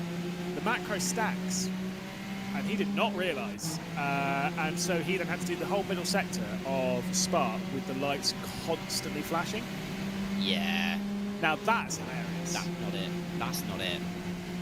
That's what we want to do. Good vibes. It's great to watch. Oh, Arjuna. Maybe he's not spun this lap. Oh, but he has hit the wall.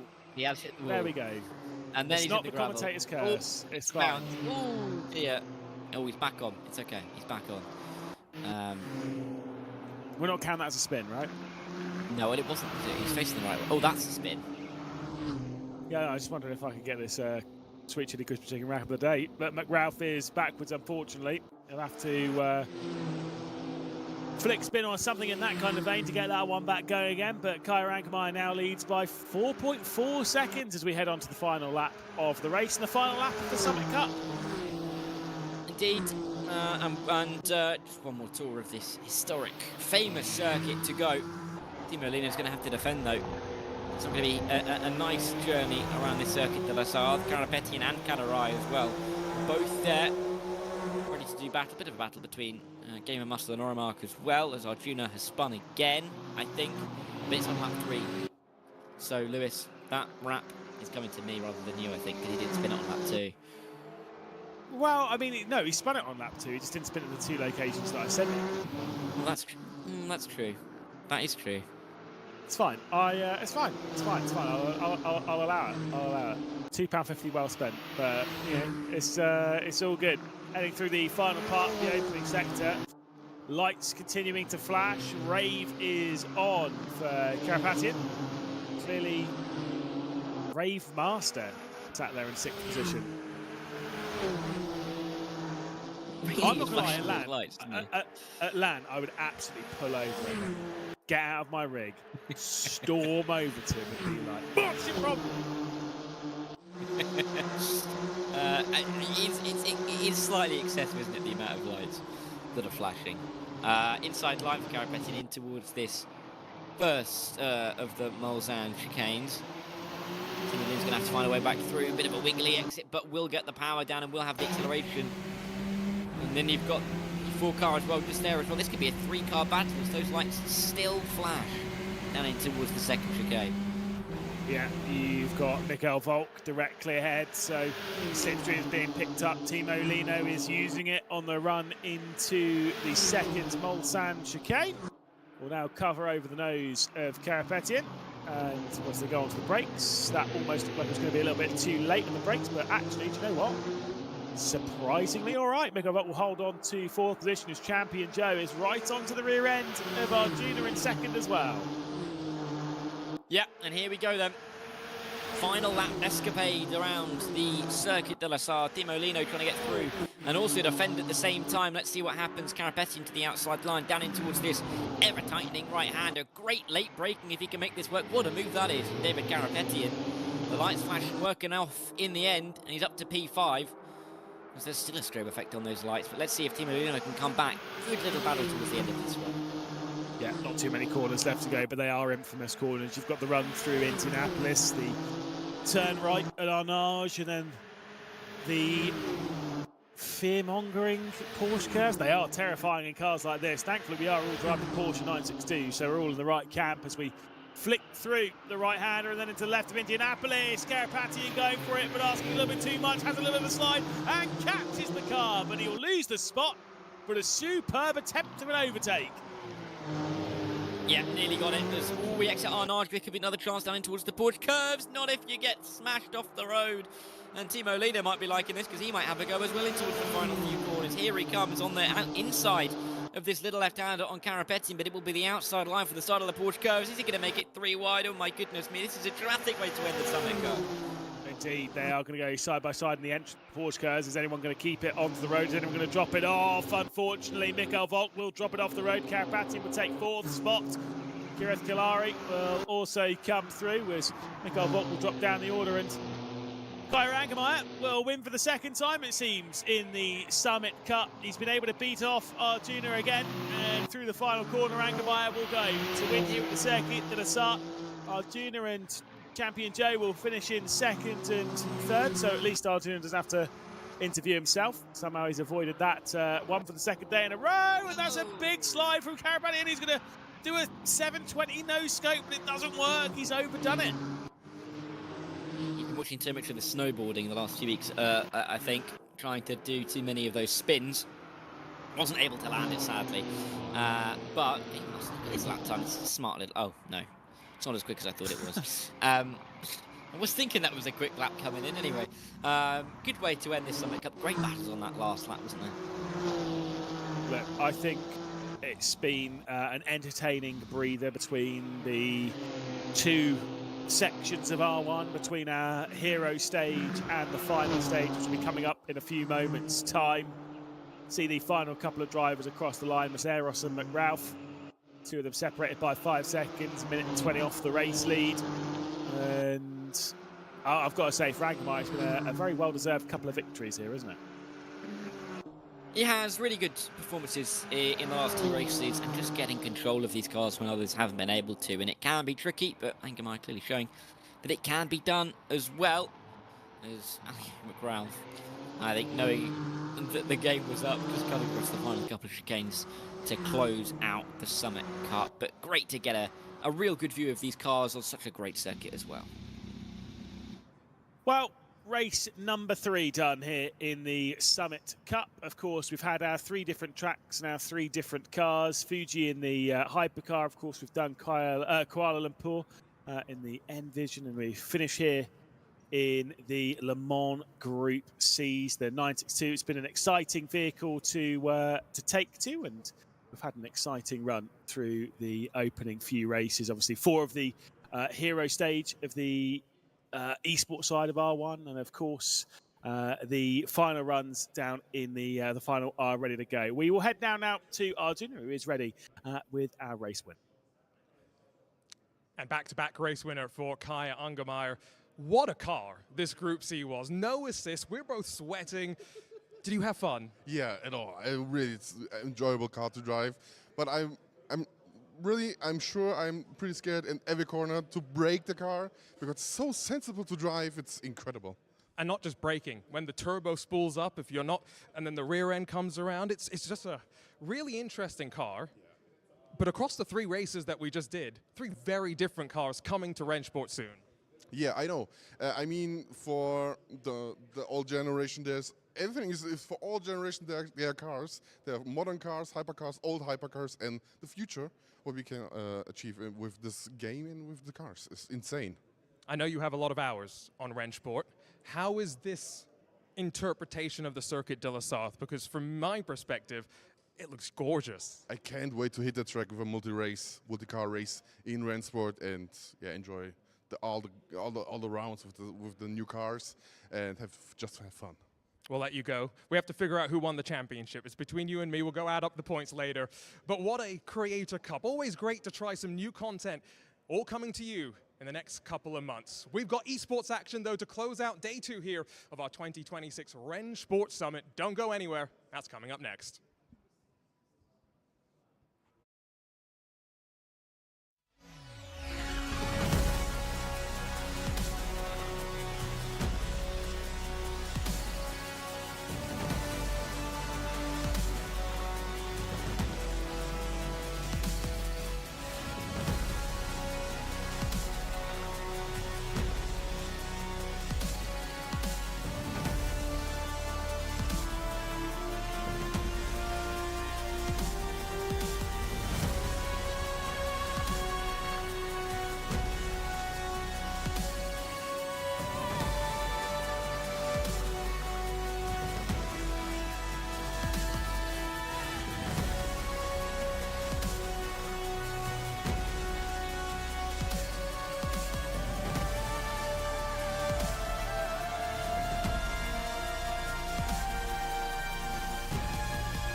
And welcome back to the RENNSPORT Summit 2026 here in Munich. We've just finished with our Creator Cup 3 electric races, but now time to get to the serious business of our esports final. If you're just rejoining us here on day 2, let's walk you through what we've already done as we set up for our final run of racing tonight. We all started in the hero stage of our esports competition as our 6 teams fought it out to seed themselves for the finals coming up in a few moments' time. Those esports drivers got a bit of a break as we had 3 really interesting races. Broke out the hypercars at the Fuji Speedway, Hyundai Envision at the Kuala Lumpur Street Circuit, a custom track built by the Legions of Racers, a really interesting project. And then last but not least, Group C's at Le Mans as we wound our way through the Creator Cup. Now, it's the talk of finalist mode. And to talk about that, let's welcome back in our commentators, Lewis McLeod, but now joined by Ewan O'Leary. Guys, what an interesting first 4 races that we had with hero mode, double points and all of that. But Lewis, lots of action, lots of chaos in a lot of ways as well. What do you think we're in for as we get ready to go for the finals? Look, I'm sure we're going to get some drama. I mean, the thing to note from those first 4 races is that realistically Porsche Carrera are the team to beat. They've shown that. Had back-to-back 1-2s in races 3 and 4, and obviously there's no reverse grids to speak of in this. It's qualifying straight into the race. I suspect that they are going to be coming into this with a whole host of confidence.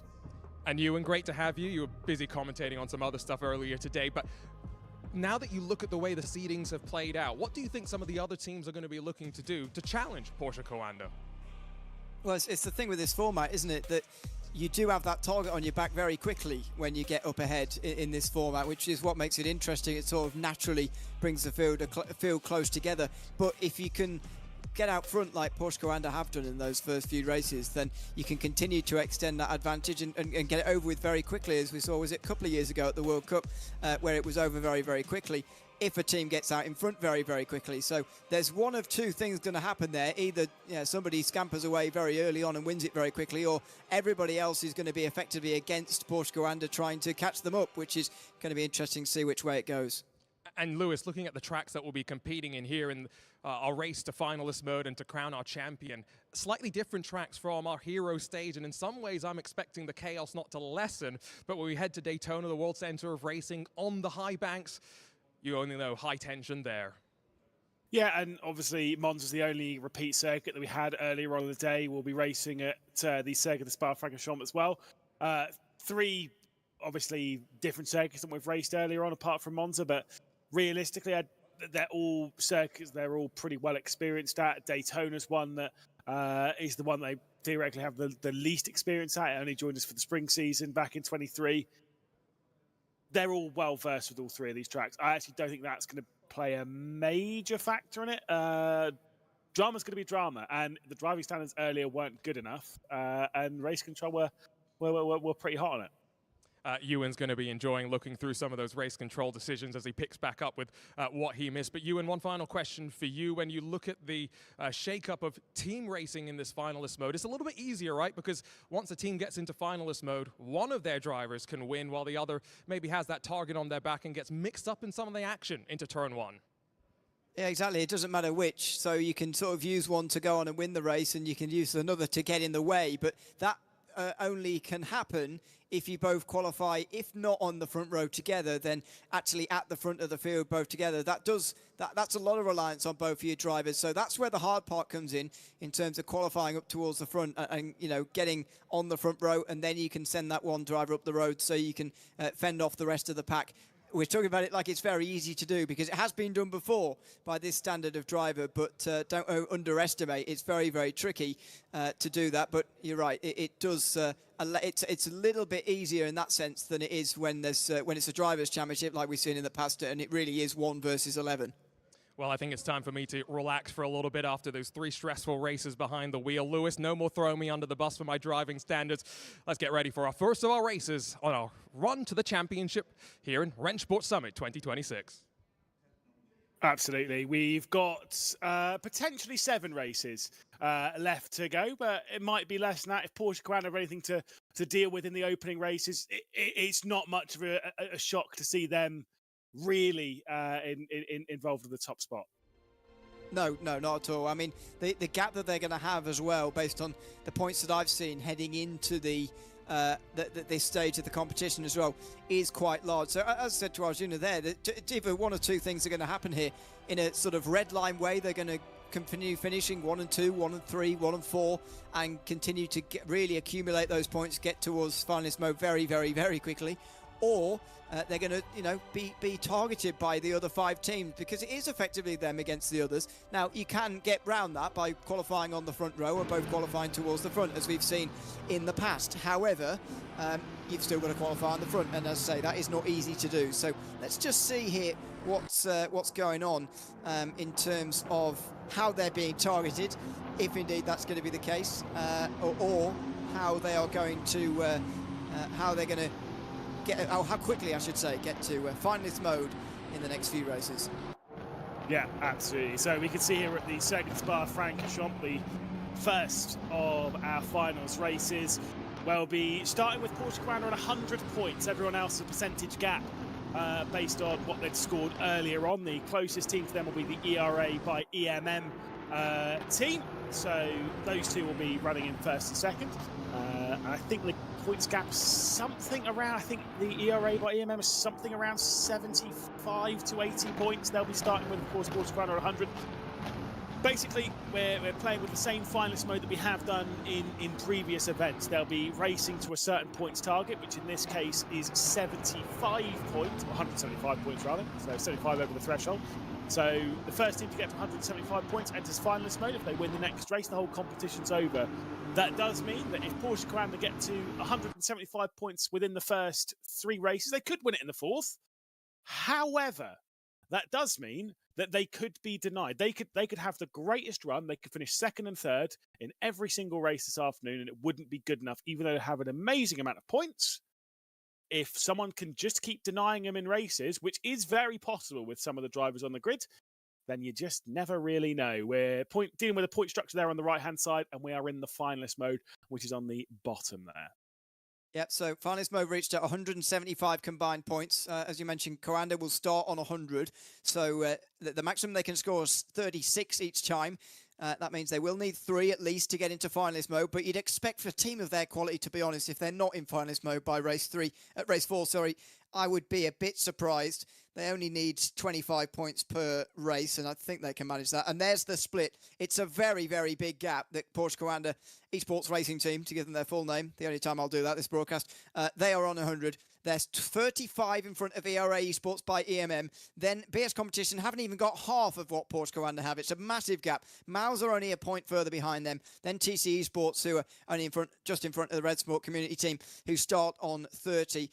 The problem for these guys as well is that, in my mind anyway, is that the point structure means that they can't really gain very quickly on Porsche Coanda. And don't forget, if this runs out to 7 races, then it will be the team with, as far as I'm aware, the team with the most points just wins. So they've got to think about actually getting closer to Porsche Coanda as well, because this is a shorter format than what we've normally had the limit at, sort of 8 or 9 races. Means that it's more possible that we could run out the 7 races without an actual winner in finalist mode, and that means you've got to think about points as well. And some of these teams are starting a mile back from Porsche Coanda.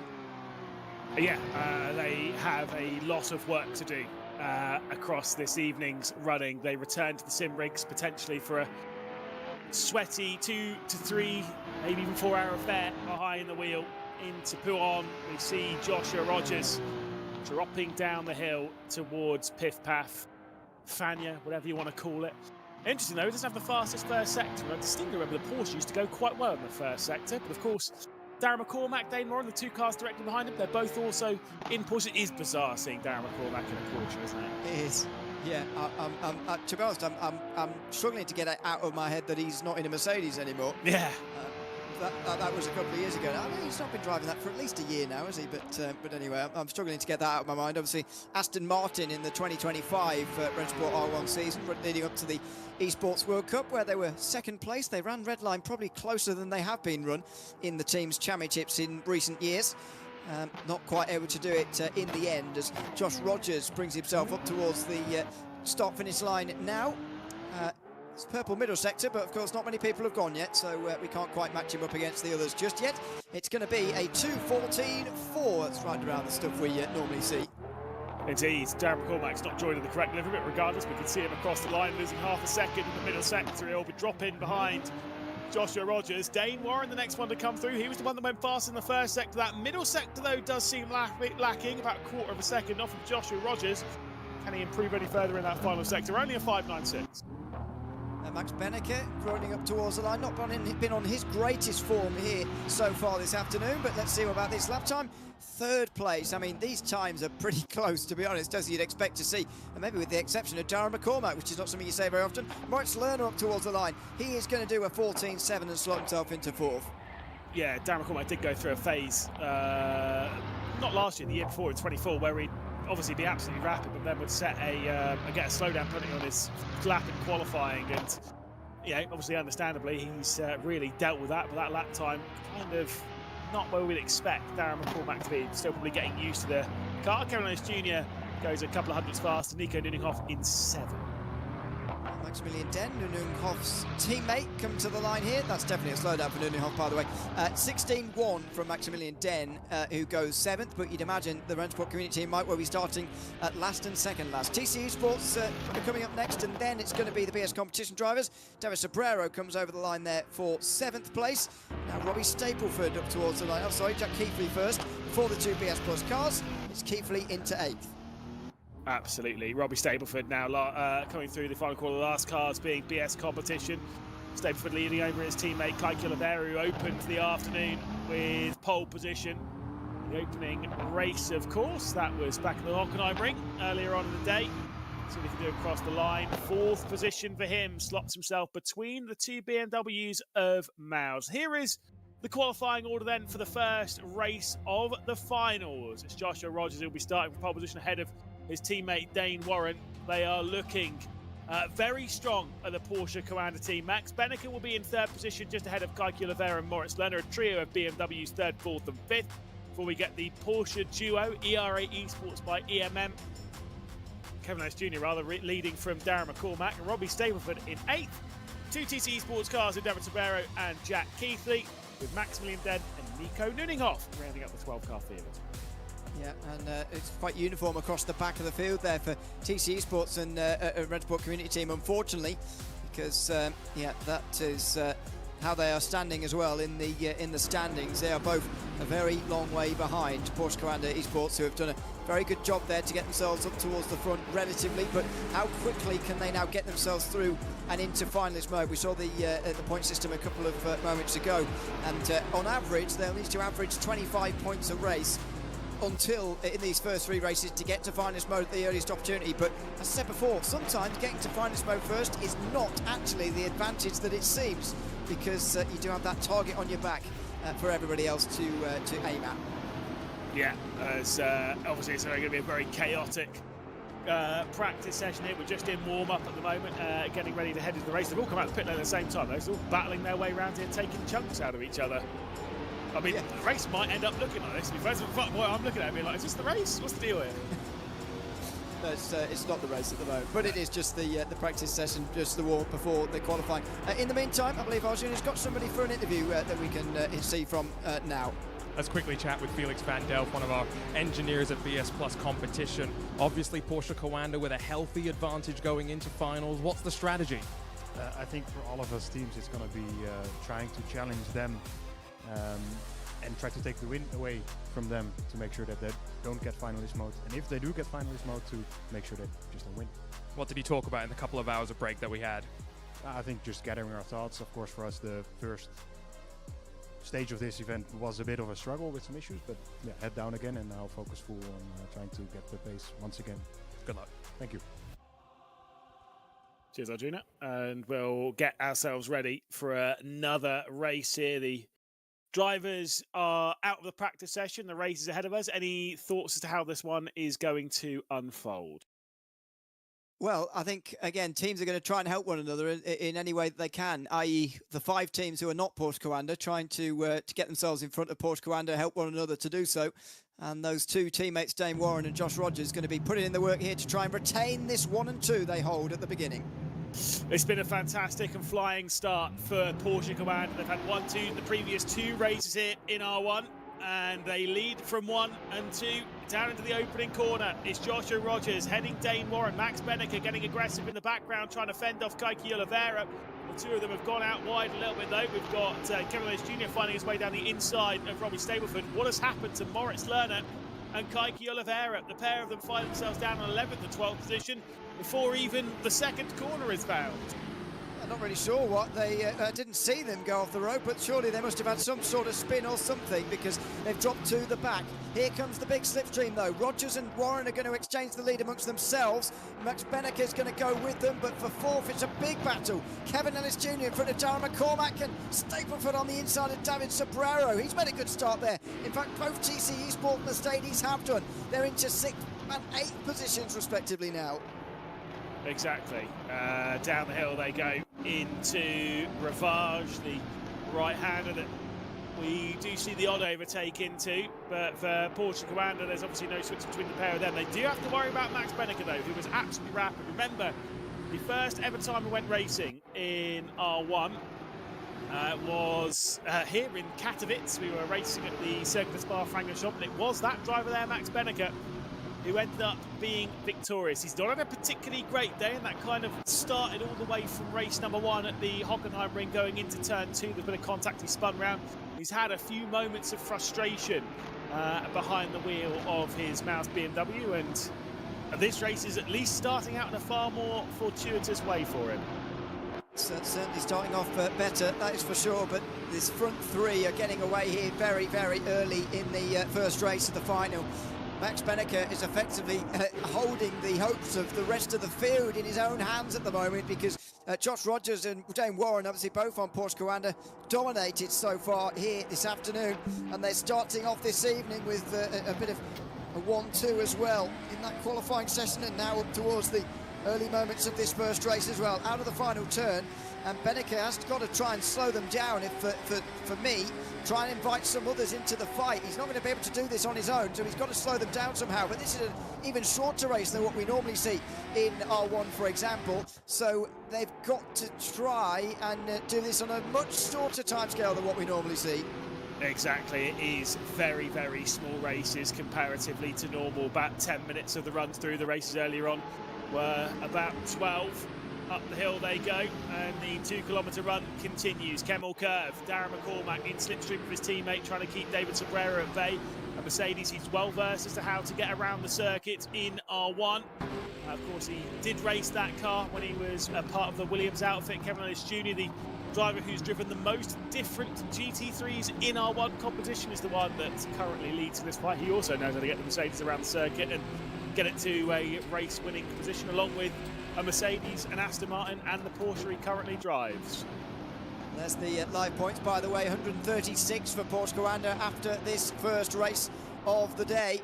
Maus, even with the 3rd place, are not really moving up very close to ERA, to be honest, because they're having a solid race in 4th and 5th. It's Moritz Lerner they've got to try and get further up the field here, if at all possible, in this first race of the day. But when you're all in a line like this, it is very, very difficult, and they're all so evenly matched. You know, it's not part of the proper R1 competition, as it were, as part of a long season, for example, part of the end of a long season where everybody's super, super close, but it's not exactly like there's big gaps around the field, and so it's difficult to move up as we've seen so far tonight. But that's showing there, Porsche Commander really taking charge here, and they'll be only 39 points away from finalist mode at the end of just one race if this holds on to the end.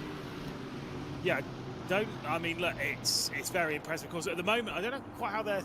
Because obviously it would be 36 points for 1st and 2nd, would it? Yes, it's 39 points off, so it can only be done after race 3. You can only get to finals mode after race 3. Even if you 1-2 this race and 1-2 the next race, I think by default, you would... That is a big dive from Robbie Stableford, my goodness.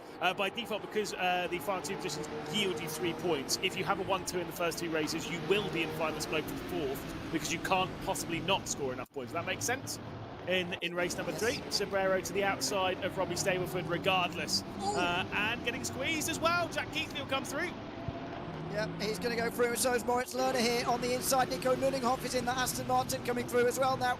So Keithley moves up into 6th place, side by side for Moritz Lerner and Robbie Stapleford here, up over the top of the hill. And they are going to be absolutely locked together. Nico Nunninghoff has got to decide where he wants to go, and he's going to go nowhere. Soprero's going to... Oh, he's off! Soprero's off, he's been pushed off the road, and he's going to nearly end up in the wall. Dear me, what a save. He's going to drop down behind Maximilian Den now as well. He drops to 11th. 3 wide nearly. Oh, and Nunninghoff did not make enough of that, I'm afraid, and he spins now through Lecombe. He's got to wait for Kaiki Oliveira as well to come through, and fortunately Nico Nunninghoff dropped to the final position of the 12. Robbie Stapleford behind Moritz Lerner now 7th position. The gaps from the race lead still remain completely close between Porsche Coanda and Maus. We've completed 2 laps. We're about halfway through the opening race of the finals. Max Benneker, we're staring the 2 Porsches ahead, a situation he has been in probably far too many times in the world of sim racing, staring at a couple of Porsche Coandas that sit ahead of him, and he would so desperately like to find his way past. Yeah, isn't it just? If those 2 hadn't been born at the same time, they would have both had more successful careers, I suspect. But there you go. That's the way that these things work. He's going to have to try and get himself in the middle of these 2 somehow, Max Benneker, but it's just difficult at the moment. Really, really tricky when there's 2 in front of you like that. I mean, even if Benneker were to pull alongside at some stage, you know that Warren will obviously be giving Rogers the slipstream all the way down, whether it be towards Lecombe or indeed here towards the bus stop chicane right at the very end of the lap. It's just going to be really hard for Benneker, and he's not been able to get in amongst them to slow them down either, although that would have been really hard. Sobrero here comes along the outside of Maximilian Den, who is fighting him hard, and they just about give each other enough room through the bus stop chicane. Still inside line for Maximilian Den here for 9th position, and there are still points, as you mentioned, all the way down the field here. This is for 4 points now, although it's only 1 point per position down here. Every one is probably going to matter, because behind Porsche Coanda it is quite close. Yeah, and that's the thing. As much as we're all talking really of the fight at the front of who's going to become our champions here in Munich, this is one of those crucial things of, like, not every team is coming this expecting to take part in the battle for victory, and because of that you actually don't know. There's a bit of a squeeze coming on there from Sobrero as Maximilian Den was trying to get himself alongside, so clearly he was like, well, I've been dished out my way, so I'm going to give you some of that as well, heading down into Lecombe, and it will be Sobrero now ahead. But yeah, if you are one of those teams that's battling for 3rd and for 4th position, 2nd and 3rd, those kind of fights, if Porsche Coanda run away with it, you don't know how many races you have to score points. So if you do have a bit of a gap up to the next team, you can sit there and, normally in a championship you sit there and you go, oh, I know I've got 6 races left to score X amount of points to get ahead of them. Whereas in this, we could be racing for just 4 races. We could be racing for 7.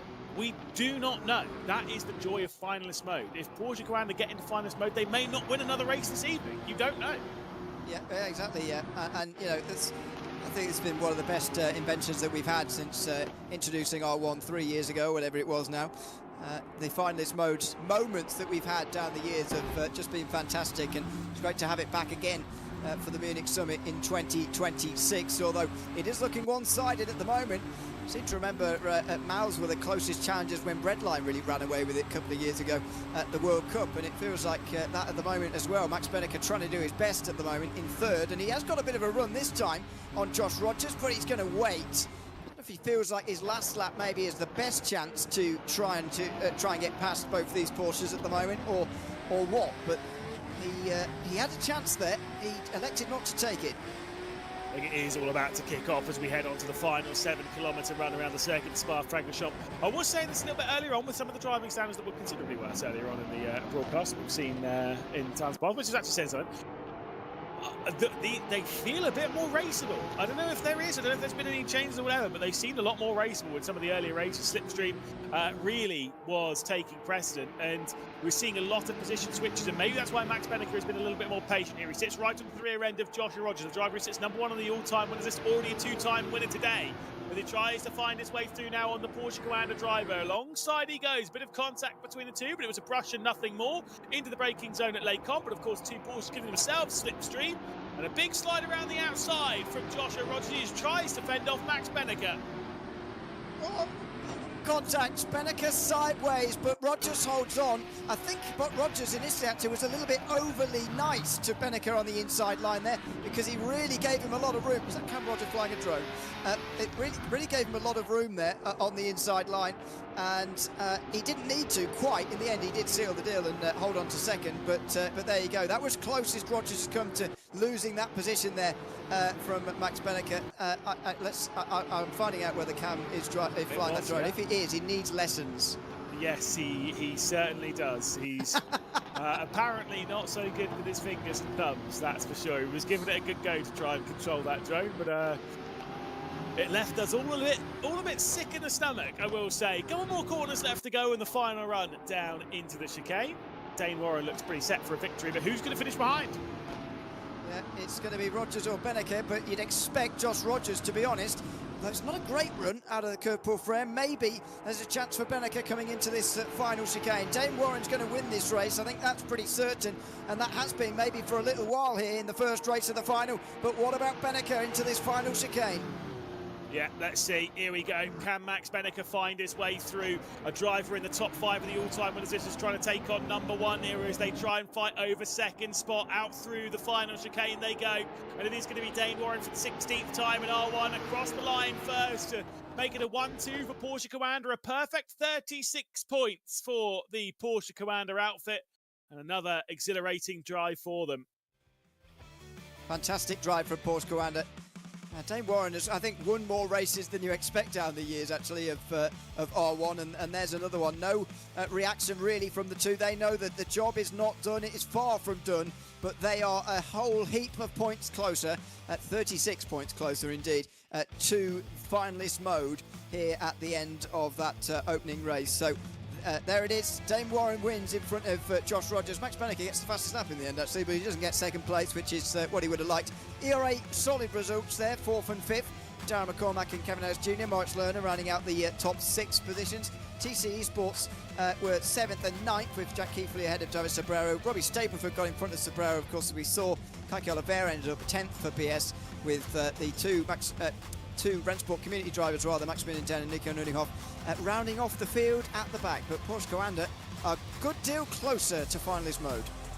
Yeah, they really are. They've done a lot of their heavy work there in that first race, which does mean now that in the second race that they can kind of, yes, get a good result, but if they get another one too, they're basically set in stone as to what's going to be happening and whether they're going to be entering finalist mode. Let's head down to Arjuna, though, who's in the arena catching up, I believe, with Dane Warren. It's been almost perfect for Porsche Commander so far. Dane Warren's 16th win in R1 competition, but I think that was all done in qualifying, wasn't it? Only 16 in 3 years. Oh, that's no good.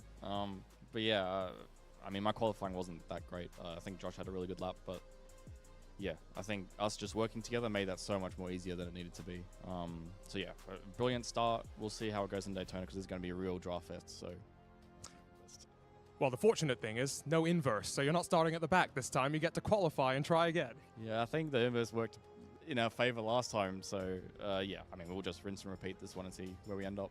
Thanks, Dane. I'm going to wander over, Lewis and you, into the other side of our circle of race. This is such a cool thing that we've had in R1 competition since day one. This circle, all our competitors around one another, and I'm going to quickly catch up with Max Benneker, who had a really good race in the first of our final mode, or final stage here, I should say. Max, so close. Do you think the BMW and you could have done anything to challenge the Porsche Commander duo? No, not really, unless they make a mistake. So it was pretty obvious that they are just going to give each other a slipstream, which is fair. We would have done the same. So in that case, I knew that the chances were pretty slim. So no hard feelings about that. But I take P3. Just a bit unlucky with Moritz at the start there. Otherwise, would have been a good result. But looking forward to Daytona now. Hopefully, it's going to be a bit different, and we have some luck in turn 1. Lewis has said repeatedly the driving standards in the hero stage weren't great. Is that an assessment you agree with? Yes, unfortunately, I don't think that the reverse grid helps this system or this format here. So yeah, but it's kind of either you go for it and you're aggressive, or you're just going to lose to everyone else who's aggressive. So, and it kind of piles up. So unfortunately, it is what it is, and it's just something that we might be able to fix with less slipstream or different approaches. But I think we can talk about that afterwards and see how it evolves. Thanks, Max. Thank you. Again, great to hear from Max Belliger there, one of the most experienced drivers on the grid, one of the drivers with most victories. I mean, look, I will say, Dane Warren there said he was surprised it was only 16 victories. But I mean, let's be fair to him, that's 16 victories from 114 races. That's not bad, considering the strength of field consistently, that you're always on a grid of drivers who we expect basically all of them to keep winning. Yeah. Yeah, that isn't bad. What's that, about 16, 15%, something like that? 14%. Something like that. Something like that. Mental maths. It's not. I don't know my 16 times table very well, as it turns out. But yeah, it's a great amount of wins. He's done very well done. As I mentioned, sort of for me, sort of in terms of like actually winning events, where we had the format where we would have one event winner in the first season, for example. So it didn't seem to get too many, but definitely won a lot of quarterfinals and semi-finals when we first started out. And he was really going for them as well. I seem to remember in the very first season when we didn't actually have any points for positions in the top 6, he was still trying to win, and everybody else sort of looking at him like, "What are you doing?"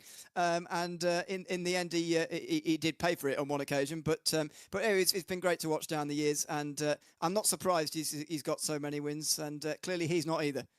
Yeah, a few shy of Joshua Rogers' 46 victories in this competition. We've got a replay, we believe, to show you as well, and potentially we can see what that was about. I think it's from one of the stuff that was earlier on in this race. Obviously, we did have some pretty dramatic stuff, especially down into turn 1, wasn't there? Kaki Oliveira dropping down the order. Let's see how that all unfolded. So we didn't actually see how some of the guys dropped down so early on, but yeah, a jam in the inside of the corner effectively into La Source, and Kaki Oliveira sent right round into a spin.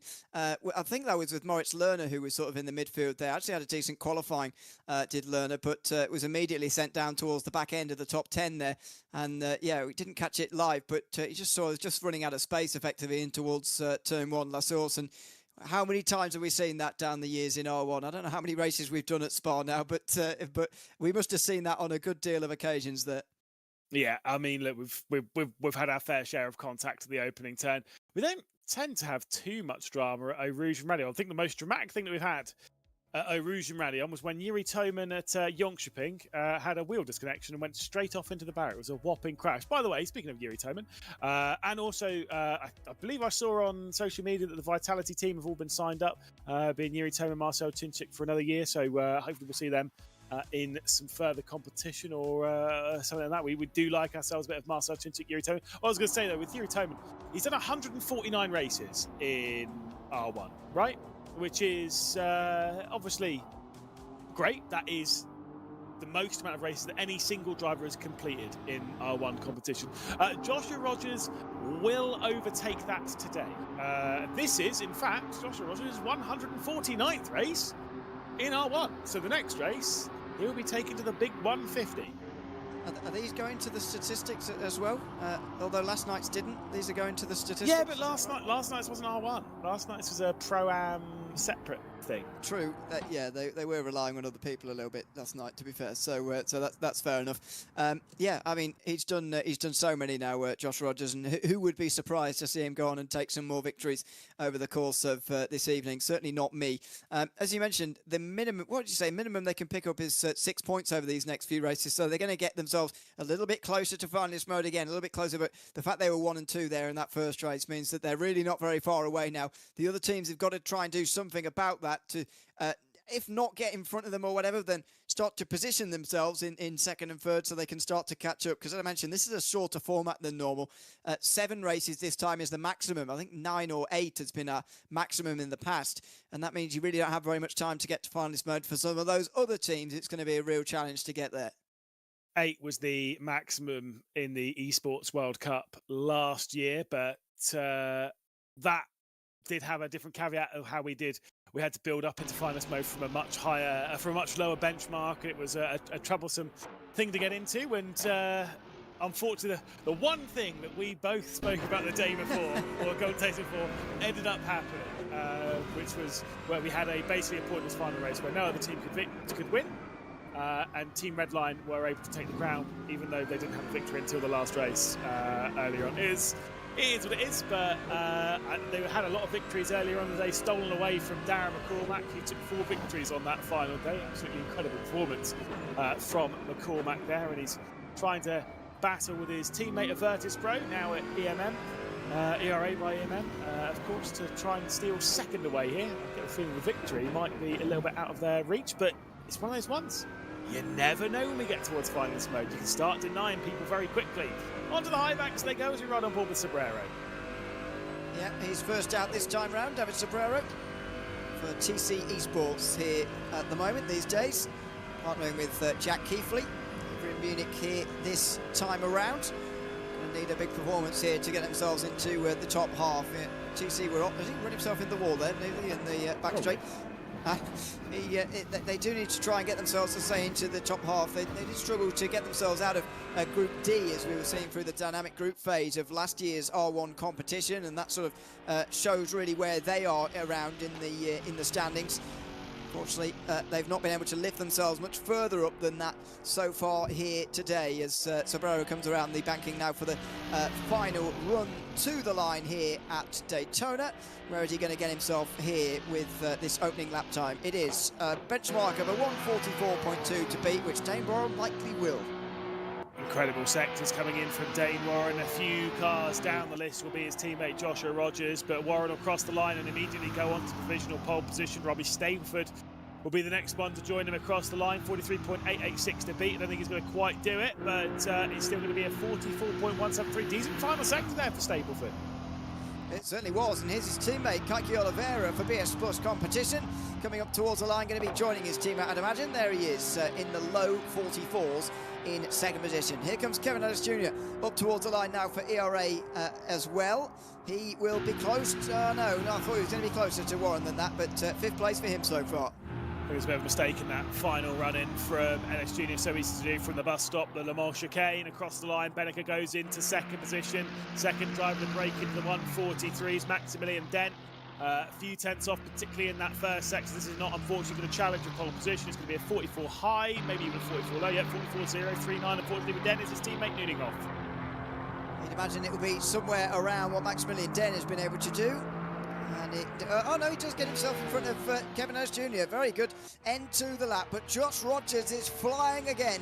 Porsche Coanda continue their dominance, and they go 1 and 2 again. I'm not sure any of the remaining drivers, maybe Darren McCormack, can get in amongst that. Yeah, it's been a troublesome qualifying session for everyone that isn't Porsche Coanda. I say troublesome only in the fact of the pace that they continuously put out onto the circuit is so difficult for everyone to deal with. Moritz Lerner will be the next cross line, 10th a bit down in the opening sector. He's going to find his way into 5th, so another good qualifying will start around the drivers he made contact with in the previous race. And Kaki Oliveira, here comes McCormack, the last driver across the line, and it is only 9th for the ERA by EMM driver. So it is another 1-2 on the starting grid for Porsche Coanda. They are looking ridiculously strong. They certainly are. Look at them both in the 43.8s at the end of that qualifying session. Max Beneker also in the 43s, starting in 3rd place. The same 3 teams find themselves up towards the front. This time BS Competition, though, replacing ERA as one of those top 3 teams. Kaki Oliveira, Moritz Lerner, Robbie Stepford in the top half. David Sobrero with a decent lap to 7th. Darren McCormack, perhaps surprisingly, down in 8th there, ahead of Jack Keithley. Nuninghoff getting in front of Kevin Ellis Jr., a bit of a surprise there as well. Maximilian Dent bringing up the field. I do wonder whether the fact Darren McCormack's in the Porsche this time around is having a bit of an effect on him compared to the others, but I don't really believe that's all of the reason at the moment. He would have driven the Porsche before, BOP testing and all that kind of thing, so not sure what it is, but down in 8th place anyway for this race. It's one of those ones where I'm not saying that Darren McCormack is in that camp, but when you speak of BOP, this whole chat that they had over the season as to whose car was best and where was this, that, and the other. And a lot of the time they would say, oh, well, yeah, the BMW's like 3/10 a lap faster here, and the Porsche's 4/10 a lap faster here. And sometimes you go, is it drivers? Is it car? What is it? Well, I mean, at least in this scenario, there's nowhere to hide, is there?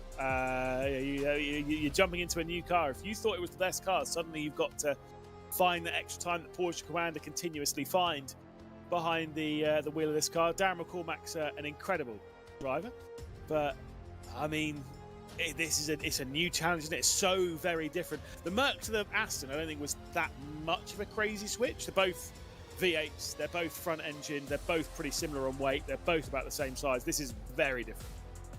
Did you not feel, though, that he did take a couple of races, a couple of weeks to get up to speed with that online? Because, you know, again, it's just a little bit different, even though, as you say, it does have similar characteristics in those senses, but also it is something different to get used to, because, you know, these guys do so much practice for these events, and McCormack got to a stage in that Mercedes where he was, if he qualified on pole, he was very difficult to beat. Saw him in it was in Munich again, actually, for the first spring major in 2023, and first part of that afternoon he was just immense in that final 12. In the end, didn't go home with the title as he would have hoped for, but he was absolutely immense in the early stages with that Mercedes, and wasn't so quite in the first 2 weeks or so with the Aston Martin, but did pick up, and I think they were closer to the title Virtus Pro than they actually looked, to be honest, at the World Cup last year. Just one bit of bad luck, I think, for McCormack through at Daytona actually did affect them quite badly, and meant that they couldn't really get anywhere near redline, but neither could anybody else, I suppose, at the end of the day. Well, we're looking to get underway again here at Daytona then. It's a standing start, a little bit further back from the start-finish line, of course, because they don't want to sit up on the tri-oval, but Josh Rogers and Dane Warren get us underway from the front, and a very good launch from them both as well, with Max Benneker looking to get in between them. Can he do it a bit earlier this time and prevent what happened to him at Spa? Not really. He can't get in amongst them, and Rogers leads coming into the infield for the first time. Still side by side between Kaiki Oliveira and Moritz Lerner. I'm sure it'll be sat in both of their minds about the contact in the previous race. They remain side by side to make this a Maus 3 and 4 potentially in a BS competition at 5 and 6. It's Porsche's first and second, and then a quartet of BMWs before we've got side by side between Darren McCormack and David Sobrero. They head their way through the fast kick with the dog leg, and then onto the brakes into the West Horseshoe. Yep, it's single file through the top 6, but McCormack and Sobrero fighting hard still. They were side by side off the start here after their qualifying positions, and Sobrero on the inside is going to have to hold there. McCormack hung up outside, might well get freight train now because Jack Keithley, is there, but he's not quite close enough, and McCormack can get back in line. Wonder what that weaving is trying to say, whether that's to say get in line, let's try and catch the leading group, or what else he's trying to communicate at the moment. Let's see, up towards the bus stop. That was definitely to say, let's please get on with this. Yeah, 100%. The fact that he didn't go for a move going down to the Le Mans chicane. Darren McCormack he's an aggressive racer for sure, but also, you know, wise head, young shoulders and all that lot will play the long game when it needs to be played, and right now with Coanda where they are, it needs to be played. Perfect strategy between the pair of them. Dane Warren will relinquish the race lead back to Joshua Rogers. 1 lap's complete here in the World Centre of Racing. It's absolute domination from Porsche Coanda again.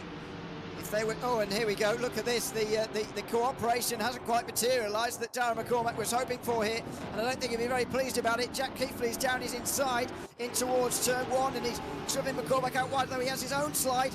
McCormack's still alongside, bit of contact, very nearly got away from him there, and McCormack goes down the inside again anyway. It looks like these guys have consigned themselves to 7th, and he's going to fight for it anyway. He pushes Keithley off, there's contact between the two. They both go wide indeed, and here comes Nico Nuninghoff taking 9th place after all that contact. Shake of the head from Darren McCormack, making contact with his old teammate, of course. Remember when Jack Keithley and Darren McCormack have been teammates back in Williams, obviously a fair while ago now. Now Darren McCormack out of Virtus Pro, hovering around the ERA, EMM lot, mostly with Will Chabot, of course, who he works a lot with Hymo setups and such, where Darren McCormack's going to end up through the year. Same with Cameron Lynch Jr., who knows, maybe they'll fit in a little bit towards the ERA camp, who did a brilliant job, of course, in Maastricht, obviously a few weeks back now. Through the bus stop they go, the Le Mans chicane. They certainly did do a good job a couple of weeks ago. It's their second LAN event of the year already. It's only February. They're going all right so far, although this event is not quite as successful for them this time round than what it is, or what it was in January. Benneker's there with the 2 Porsches, and here he comes, right round the outside. Now, he's going past them like they're not there here. Rogers on the inside, getting help from his teammate. He's going to just make this even, but Beneke could get between the teammates now, and that would really help. And the fact that he's got Moritz Lerner there as well means that he can really be expressive and expansive in the ways he's trying to overtake the two Porsches up in front of him.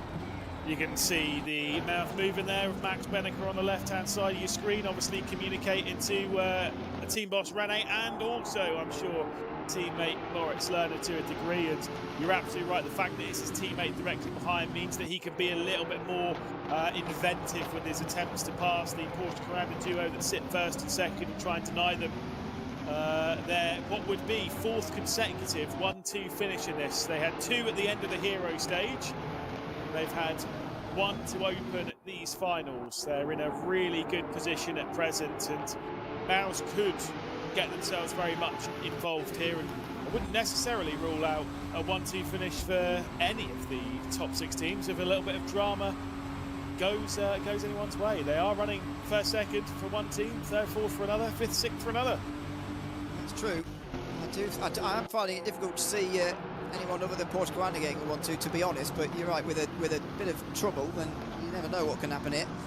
Even BS Competition, who are in 5th and 6th position at the moment, could well get involved. And look at Beneke now, going wide there through turn 3, well, NASCAR turns 3, I should say, in 3rd place, just making sure he doesn't catch the others too quickly. Now, is he just going to, was that last lap his sighter? And is he going to just hang back from now, for at least for a lap or so, or not?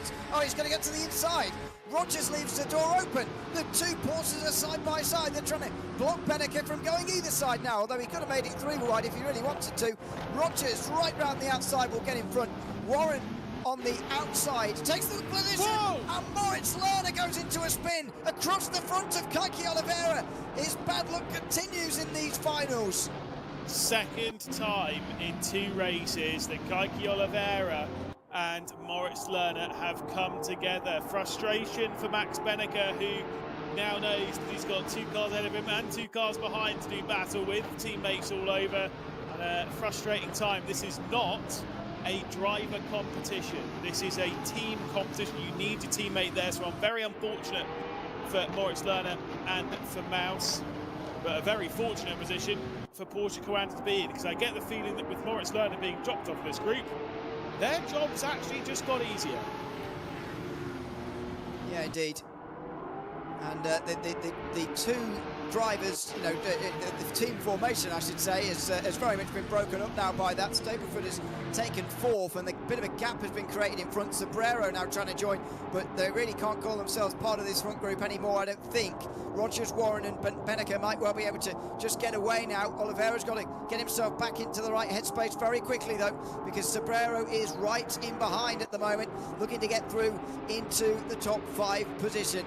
He's maybe going to even have a go in towards turn number 1 here. There's a big gap behind them, so Kaiki Oliveira can let this go. There's still 3 laps to go, and he might well decide that that's the best choice, or is it Sobrero going to be pushing Oliveira here, trying to get him closer to his teammate? There's advantages to that, and disadvantages, of course, because Oliveira would indeed be bringing Sobrero closer to the leaders, but also he's bringing Oliveira closer to his teammate, and that will make it a lot easier to defend. Yeah, I mean, like I said, there's certain bits of strategy that you kind of want to run, but at the end of the day, the fastest way to get around the circuit is by pushing as hard as you can and making sure that whatever car's ahead of you isn't there anymore. Sobrero's been showing some great speed and will like to take a hop, skip and a jump past Kaiki Oliveira, but I think that might be easier said than done. Half a second separates the top 3, though, with 2.5 laps left to go in the middle sector. We are Dane Warren with the pressure on, feeling that a 17th victory might be on the cards. He also would be, this is such that I'm diving into stuff which really doesn't matter now, but I'm still going to talk about it regardless, because I think it's interesting. The most amount of wins consecutively in R1 competition is 4. Quite a few drivers have 4. Sebi Jobe has it, Charlie Collins, Darren McCormack has 4. I'm pretty sure Josh Rogers has 4. Dane Warren, if he is able to win this race, would be on 3. We've not had anyone get to 5 yet, so you know, if Dane Warren wins this race and maybe a couple more, sees Porsche Carrera into the title and also breaks a record, why not? Yeah, anyway. Absolutely. Why not? Didn't Beneke do it once as well? Am I inventing that? Did he get to 3? Well, I've got my every race spreadsheet. I will be back in a Okay. moment. I'll leave you for now. Thank you. Yeah, so 350 races to get through. It is a tall order. You are right. He did it in the Esports World Cup in 24. What, he actually got to 4 or only 3? He got 4 in a row. Okay. Okay. There you go. Yeah, I remember us talking about it a lot. Yeah. I seem to remember he got quite close to 5, although maybe not. Maybe I've invented that. But no, he had 8 consecutive podiums as he's trying to steal second away from Rogers here. They'll be getting some consecutive podiums here as well, because he had one in the previous race. It's the same top 3 again, and Benneke's in the same predicament again as well. Warren trying to give slipstream to his teammate Rogers into the dogleg and into the West Horseshoe. He's still alongside there, Benneke. Warren might be better served now to just try and get away with the win here and make sure Benneke can't at least get that, but Rogers on the outside is going to get the better run, and he will still hold the inside coming into the banking, but he'll have a compromised line, of course. So Benneke's got, or tried to get in amongst it now. He's tried to get in between the Coanders, and it's not been successful, but he has slowed Rogers down a little bit coming onto the banking. It is one thing that Dane Warren has proved time and time again, especially here in R1, is that he is an absolute team player. He will take the victories when he needs to take them, but he will assist his teammates wherever he can, and Josh Rogers being that this afternoon into the Le Mans chicane, fully committed around the outside of Max Benneke. Will try and pick up the slipstream of the 57 and his teammate as they begin the final lap of the race. Into the high banks they go. They'll drop it back down. It's potentially even going to start looking like the Daytona 500 finish, and I potentially mean that in either big slipstreams across the line or maybe a whopping crash. Who knows? Yeah, indeed. Or both. Let's see, coming on to the final lap. Benneke is going to be Rogers' friend for a moment as he pushes him closer to Dane Warren in towards turn 1. He's going to try and overtake him into turn 1, though. No. So how is he going to get past both on the run to the line is the question now, because it's interesting. First time round, they tried to help one another in the Porsche Coanders. Benneke was able to get to the outside and get really quite far alongside both of them really quite quickly. Can he really go and do that again? I'm not sure. Is it better for the Porsche Coanders to go sort of too wide and have a photo finish between them, or is Benneke just going to come past them both in that scenario? I don't think this is anywhere near done yet. No, I don't think so either. There's a lot more to tell in this story. There is still the opportunity for Max Benneke to maybe come through, but we'll have to wait and see. I think the victory might be a little bit too much of a tall order. I don't know how much power this BMW M4 is putting down to the Daytona International Speedway, but I guess you never know. There are still the opportunities on the run down into the Le Mans chicane for Max Benneke to sneak through on Joshua Rogers, but even then I think those gaps are starting to separate. This is going to be a big drag race to the line here, Ewan, and I'm not sure who's going to come out on top. Dane Warren looking for 3 consecutive victories. Oh, look at Rogers, though, defending into the bus stop. Means that Benneke's not going to be anywhere near as close as he maybe needs to be. Watch his expression there. Inquisitive, I think, would be the word. He's not quite sure where he's going to finish here. He's up high on the banking. Is he going to settle for at least second place here, Benneke, as he tries to get past Rogers and Warren? It's going to be a photo finish at the line again here at Daytona. How many times have we seen that in R1 since we joined here a few years ago? He's alongside Benneke, but he can't actually get anywhere. It's perfectly executed by Porsche Coander. Dane Warren wins again. Josh Rogers' defence sees Benneke off from actually getting that second or indeed first position away. It's a second 1-2 in the first 2 races here in the finals. They are tantalisingly close now to finalist mode. They are going to be there in race 4 tonight. Yeah, it is mathematically impossible by our numbers for them to not be into finalist mode by race 4, but I mean, look, it's been a 4th consecutive 1-2 for the team and a 3rd consecutive victory for Dane Warren. Absolutely. This time, the gap just less than a 1/10 of a second. Josh Rogers in behind. Then Max Benneke, same top 3 as last time. Kike Oliveira gets 4th. Only just holding on from David Sabero at the end there. That was quite close. Robert Stapleford was in and around there as well, who I believe we're about to speak to in a couple of moments. Darren McCormack, Kevin Harris Jr. were 7th and 8th. Nico Nunninghoff finished in 9th place. Bit of a gap back to Keithley, Lerner and Maximilian Dent. who were all caught up with one another through the International Horseshoe in those early laps of that race. I believe we can go down to Arjuna now, who'll be able to chat to a couple of people down in Munich again. Absolutely, although I bugged Dane Warren enough today, we don't need to continue bugging him on his consecutive win streak. So instead I've stolen the Porsche Coanda engineer, Luke Pennington. Luke, you've got a pair of Aussie aces who are on top form. How easy is your job this weekend? It does make it a lot easier, I have to say, especially that race. There wasn't really a lot I was doing, if I'm honest. Josh and Dane do a really good job of the teamwork. We've rehearsed it, we've done it at EWC similarly as well, so it was all pretty textbook from their side. I'm glad we got to bring home the 1-2. And for those wondering what your role actually is, can you kind of explain what you're doing here? What are the things you're helping the drivers with? So on site here, my role is pretty much just overseeing the race, helping them, giving them reminders, anything they need, and then just protest sheets, protesting anything that needs doing. Yeah, generally just doing anything to keep them happy. Thanks, Luke. We'll leave you be. Always nervous team managers and engineers when you throw them on camera. Tell you what we're going to do. We're going to wander around. There's someone I want to talk to who finished third in that last race, Kaiki Oliveira, who has had some flashes of brilliance in R1 competition, as both you and Lewis will attest to. And so as the Brazilian gets ready to go, I'm going to quickly steal him, just dialing in the final settings. Kaika, what a race there. I know the guys at the front slowly pulled away, but seemed like you had some decent speed in the BMW. Yeah, mostly in all tracks. I'm lucky to be a little bit weak, but I'm so sorry to Moritz. We got glued. We're trying to swap to get in front to try to fight for the win and maybe help each other. Like everyone tried to bring a fight to Coanda, which they are in a great shape now. But very unfortunate. I mean, it turned out to be a decent result, but at the same time, I didn't want it to go that way. So sorry again to him. So yeah. We had some snow a couple of days ago. I've got to ask someone, as someone who grew up in a warm climate, you as well, how interesting is it being out here in these colder conditions? I mean, it's very cool because like we don't have any snow at all in Brazil, so being able to witness is very beautiful and such. But at the same time, it's a bit hard to endure and just go through, a bit annoying. But other than that, it's very grateful to be here and just experience this. Thanks, Kaika. We'll let you focus in on the next race.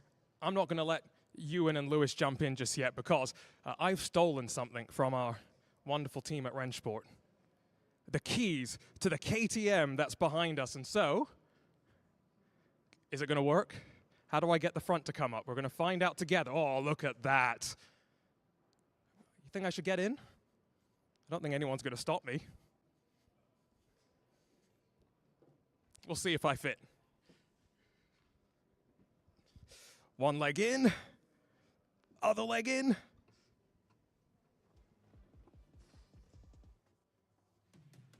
The answer is I don't quite fit, actually. I don't know, Benny, if you can get a little bit closer here, but my knee is stuck.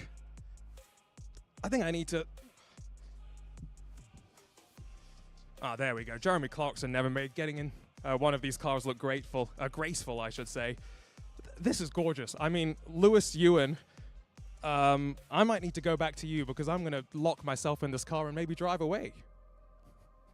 I actually don't think he's going to be able to get out, to be honest. I think he's stuck. he's going to be right in there. God, honestly, no, it wasn't. Look, I'm going to say you made that, Arjuna, you made that look a little bit easier than Crimsix did trying to get into that Porsche a couple of years ago in Munich. That was a stressful time for all involved, I'm sure. But he fit in all right. It's all right. Yeah, he did. Yeah, I'm not sure how he's going to turn the wheel with his legs up there, but anyway, that's besides the point. Also, I would have liked to see in the front there, see if his feet were poking out the front of the car, because that's just what I imagine. That's just what it would have looked like. But there you go. Oh, is that live? He's trying to get out. Trying to get out. He's trying to get out. He doesn't know. I don't know if he knows that we're keeping an eye on him. I'm sure he probably can see. Come on. This video footage, go bang your head, watch yourself. No, this whole video footage of me trying to climb out of that McLaren, was it 3 years ago, 4 years ago now? Thankfully, that clip will not resurface on this broadcast, but it was pretty embarrassing. Well done, Arjuna, you got out of it. We do have points to talk about, though. Of course, we've completed 2 races here in the finals, and approaching finalist mode is Porsche Coanda. Incredible performance they've had. They are aiming to get to 175 points. They'll enter finalist mode. They are currently on 172. 3 away And when you score 1 point for 12th and 2 points for 11th, they are guaranteed to be in finalist mode for race number 4. If they are able to win race number 4, this event is over. Can anyone deny them, though? Can anyone keep the competition going? ERA Esports by EMM second on the points. They're 14 clear of Mouse, who themselves are 9 clear of BS competition. 20 points ahead of that. TC Esports with the RENNSPORT community team down in 6th. Very tight fight there, 2nd, 3rd and 4th, Ewan. And like I said earlier, none of those teams know when this competition is going to be over. It could be after 4 races, 5, 6 or 7. I don't know how long they have to score those important points. Yeah, and when you think about the difference that you can make in just one race, I mentioned that it's a limited difference, and to be fair, compared to the R1 format that we've had in the past, it is, because you used to be able to score 45 points in a minimum of 1. Now you can only score 36 points with a minimum of 3, and that's a 33-point gain, so it's a little bit less than what it used to be.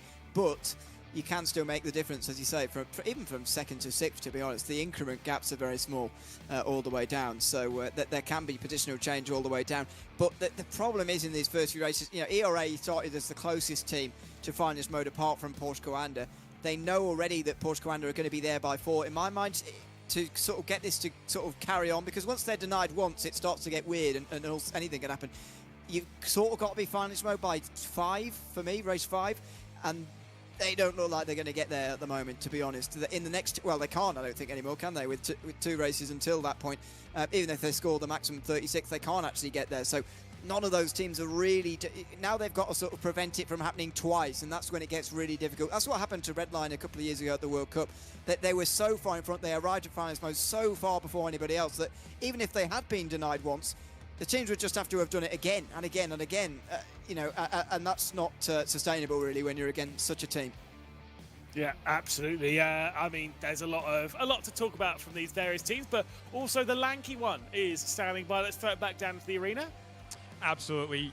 Drivers still waiting to go for practice, and so I thought, Lewis, you had a good opportunity to talk about these rigs that these drivers are competing in, the same rigs that were used in the Esports World Cup, of course, and the adjustments that you have. You have to be able to cater to someone as small as Ewan O'Leary and someone as tall as me or Yuri Kastorp, right? So the pedals go backwards and forwards depending on how short your legs or how long your legs are.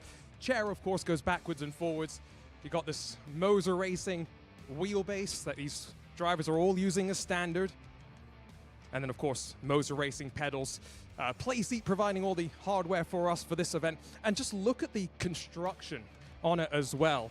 It's very different to a traditional 80-20 sort of a rig, Lewis, and it's quite interesting when you get in. A lot easier to get in than the KTM Crossbow, for being completely honest, but you really feel comfortable. And it's really nice that all these drivers, for the most part, were able to get these, at least the hardware, not necessarily the rigs, but get them at home, Lewis, so they can get comfortable. We always talk about LAN events trying to minimize the variance from your home setup, and so having the same pedals and wheelbase at home is really important for practice. Absolutely. I mean, I might not have the wheelbase, I might not have the screen, the computer, or the seat, but I do have the wheel. So at least there's that. I haven't nicked that one. Don't worry. It's made. They are good. They are good. A lot of almost too many buttons though. I'm not smart enough to know what to do with any of the buttons. So I just have one for. I mean, to be fair, for pit limiter, and that's it. I don't know what the rest of them do. Ewan's muted. It's fine. He's terrified. He doesn't want to talk. Thank you. Oh, that's embarrassing. God, I was on camera as well. Anyway, Moritz Lerner, this is the replay of a few moments ago with Keke Oliveira. I mean, second time they've come into contact just in these finals. I mean, I don't know if we can really put anyone at fault for it. It's kind of one of those where you're like, well, 50-50 sort of thing. Moritz was a bit deep into the turn, but, you know, Keke also had a bit of space to his right-hand side, so it's kind of hard to know what to say, whether either of them should be getting any penalty for that. And Moritz, in the end, I suppose, had the penalty in that he dropped all the way to the back of the field. Yeah, I mean, it's one of those really, really tough ones when a couple of cars come together, especially at this, when they are racing hard, they kind of get stuck together a little bit. And when they do, it's so easy for the race to fall apart pretty much instantly. You can see the drivers out there on the circuit for our third of 3 tracks in this final. Of course, we were racing earlier on in the day around the Temple of Speed, and we returned to it. We were racing it in the Hero stage, but the other circuits from the Hero stage we do not return to. It's just here at Monza. Yep, indeed. And traditionally as well, I don't know if you remember this, but maybe it's a few years ago and this is a bit of outdated information, but the Porsche seemed to be pretty strong around here as well back in the day. But there you go. Don't know if that is still true. I think, to be honest, the drivers of the Porsche Commander team, Josh Rogers and Dane Warren, are really superseding any sort of preferences over the manufacturers at the moment in the way that they're both driving so extraordinarily well, rather, as practice just ends there and we're about to step into the qualifying session. And I think this is quite an important event for them, to be honest, in terms of actually seeing off a LAN event so well, because if you remember at the Esports World Cup, the way they built into that online, the way they were so strong throughout the season, and in the end they just didn't turn up when we got to Riyadh. They were not on it at all compared to what we were expecting from them, which of course was challenging Redline right the way. We thought it was going to be a very, very tight battle between the two. In the end it really wasn't, so it feels like this is an important competition to prove themselves that once again they can absolutely stick with the best here in a LAN environment on RENNSPORT, and they're showing that so far. Yeah, absolutely. Well, we've got 30 seconds before the driver that we're looking at, Joshua Rogers, will take to the race circuit. I think a couple of others are racing their way around the Temple of Speed down into the Rettifilo, and Moritz Lerner will be the first of the 12 around the circuit. He'll be joined immediately by his teammate Max Benneker as they will try to fend off the Porsche group. Now, earlier on in the day when we did race around here, of course that was in the second race. It was the last time that we didn't have a 1-2 Porsche Commander in this competition. Of course, it was race number 2 of the day. It was still a victory for Porsche Commander. It was still a victory for Dane Warren, but still, it's not 1-2. It's something, isn't it? Yeah, well, absolutely. I think some teams other than Porsche Commander are going to need some 1-2s here in the next few races. Otherwise, this finals event is going to be very, very short indeed. It was indeed here at Monza where the World Cup ended not that long ago. We're not going to see, and indeed the Spring Major in Munich, but I don't know if it's going to end here as well. It's certainly not going to end in this race, but we are back here for race 6 again. I wonder whether we're going to see Monza as the final location again here for this Munich summit, but we'll wait and see, of course, as Moritz Lerner makes his way out on his qualifying lap just in front of his teammate Max Benneker. Mals are going to have a very good idea about where they're going to be very, very quickly. Yeah, he's trying to make me think of now where all of the final races have happened. I mean, yeah, obviously here in we'll think about that, but we'll think about where we need to fill some time. But right now, we'll see Moritz Lerner up towards the line to set the first time of the qualifying session. It is purple in the final because he's the first one to have done it, but the rest of those sectors were not purple. Max Benneker will be the next driver across the lines. Had a couple of podiums here, but finishing runner-up to those 2 Porsches. He'll go up ahead of his teammate, but here comes the first of the Porsche Commanders. Purple through the middle from Dane Warren. It's actually the first sector I seem to remember him going quite strong before, but look at that. I mean, nearly 3 tenths in front of Max Benneker. Porsche Commander have come with a different breakfast to everybody else today because they are absolutely phenomenal. Maximilian Dane goes into 4th position there meantime. Can anybody get near Dane Warren? I did just get note, by the way, that from Felix van Delft that Josh Rogers has had a slow down penalty, so it won't be a Porsche Commander 1-2 on this grid, that's for sure. Robbie Stableford across the line to go into 2nd position, a couple of tenths off the mammoth time from Dane Warren. You can see there, middle sector, 3 seconds off Joshua Rogers. We'll be lining up on the final rows of the grid. That is a big surprise. Jack Keithley got a slow down too, so he wasn't even faster than him. That's a surprise. Can Kaki Oliveira get near Warren? No, is the answer to that. Although he's very near Robbie Stableford. That is a good start from Kaki Oliveira and Robbie Stableford in BS competition to get ahead of the Mouse cars. Dara Sobrero goes into 6th place for TC Esports. That's less than ideal for them. ERA did a pretty big performance here as well as those teams start to clump up for 2nd here in the standings. Kevin Oates Jr. goes into only 7th position. Only 2 more cars left to go. Darren McCormack, who's been absolutely flying around this circuit in years prior, will go into 5th position. Nico Nuninhoff driving with a slowdown penalty in that middle sector once again. He might drop in behind Joshua Rogers here and remain in 12th position, so Joshua Rogers should hang on to the lead. No, not even that. It will be 12th for Joshua Rogers, and it is not a Porsche Commander sandwich, Ewan. It is an R1 grid sandwich with Porsche Commander bread. Never forget it. It's a very, very thick filling, that, isn't it? The bread to filling ratio is not good. It's not a good one, but it is good for Dane Warren. If I receive that at your cafe, I'll be sending that straight back. Not really.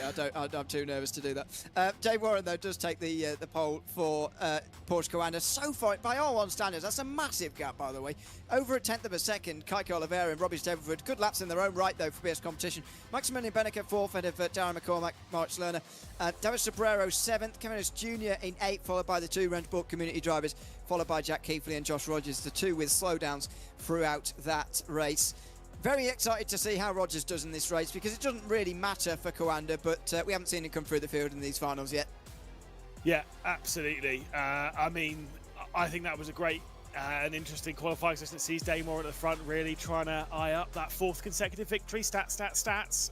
Again, for Porsche Commander, it's maybe not necessarily the most important bit for them to win this race, technically speak, because even if they finish in 11th and 12th, they will still enter finalist mode for the next race when we return to the Circuit of Spa-Francorchamps, where they had a 1-2 earlier on in the night. So they are in very good stead here. They're in very high spirits, very high confidence. And I mean, look, it wouldn't hurt them trying to break a record here by having Dane Warren take 5 consecutive race victories. Come on. No, it wouldn't hurt them at all. And, you know, in terms of the points actually mattering here, they are still at a stage where they've not got, you know, more points than everybody else, so they know if this just runs out after 7 races, they've won.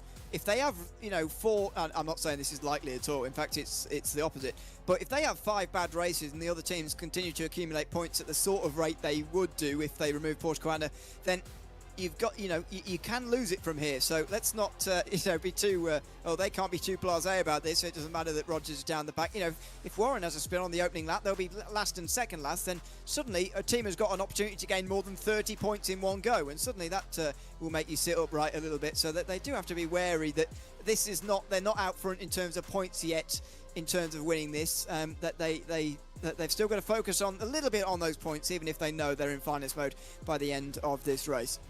Don't worry, as a supporter of Arsenal Football Club, I am well aware that the job is definitely not done yet, and that at any point in the competition, a bottle is possible. And to be fair, English rugby as well, based on the results today. We'll talk about that another time, because that I've just seen the scoreline. It's a joke.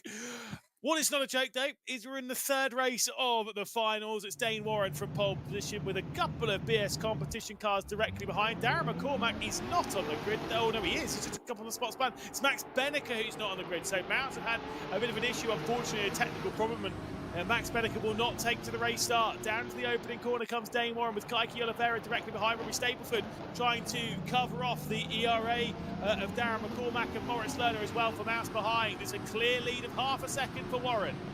Yeah, and based on the speed he had in qualifying, if he replicates that again, he's going to be very, very difficult to beat. But of course, the slipstream at Monza means that you can get in quite close if the others are concentrated and staying behind here close. But let's see. Darren McCormack is next, and then it's Moritz Lerner who's going for miles alone here, which is going to be very, very tricky indeed for him now. They're in real danger of losing touch with ERA, and with BS competition in 2nd and 3rd, they're in danger of being passed by them too.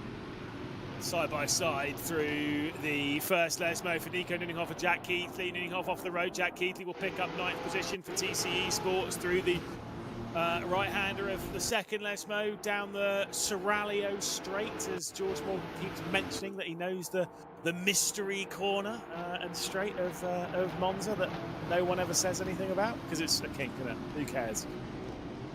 It's not even a corner, as far as I'm concerned. I mean, it's.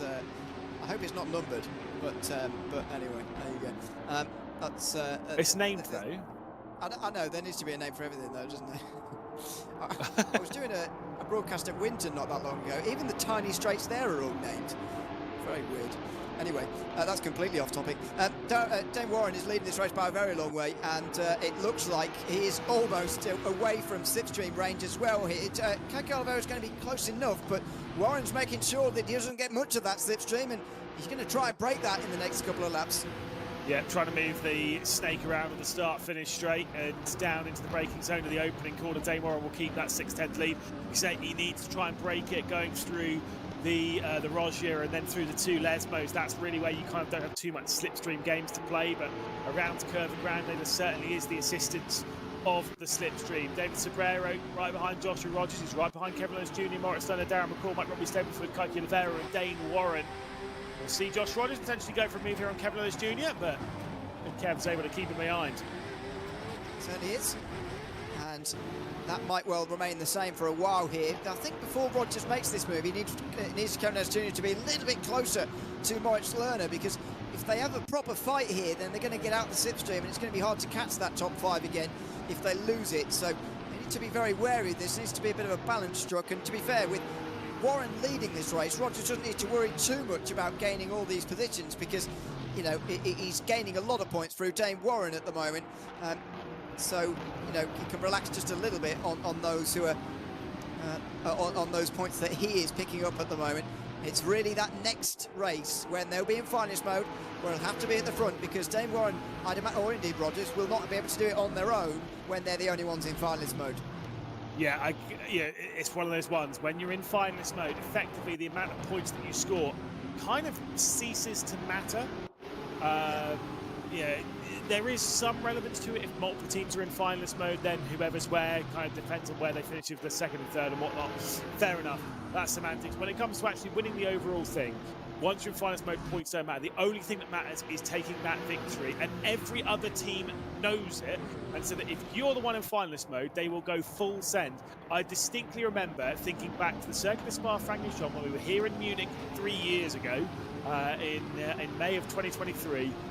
I don't think James Baldwin would have fought Marcel Chinchik as hard as he did if Marcel Chinchik wasn't in finalist mode. And it was a brilliant fight. It really was good. Like, even thinking back to it now, I get goosebumps. It's such a good battle between Chinchik and Baldwin.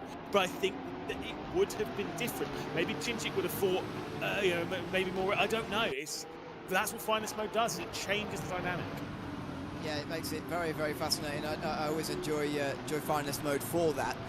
And yeah, it's hopefully going to see a repeat here today. It feels like it's difficult for anybody to get in front of Porsche Coanda and really start, because as I said earlier, really what you need is something like what we saw in that first Drivers' Championship in Munich, where you can get, you know, yes, one of them might be in finalist mode, but you can prevent them from getting there on the first occasion, and then you're close enough yourself to get into finalist mode to then go on and win it yourself.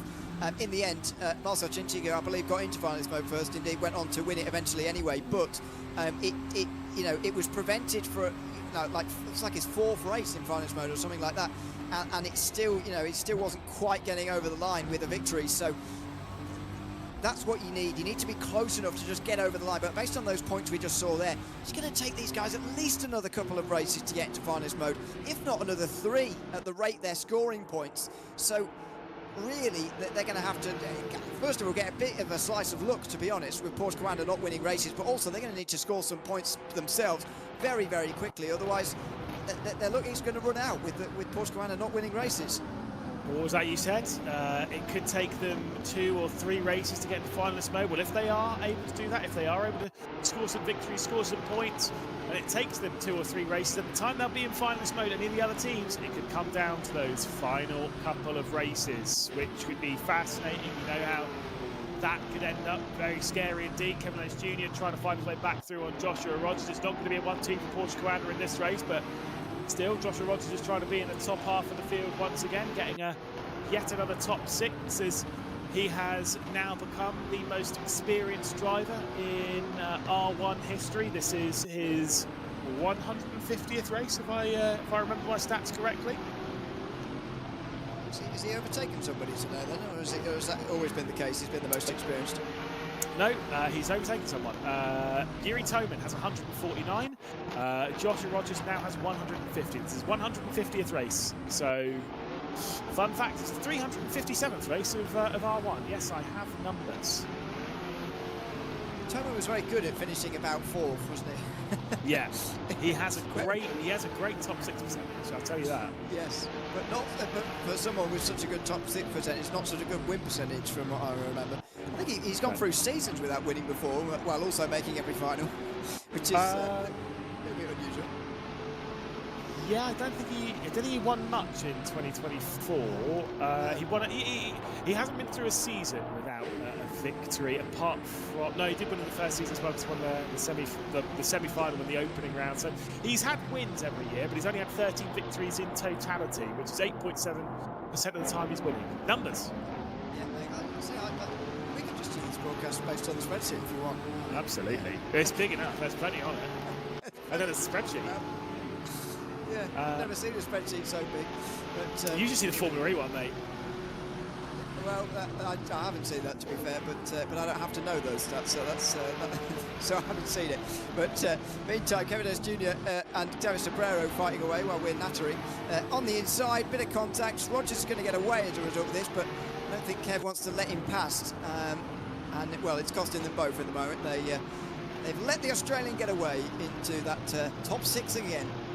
Absolutely, and I don't think that Josh Rogers is going to be able to do anything more than a top 6. I think 6th is all it's going to be, but alas, that is still pretty solid from the rear end of the field. Going to be quite close here, coming down to Ascari. David Sobrero is closing right onto the rear end once more, and will now drag himself alongside and just drive straight into the side of Kevin S. Jr. What are we doing, boys? I think Kevin S. Jr. was looking alongside and thinking exactly that. He's just pulled his mic down there, you can see, just to speak to the team and probably say, can you protest that, please? Because there was side-to-side contact, and he's now got himself out in front into 7th, but maybe also to protect themselves a little bit from a penalty that might come for them, because he did go off the racetrack and retain the plate, but they will argue he had to. Yeah, which I think would be a fair argument in their assessment of that. He's quite Scottish, Kevin S. Jr. I wonder what the words would have been out of his mouth after that, and probably it won't be, oh, excuse me, sir, that was very rude, wasn't it? Definitely wouldn't have been that. Dane Warren's chances of another victory in a row seem to be challenged a little bit here by BS competition. Kike Oliveira and Robbie Stableford are knocking at the door. This is surprising, to be honest, the way that Warren started out in this race, but Kike Oliveira has worked very hard here with the help of Stableford to close in on Warren, and again, this is the danger of being on your own. This is why you've got to have both of your teammates up here when you're in finalist mode, because otherwise it gets very tricky when there's teams going up on you. And don't forget, in the next race, there'll effectively be 5 teams against 1, which makes it, again, even harder. That's why you need 2 of your fighting drivers at the front at once. There are the points again. ERA Esports only just in front of BS Competition here, and so they want to stay in front. BS Competition will want to stay in front of them now in this race, so that they can try and close that gap for second. It's an exciting fight for second at the moment behind Porsche Commander. Just 20 points separating ERA, BS and Niles. Yeah, exactly that, and you can kind of get that vibe that this event might be slipping a little bit through some of the fingers of some of these teams, but the chance of BS competition to, at a bare minimum, finish in second in this competition is there. They can, if they get a 1-2 in this race, suddenly they're really outscoring ERA by EMM. Suddenly they're maybe even moving into their chances of potentially getting themselves into finalist mode if they can keep stealing it away. Kike Oliveira's got the speed. They've shown that throughout this event and throughout the years prior here in R1. He's got the chance to take a victory here. Dane Warren weaving all over the place trying to defend. He'll have to look down the inside with Kike Oliveira, but doesn't do it. Where else is he going to do it? Because turn 1's the best chance. He's hitting now through turn 2. So the traffic jam getting aggressive and very close to one another there. Dane Warren's exit, as is so often the case with that Porsche, might be enough now to see him off through the second chicane. Now, where else is Kike Oliveira going to do it? Because for me, based on what we've seen so far, he's not been getting close enough at any other point in this racetrack to realistically make that move for the win. No, exactly. I think down at the Parabolica there might be the opportunity, maybe, if Kike Oliveira gets the run off of Ascari well enough, but These are the high-pressure situations that Dane Warren just soaks up, looking for a 4th consecutive victory, staring down the barrel of a potential record-breaking 5. He's able to do it, throw himself onto an elite list that have got to this point where it comes to 4 consecutive victories, and maybe the team's title is there for taking as well. Mike Oliveira has a look. He can't do it into Ascari. He's got to focus on this run, but I'm not sure he's going to get it. Up over the curb there for Dane Warren. Is his exit good enough? Oliveira's exit's not bad, and Warren knows it. He's weaving around towards the final turn, but I think the Brazilian's just too far back. Yeah, it does seem as though he's not going to get a chance. He's not going to get that opportunity, and so Dane Warren likely then to join the list of elite drivers when it comes to 4 consecutive victories. Sebastian Jobe, Max Benneker, Darren McCormack, Charlie Collins have all done it. Dane Warren would depart the final corner and be another driver who's got to 4 consecutive victories here. A great performance from him as Porsche enter finalist mode. And once again, the thing that will be pleasing to them, perhaps more than all, is the fact that they are there so much quicker than what anybody else has been able to do. They, again, know that the job's not done. They know even in points they can still lose this from here. They're going to make absolutely sure that they don't know. They're absolutely focused after race number 3. Rogers will be disappointed with where he qualified and indeed, therefore, where he finished. But it is going to be in their hands, that's for sure. Dane Warren wins by 2 tenths in front of Mike Oliveira and Robbie Stapleford, who closed the gaps there for BS competition with a 2nd and 3rd place finish. Darren McCormack, Moritz Lerner round out the top 5. Rogers recovered to 6th, which is not bad for him, to be fair. David Sobrero and Jack Keithley were 7th and 9th for TC Esports, and Kevin Ellis Jr. was sandwiched between them. And then the RENNSPORT community cars of Nico Nunninghoff and Maximilian Den were in 10th and 11th. Well, Maximilian Benneker did not start that race, unfortunately for him. Let's go back to Arjuna after race 3. We've talked to Porsche Coanda plenty, so let's talk to a couple of the drivers we haven't caught up with today, starting with Jack Keithley. I saw you across the line, pumping the fist, looking over at your teammate. Excited about how that race ended? Yeah, I mean, David made a little mistake, but he done amazing to get the place back, and kudos to Kevin as well for racing very fair. And yeah, that was just maximising as much as we can of the car, and I felt like that position was probably as good as it was going to get, honestly. May only have one more race now that Porsche Coanda are in finalist mode, but does that change your mindset heading into this next race? Nope, don't care, honestly. Every race it's the same sort of mindset. Yeah, it's going to be good. Have you enjoyed being back in this land environment for the first time in 2026? Yeah, I mean, I've been to many land events, but this is probably the one I'm feeling the most, honestly, good overall, because I can get very nervous and sometimes emotional, but now I feel quite zen, for lack of a better word, for this one. Go enjoy that last race, Jack. Thank you very much. Let's go see who else we can catch up with, guys. We'll wander over towards the other side of our circle of rigs. It's always so cool. I took a couple of pictures in that last race as we were enjoying all the action. We've talked to 11 drivers. We haven't talked to one of them. So let's see if we can catch up with Maximilian Den and interrupt him right now.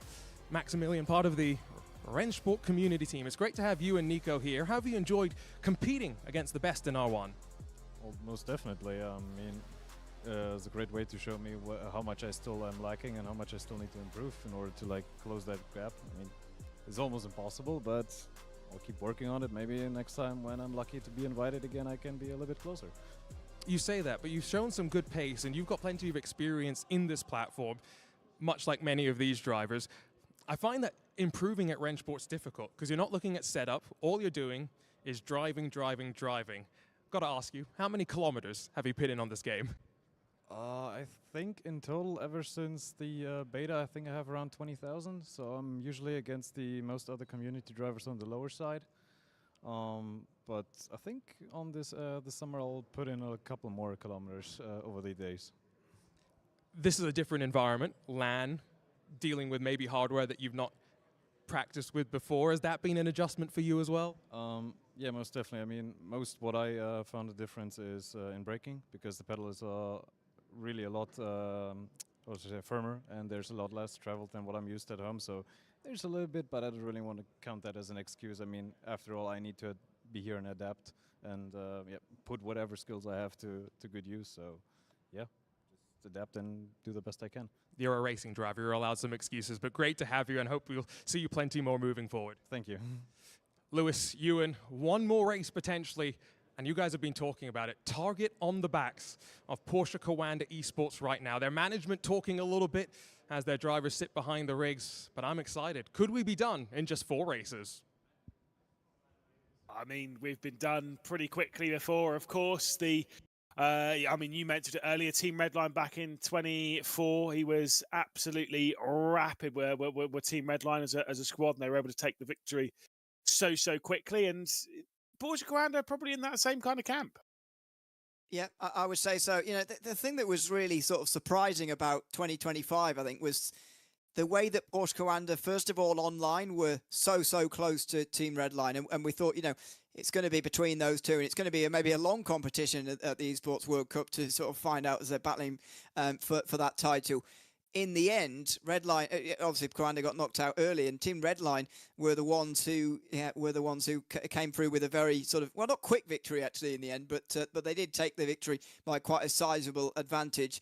It looks like Porsche Coanda, though, are sort of repeating that here. And it's worth saying that, you know, there are less teams here than what we've seen in the past in some 1-1 events. But the standard of the field is still very very high. The teams that are around, you know, the amount of race wins between all the other teams is, you know, not maybe as much as Porsche Coanda quite, but they're not bad drivers by any means following in behind Porsche Coanda here at the moment. But it's been Josh Rogers and Dane Warren's day so far. We've already seen the graphic on Dane Warren. I think we've probably got the graphic for Joshua Rogers as well to see exactly how he's been in R1 competition. I mean, look at that list of firsts. Look at the results. These are over the seasons and majors that we've had in R1, as I've been alluding to a little bit earlier on this broadcast. Spring season, the online championship, the opening championship for 2023, finished in 3rd. The Munich major got to 4th. Said the same thing when we saw Darren McCormack as well. That doesn't really tell the full story there. Those that were 1st, 2nd, 3rd, 4th and 5th were all in finalist mode. We're all battling out. It took 8 races to get to the title of Marcel Cintiq. So Joshua Rogers was well in contention for it. Finished 2nd in Gamers 8 at Riyadh after contact between himself and Jeff Rietveld, allowing Max Benneker to go and take the title. Then the full season, 1 online, 1 in Jönköping, won the spring season online and went into the Esports World Cup in 2024 in great stead. Unfortunately, it didn't quite play out for him. And of course, Team Redline were the dominant force to be reckoned with in that competition. Kevin Siggy and the Team Redline are the teams. Let's head back, though, to Arjuna in the arena. Bit of a break right now, Lewis and Ewan, as drivers have stepped out of their rigs, and so I've stolen Darren McCormack in this Rafa ERA by EMM squad, of course paired up with Kevin Ellis Jr. for a 2nd consecutive year, albeit with some slightly different colors. How's it been going now that we've got one team in finalist mode? We just want it to be over, to be honest, because it'll help us in the end. I think we're struggling a bit, obviously, because, you know, we're just not enough effort. We both know that, so we're just happy to be here. We're happy to be in 2nd, you know, pleased overall. You say lack of effort, but I'm always curious what it's like here on RENNSPORT, talking with Maximilian Den. He said he's got about 20,000 kilometers on the sim. How many do you have? I mean, across all the different physics and years, it's got to be over 150,000, I would say. It's quite a lot, but yeah. And all of that is just doing laps and trying to improve your driving, because we're not talking about setup improvement. We've fixed setups here in R1 competition. So how much of the marginal gains can you really find when you dive back into practice? It's really about hundreds in RENNSPORT. It's something that's quite different to other sims, where like you try and find the hundreds through setup, or then you go to the driving. But this is just all driving, so it's really skill focused, I would say, and that's what makes it so tough. And does that kind of tie into the answer you gave me back at Sim Racing Expo? I asked you one word to describe RENNSPORT, and you said competition. Yeah, I would say that again. I think competition. The best in the world play this game, so that's just the way it is. Or some of the best in the world, and some of the not best in the world. Thanks, Dara, for the chat. Appreciate it. Do you know what's going on right now? You're going to get back in the rig? Yeah, I think we're having a short break, and then we're getting back in the rig. So. You heard it here. Ewan and Lewis getting ready to go, hopefully, for the next of our races here in finalist mode. 2 drivers of very different skill level there. Of course, we have seen Arjuna race a little bit throughout the day. He has, look, I will say, between the 2 of them, you know, one of them's a race winner today, and it's not Darren McCormack. So, you know, Potato.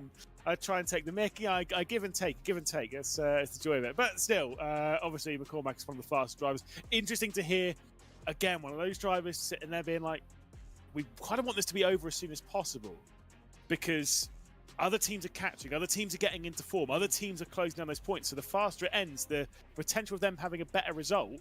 The BS competition are probably in the other camp. They want this to keep going for a couple of races to guarantee them up into second. Yeah, definitely for BS competition, because I think they started this section in 4th, and now they're moving up to 3rd. I think they might move up to 2nd, even with just one more race, to be honest, especially if they have one like they did just now with 2nd and 3rd place finishes. But that shows a little bit to me as well that they're they've let the win of the event go almost.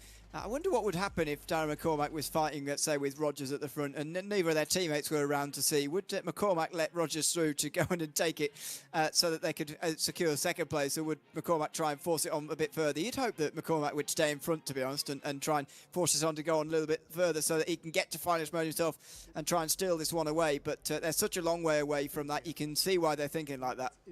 I think he would. I think he absolutely would still challenge regardless. If it's a win's a win, and you want to keep those pledges, keep those win records going. Let's go back down to our juniors catching up with Florian Harsper, I think.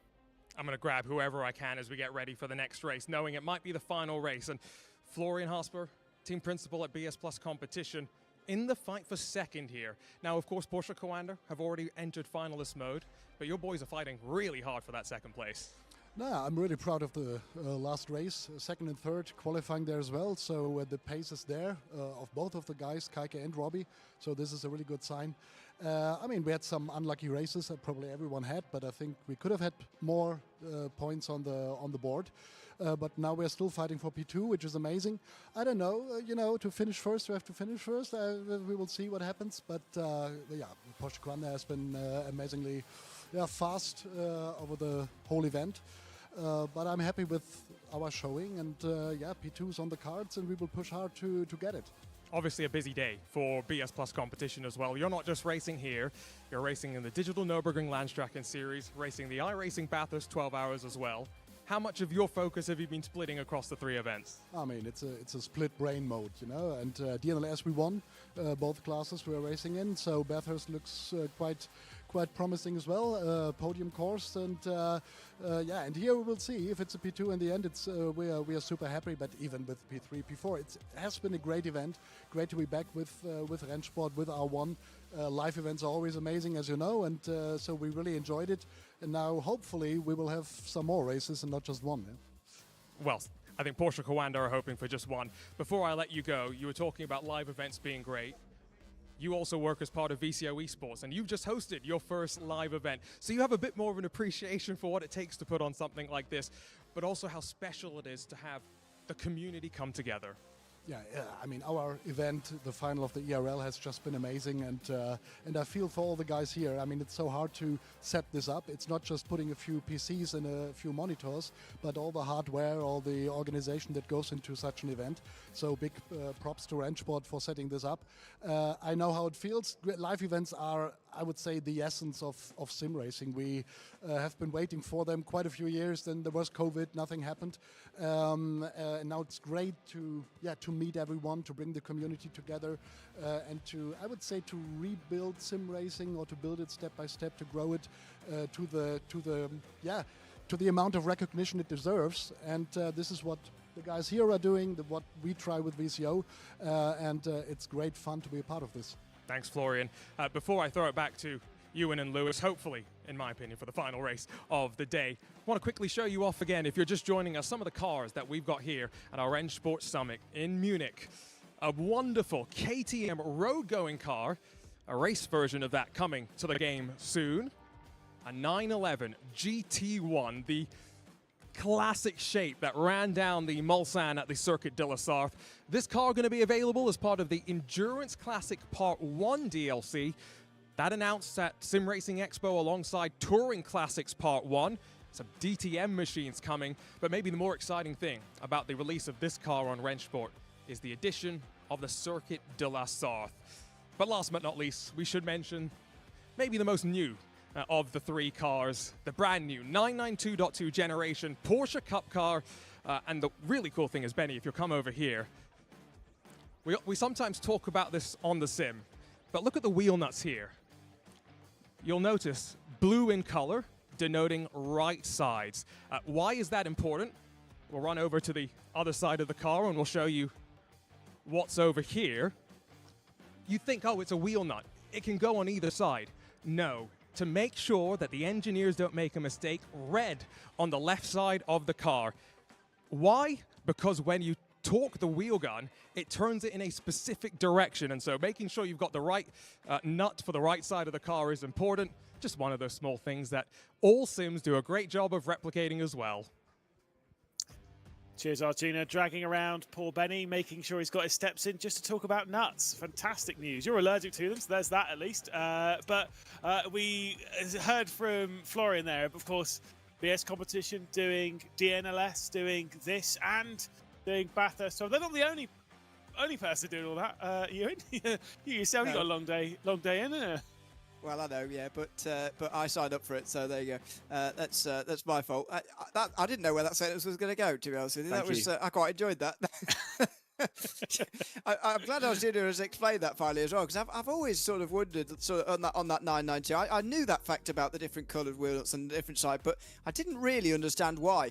I guess it's one of those things that now that that's been explained, I didn't actually know they'd be turned different ways. I just thought it was a wheel. As I just said, I was one of those people who just thought it was a wheel. Just put it on, it'll work as long as it's on the front or the rear. It's they're symmetrical. But no, it does matter, and it's probably one of those things that as an engineer or a mechanic or whatever, you'd be very, very pleased to have. It'd save you a lot of annoying time as you realise you've gone to the wrong side of the car again. Yeah, I mean, I'm not going to lie. I've not looked that closely at the nuts of a Porsche, but I mean, it's cool to have. It's something different. It's something it's nice to see. And obviously, we've seen some teams and stuff try and change various colours of bits of car. I want it to be. I want you to be able to change. And obviously, in the sim, whether it's blue or red doesn't really matter that much. But I just want to see, I want you to be able to customize various bits in the car. Like wheel nuts is always one that I would want to change the color of. Really? Yeah, because it's a small good one. Because I would change it to lime green just because it stands out, isn't it? I remember once actually, this was Le Mans Virtual. It was, I think it might have been Jota. They had the same livery on two cars, and Martin Haven was talking about how in real Le Mans they have the same livery on two cars, and they sent them they made a book, which is something called, the how to for dummies. No, the how to for dummies. So like how to Microsoft Excel for dummies, like the yellow and black books. They made one of them with all of the small details between the two cars, and one of the things was different coloured wheel nuts. And he went, "How can I tell that when they're flying down the Mulsanne?" I mean, yeah, or even in a pit stop. Yeah. I mean, that is very, very annoying when teams do that, to be honest. But they don't seem to be listening, do they? I mean, BS Competition are the only team that listen as far as making a different livery is concerned, and they still make it look, they still make it look good. So I'd like to see that from more teams. Redline used to do it back quite a long time ago on other sims, before RENNSPORT even existed. That's how long ago. They've not done it very recently at all, unfortunately. But I guess they want all their cars to look red. It is Redline, I suppose. But anyway, it was useful for us back in the day. Helpful. But there you go. Sadly, our complaints are going unheard still. And yet we'll still make them. I don't care how long it takes. More teams should be doing different liveries on different cars. That's what I want. And I know a lot of teams will sit there and go, yeah, but Moritz Lerner's got red wing mirrors and Max Benneker's got black wing mirrors, or I think it's the other way around. I'm never remembering that. I'm not that smart, unfortunately. And according to our broadcast producer Dave Bell, I got it right. See? Do you know what? Do you know what? I actually have it written down somewhere as to who's got which wing mirrors. I was going to say, so everyone at Miles who's listening to this at the moment, we're saying, exactly, you can tell the difference. So we're going to keep it that way. But I mean, just keep the black where it is and invert the red and white for this event. Right. They're four cars normally, but for this, you just invert the red and white. I'm sure it'll still look good. And I absolutely could not agree more. And this is rare that me and you agree. One thing we don't agree on, north-south divide, whether pies are any good. Is a beer drinkable? I'm right about all of them, by the way. Yeah, absolutely not. Cricket is not a sport. Golf is. You know, it's all these things. I'm glad we're remote. This could have been a fight. You reckon? Short one. That's all right. You know roughly roller. Yeah, to be honest, I just sit on you. I'm pretty heavy. Obviously, we're in practice here on the build-up to qualifying for what could be the final race. The one main reason, right, whether we want to see the competition continue, whatever, one reason why I kind of want Porsche Crown to win, I would like to see Dane Warren win, just so I can stop saying who's going to have 5 victories in a row, because it would be Dane Warren. And then that's it. He's the record holder of that, because we've got quite a lot of drivers on 4, and it seems to be impossible for them to get to 5. Do you not think, though, therefore, that Dane Warren needs to qualify, if not ahead of Josh Rogers, then on pole for this race? Because I don't think those two are going to care about this, and they're not going to switch as a result of that. They're just going to get one of them to go on and win. So this is quite an important session for you, as far as that 5 in a row is concerned. Yeah, for me it is. In my conversations with Charlie Collins, who obviously got 4 in a row on the opening part of the spring season, by taking 3 victories at Spa and then 1 victory in the opening race at Monza. And we were talking about this, and he went, "Yeah, I don't care." And I was like, "Oh, cool. Fair. Do you know what? Fair play." Well, do you know what? I'm looking through the old record book, and I did send you my Formula E one, which nearly crashed your computer, so it's a bit more intense than this R11 apparently. Josh Rogers doesn't have 4 in a row. So he's one of the drivers that not in Formula E, and not in this either. Okay. That does.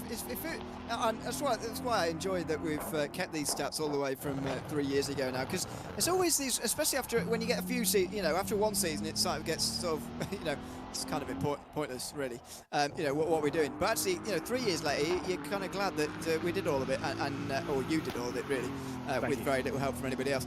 And you get these statistics that you think, really, that can't possibly be true, but you can confirm that it is. That feels like one of those moments. Yeah, absolutely. Well, there was a few that was read out early, because on the spreadsheet I've got it separated to the various tracks, and some of them really are broken. And I think Dara was like, "Oh yeah, well, Josh Rogers has never won at Jeddah," and I'm like, "No, I need to double check that completely to see if that's true, because I don't believe that's true even remotely." Maybe it is. Who knows? Max Benneke's completed the first sector and now comes through the second sector with a 59.2. I think that's a little slow, is it not? Were they in the 58? I can't remember. It's been a long time. There's so many updates on adjustments that every time we turn up to an event, they all come up with different sector times. It's difficult to follow. But there you go. Let's see where Benneke gets to anyway at the end of this opening lap here at Spa for the 4th race. Could be the final race. We don't know. If Porsche Coanda win the race, though, with either of their drivers, then they will take the title. Here comes Benneke up to the line, and it is a 14.8. I suspect that might be beaten. Yeah, I think that is actually pretty slow. That middle sector didn't look quite right, and that time across the board isn't. We're expecting lower 14s. We'll have to wait and see. Cabrera across the line will go slower than Max Benneke. Jack Keithley, his teammate, the next one straight through. I think might stay slower than Benneke as well. 14.9s for the 2 TC Esports cars. What about the 2 ERA cars now? Darren McCormack coming up towards the line. It's only a 15.3. He was very honest in saying that he probably needs this race this race to be the last one, really, so that ERA can stay second. But at the moment, it's not looking good. A 15.1, although Kevin Harris Jr. went quick at the end. He's not gone quick overall. Here come the Porsches. Yeah, I think Josh Rogers has gone faster in the middle sector than Dane Warren. That's why he doesn't have a purple one there. 14.5 for Dane Warren. Joshua Rogers through the final chicane, up towards the line, looking to steal away pole position from his teammate and try and make it a 1-2 once again, but he just about does it. Nearly a 1/10 of a second between the pair. Here comes Stapleford. Well, Stapleford has got a good lap going here, and he might well get in amongst them. He needs to, if they're going to prevent Porsche Coanda, but it's only 3rd. He needs to try and get in amongst it early in this race, unless somebody else can do it in qualifying. Moritz Lerner's going to struggle to do it from there, although he does get up to 4th place alongside Max Benneke. The Aston Martin firing in the fastest first sector for the RENNSPORT community team across the line for Nico Nuninghoff. He will remain in 10th position. His teammate Maximilian Den will be the next one to cross the line. And again, I think this might remain further down the order. The one final driver left to go was the driver that had pole position around here earlier on in the day. It's a great first sector. It's a really good second sector as well. Can he nail the final one that Robbie Stableford couldn't quite do it? No, he cannot. It'll be third and fourth rather for BS competition. There's another front row lockout for Porsche Commander. Oh, all the rows are locked out look at here. that. Have we ever seen that before? I know, absolutely not. No, you don't think so? Maybe No, not, I suppose. I've never seen that. No, well, I wouldn't have remembered even if we had. So there we go. Josh Rogers and Dane Warren though will be on the front in front of Kike Oliveira, Robbie Stableford. Then it's going to be Moritz Lerner, Max Benecke. Then David Sobrero, Jack Keithley, Kevin Lennox Jr., Darren McCormack down in 9th and 10th. Nico Nunninghoff and Maximilian Den then rounding off the field. I mean, if that holds for ERA, we was talking about the battle for second even behind the two in finalist mode. That could be very, very tricky. ERA could even drop to 4th place even in this race. I mean, yeah, they could. They could. BS competition are looking fast, they're looking firm, they're looking aggressive, and I'm sure that they will get on the attack going into the opening corner. But that didn't work out so well for Kike Oliveira earlier, did it? When he tried making the move on Moritz Lerner, there was a bit of a pinch and a bit of a spin.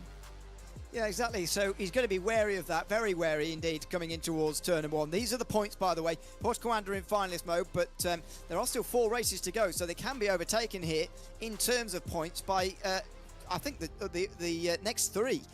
They are still a long way from finalist mode, though. ERA still 60 points behind. Then BS Competition, 11 points behind them. Miles, 9 points further behind them. So it's quite close. But ERA only have 20 over Miles in 4th. I think they'll be able to hold on to 3rd. But with BS in 3rd and 4th, that is going to be a lot of points gained and potentially a change in 2nd position as it stands. Well, the battle for who's going to become the 2026 Munich Summit champions does seem to be not over, but relatively so in favour of Porsche Commander. That battle for second is incredibly tight, and I think it is advantage BS competition at present. Yes, they are 11 points behind, but they are comfortably clear when it comes to the race. This could be a dramatic race. It could be the last one. Realistically speaking, it will be the last one. I mean, think of it this way for Porsche Commander. As soon as the race has started and they've got into Les Combes, whoever's in second, they can use them to back up the entire field as much as possible. As soon as that gap's built to a second, it's all good. It's basically over. I'd go further and say, as soon as it is out of... there's the points as if they were applied at the end of this race, by the way. BS would indeed move up. I think it's as if they are out of Les Combes, to be honest. We'll see how congested the field is coming out of the first corner on this opening lap of the race. It could be too crowded for that, but let's see. Josh Rogers starting from the pole with a chance to win the event. Here we go at Spa and underway again. Good launch from the Porsches, as we so often see here, in towards the first turn. Kike Oliveira and Robbie Stableford not able to do anything. In fact, they're left defending among those behind. Max Benecke gets involved. He's on the outside of Stableford. Now here comes the run. This is where BS Competition have got to get in amongst the Porsches. Straight. It is only a couple of tenths between Joshua Rogers and Dane Warren, but the battle's behind. We'll see them all close up. A switch for the race team might go the way of Warren. But let's see how close BS Competition can get. Warren to the front of the field, looking for 5 consecutive victories for the first time in R1's history. And Stableford down the inside of his teammate, defending from Benecke. That is not ideal for the chasers. Here comes Benecke side by side with BS Competition. These teams almost treating it like it is the last race, and they're fighting for points here, as they need to. But in the battle for second, third and fourth in this field, here comes Jack Keithley as well. He's not far away as Stableford is passed by Benecke. Here comes Moritz Lerner then on the inside line. It's a no-name. It's close to contact. There on the outside goes Robbie Stableford. He stays in front in 5th position, and then comes Jack Keithley. It's all on here at the moment for 4th position as they let the leaders get away. Yeah, they are. They're starting to run. They're starting to put pedal to the metal. What is it? Yeah, pedal to the metal. I can't remember where it is. Go, go, go, go, go. Whatever George Morgan would normally say in this standard scenario. It's kind of in that camp for Porsche Commander. The gap though, 4 tenths from Kike Oliveira to Joshua Rogers. The thing is, right, this is BS Competition obviously will want to get ahead of the Porsche Commanders because they'll want a victory and all this, that and the other. But the thing is, if they win the race and delay the event ending, right, they could then have a really bad race in the next one. ERA or Mouse could have a really good race, then could overtake them on the points. If they sit behind Porsche Commander now, they could potentially guarantee themselves second on the point. So it's not all good if BS competition pass. They could be putting themselves at risk. Well, yeah, I think, but if they're thinking like that, though, then that's quite a negative way. And you know, considering Florian and what I know of him, I don't think he'll be thinking like that, to be honest. So I can't imagine that's going to be the thinking process for these drivers either. Oliveira got close to the bus in the bus stop there, but you saw what Josh Rogers did there in terms of defending, just moving it over to the left-hand side as if to say, well, I'm going to defend this really hard and I'm going to let Dane Warren go on and win this. You are right, it was indeed out of Lecombe. They decided at that moment that it was going to be whoever was in front, and at the moment that's Dane Warren. Rogers is going to defend in this position with his life. Here comes Oliveira though. He believes that Rogers can close this gap, but what incentive does Rogers have to close this gap at the moment? There's no point in helping him, I don't think. Oliveira's got to try and get past Rogers as cleanly as possible and catch Warren, as unlikely as that seems. Stableford though is battling with the two Mouse drivers, and this is the thing, is if there's contact here and Robbie Stableford's dropped down the order, Kiki Oliveira must get through on Josh Rogers and Dane Warren to extend it by a race, because I think Mouse might even overtake them on the points. I mean, who knows, that's all points that needs to be run outside of this. At the moment things are all right for Robbie Stableford, are all right for Kiki Oliveira, but that can end in a moment. All teams are still lined up. Porsches, BS Competition, Mouse, ERA, TC and the RENNSPORT community team. And yes, I know you're chatting about it as well in a little text chat. The fact that it's 1.1 seconds for Dane Warren, I am happy that Dane Warren at the moment is in position to break the record and make it 5 consecutive victories. Oh, he will not care.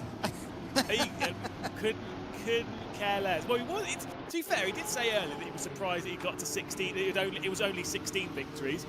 I can't remember how many it would be right now. I'd have to go and do some numbers. I think it would be maybe 19 if he's able to take this one. 6 of which would come in this event alone today. Yeah, I mean, that's pretty remarkable, isn't it? About a third of his wins, certainly more than a quarter, coming here today only. But there you go. That's just the kind of event it's been. It's been absolute domination from Porsche Commander. Again, missing the likes of Redline and some other top teams here on this event. Does make you wonder what could have happened otherwise. But nevertheless, they've, as I mentioned, although the field size in terms of the teams here is smaller, the quality of it is no less smaller, in my opinion, than what we've seen throughout all one competitions throughout the last 3 years. There's still some very, very strong drivers, and Porsche Commander have done it here. As I mentioned, you know, they would have been so disappointed last summer with the way the Esports World Cup went, not even making the final. It's an absolute minimum for them, making the final. I would argue finishing second was a minimum for them in last year's Esports World Cup. To have not even made that and finished, you know, outside of those final positions would have been so bitterly disappointing to them. To prove once again that they can stick with the best teams and indeed absolutely dominate the best teams on a LAN environment like this will be very, very pleasing to them. Oh, Moritz Lerner's gone for a spin. Max Benneker got through a Robbie Stableford, and I think as Stableford was trying to filter his way back into line, it was Moritz Lerner paying the price and breaks up this this 2x2 running that we've got. We had all the way down the field, and Max Benneker. Well, I mean, Mouse break it up in both ways, basically. Max Benneker gets between the two BS competitions, and Moritz Lerner drops down to the rear of the field.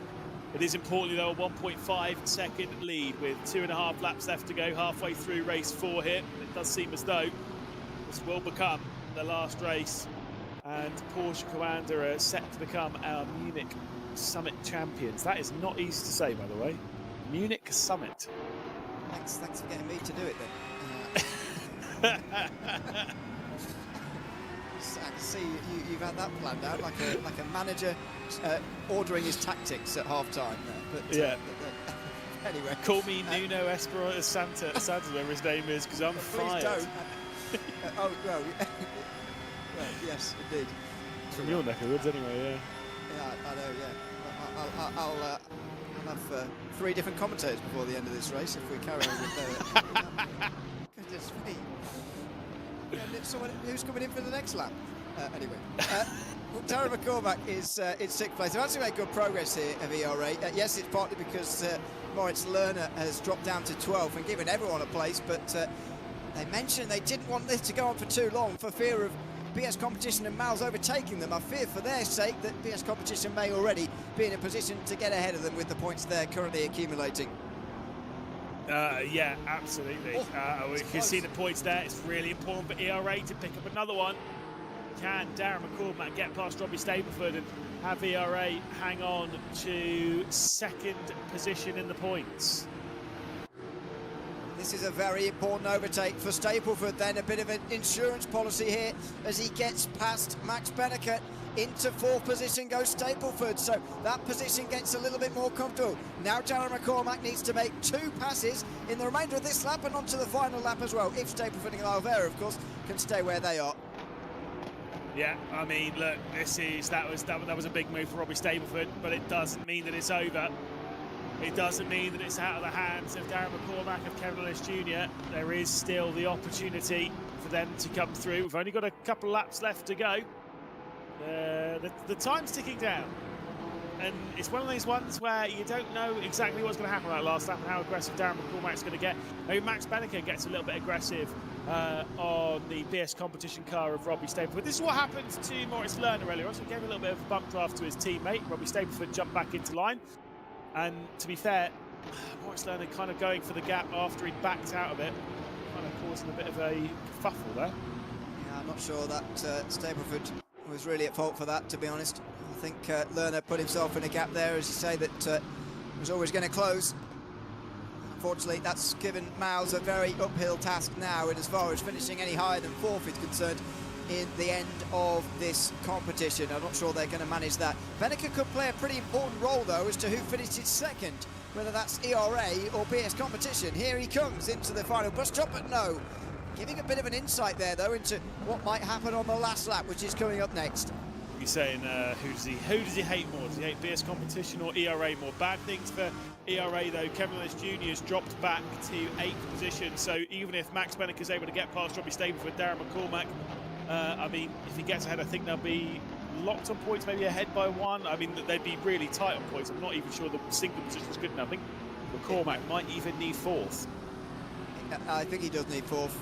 Whether Kev is there or not, we'll wait and see here in the next couple of moments. He would gain 4 points with a couple of places. Even that wouldn't be enough, so he needs Kev also to gain that place back again. Here comes Benneker, though, on Robbie Stableford, who now moves down a place, and here we go. Maybe this would be enough, in fact, actually, as the points change. Here comes Darren McCormack on the outside line, looking for second in the competition. Round the outside he goes. Stableford doesn't want to give it up. Benneker goes off on his own. He gets in front of Stableford, and here comes Darren McCormack round the outside through Malmedy, and they're still side by side, these two. This is for second in the competition. On the last lap, surely it's going to be, unless there's a miracle here. This is for second at the end of this competition.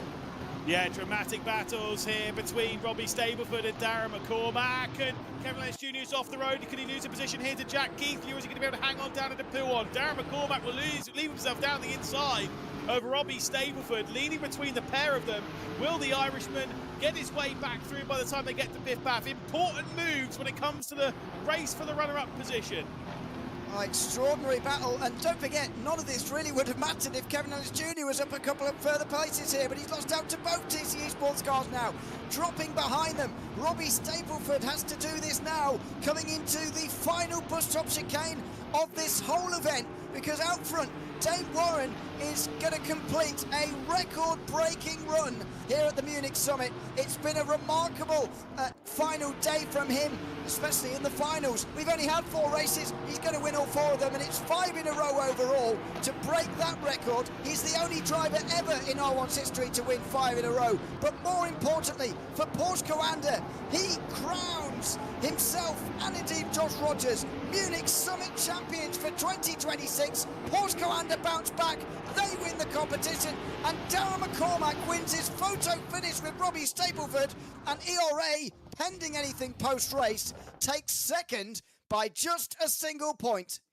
I get the feeling there's going to be a lot of investigation there, because Kevin Ellis Jr. was sneaking his way back through on Jack Keithley behind. They were both well off the road.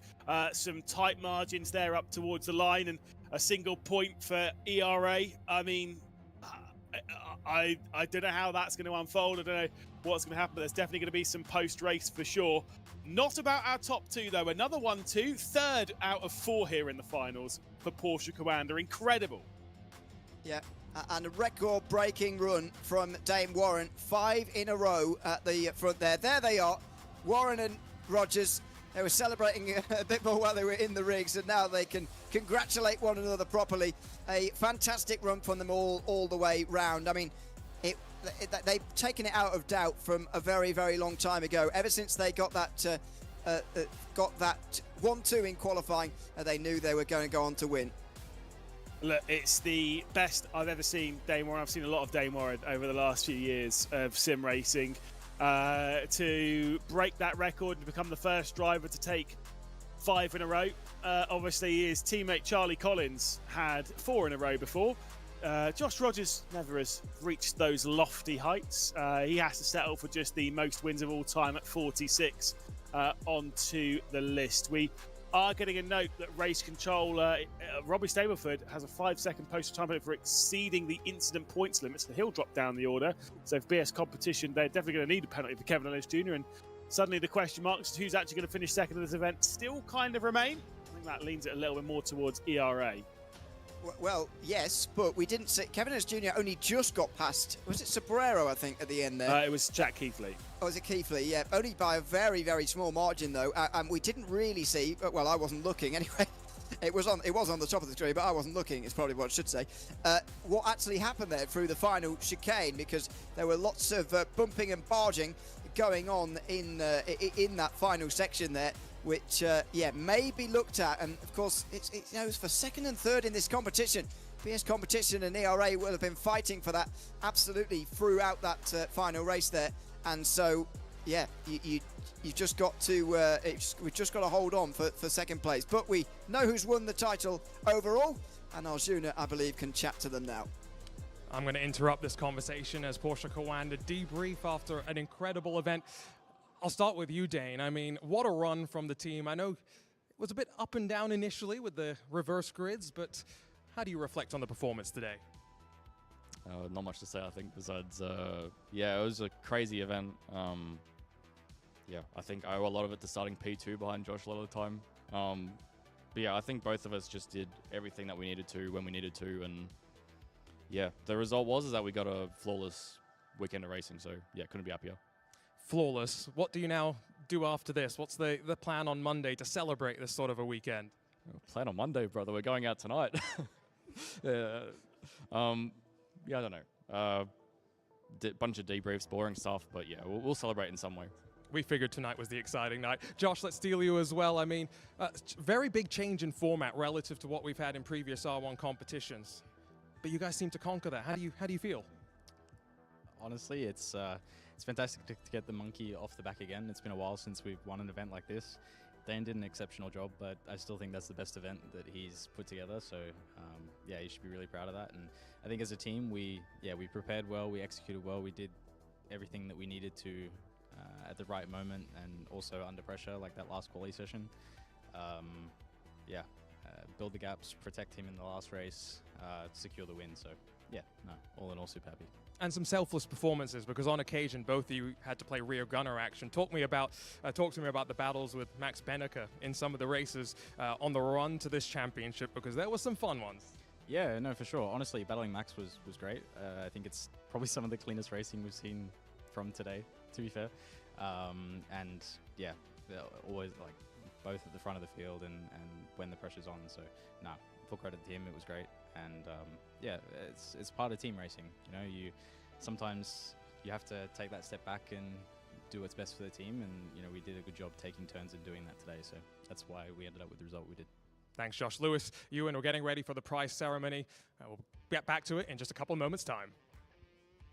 Absolutely, and obviously one of those things to hammer home on that is that every single race, apart from the community cup thing, whatever was happening in the middle that Arjuna won a single race of, we're not going to talk about it too much, it's fine. The Summit Cup, every single race, including yesterday's Pro-Am race, was won by Porsche Commander. Isn't that mental? We had 4 races this morning, 4 races this afternoon, and a race yesterday, all 9 of them won by Porsche Commander. Mental. Yeah, a pretty strong show, of just how good they've been over the course of this weekend. But, you know, they were due a sort of event like this, you get the feeling. I mean, they've never properly dominated an R1 event, I don't think, from memory, on a LAN event. Yes, that they've won stuff, you know, but they haven't dominated in the way that Redline have in the past, and now they have here as well. Again, to reiterate, you know, less teams here than what we'd seen in some of the previous events, but still competitive, very competitive. And the gaps that we're getting in qualifying as well were things we've really very, very rarely seen in R1, and they were able to do it again and again. Yeah, obviously we do hope that we see far more of this competition in future. We do hope we see the battling continue. Porsche Commander push to the limit. We hope to see Team Redline again in competitions like this again, and maybe even Darren McCall, Matt Cavendish Jr. finding their feet in that Porsche. That I think there is the potential for them, but obviously they were in the fight for second today against BS Competition Fight, which was relatively exciting. It seemed as though pretty much from race number 1 today that Porsche Commander were nailed on as favourites, but for everyone else, they were all fighting over seconds. It was a great fight between those two teams I mentioned and Mouse. Yeah, absolutely. And as you say, again, hopefully we can see something like this again in the future, or, you know, something of a different format. I'm sure it will be a different format because we do chop and change quite often, but keeps it fresh each time. I don't know about you, but early on, I quite enjoyed the idea of the hero mode, or if you like, or whatever you were calling it at the time. I quite enjoyed that, sort of putting all your faith in one driver beforehand and sort of doubling their points. In the end, would any format change have really stopped Porsche Commander of winning? No. I think is the pretty definitive answer, and that just shows what, you know, what a dominant performance and what a dominant team they've been this weekend. But I enjoyed that little twist to it as well, and maybe that kind of thing, even if that itself may not return in the future, that kind of thing can return. I thought it was an interesting twist. Yeah, we've always been experimenting a little bit with the format here in R1. It's never been consistent. One event to the next, one season to the next, and I think that's important to keep it a little bit fresh, to try out some new things. I hadn't seen hero finalist mode. I had seen before over in things like Trackmania and stuff, but hero mode I hadn't. I actually think it was a really great idea. I would love to see that used again. You know, get Redline, get Porsche Commander, like get all these teams back together again and see if that works again. I think it's very interesting on the strategy, especially considering you make that submission before. I think we can bin off the reverse grids. I think the reverse grids were fun. I think we can bin those off. Max Benneker was not particularly positive about them. Let's go with that. Well, drivers never are they, about reverse grids? I mean, but I mean, I don't remember the last time I drove competitively at all. I mean, it might be before COVID. You know, I am a perennial watcher these days, which means that, you know, I'm a big fan of reverse grids, but I do get it from the driver's point of view. You know, I'm surprised though that they want to have that pressure of qualifying each time, because it's pretty intense in this series. Yeah, I mean, look, it is what it is. I do like a reverse grid. I think it has its place, but I don't think that it...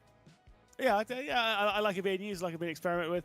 But I think, you know, we can put pause on that one. Let's go down though to Arjuna and see again what's happening in the arena. Thanks, Lewis and Ewan. Long day for you both, so I think you can now take your leave and enjoy the rest of the weekend. I know Ewan's got some more work to do. But we are ready for our prize ceremony, and to do that, we've got to welcome Alex and Lino from RENNSPORT, who will be helping us to hand out our prizes. So I'm going to ask them to come and join me first.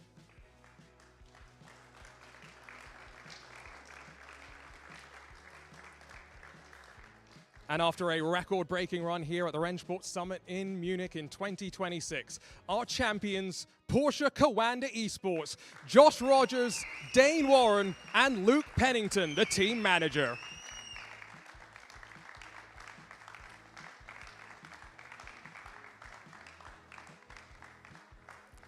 I'm going to ask for somebody to take the trophy for P1.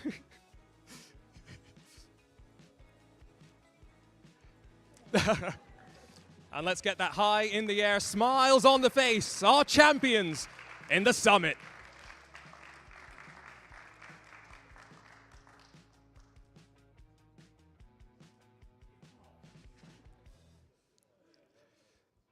Congratulations, guys, a great event. Let's now welcome our P2 finishers here at the RENNSPORT Summit. Rafa ERA by EMM, Darren McCormack, Kevin Ellis Jr., and team manager remotely, Sir William Chadwick.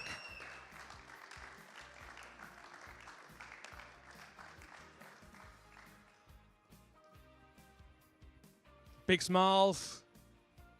Come on, you can smile bigger than that. Great job after relatively little effort for the both of you. And last but not least, let's welcome third place here at the RENNSPORT Summit BS Plus competition. Kaiki Oliveira, Robbie Stapleford, and engineer Felix van Delft.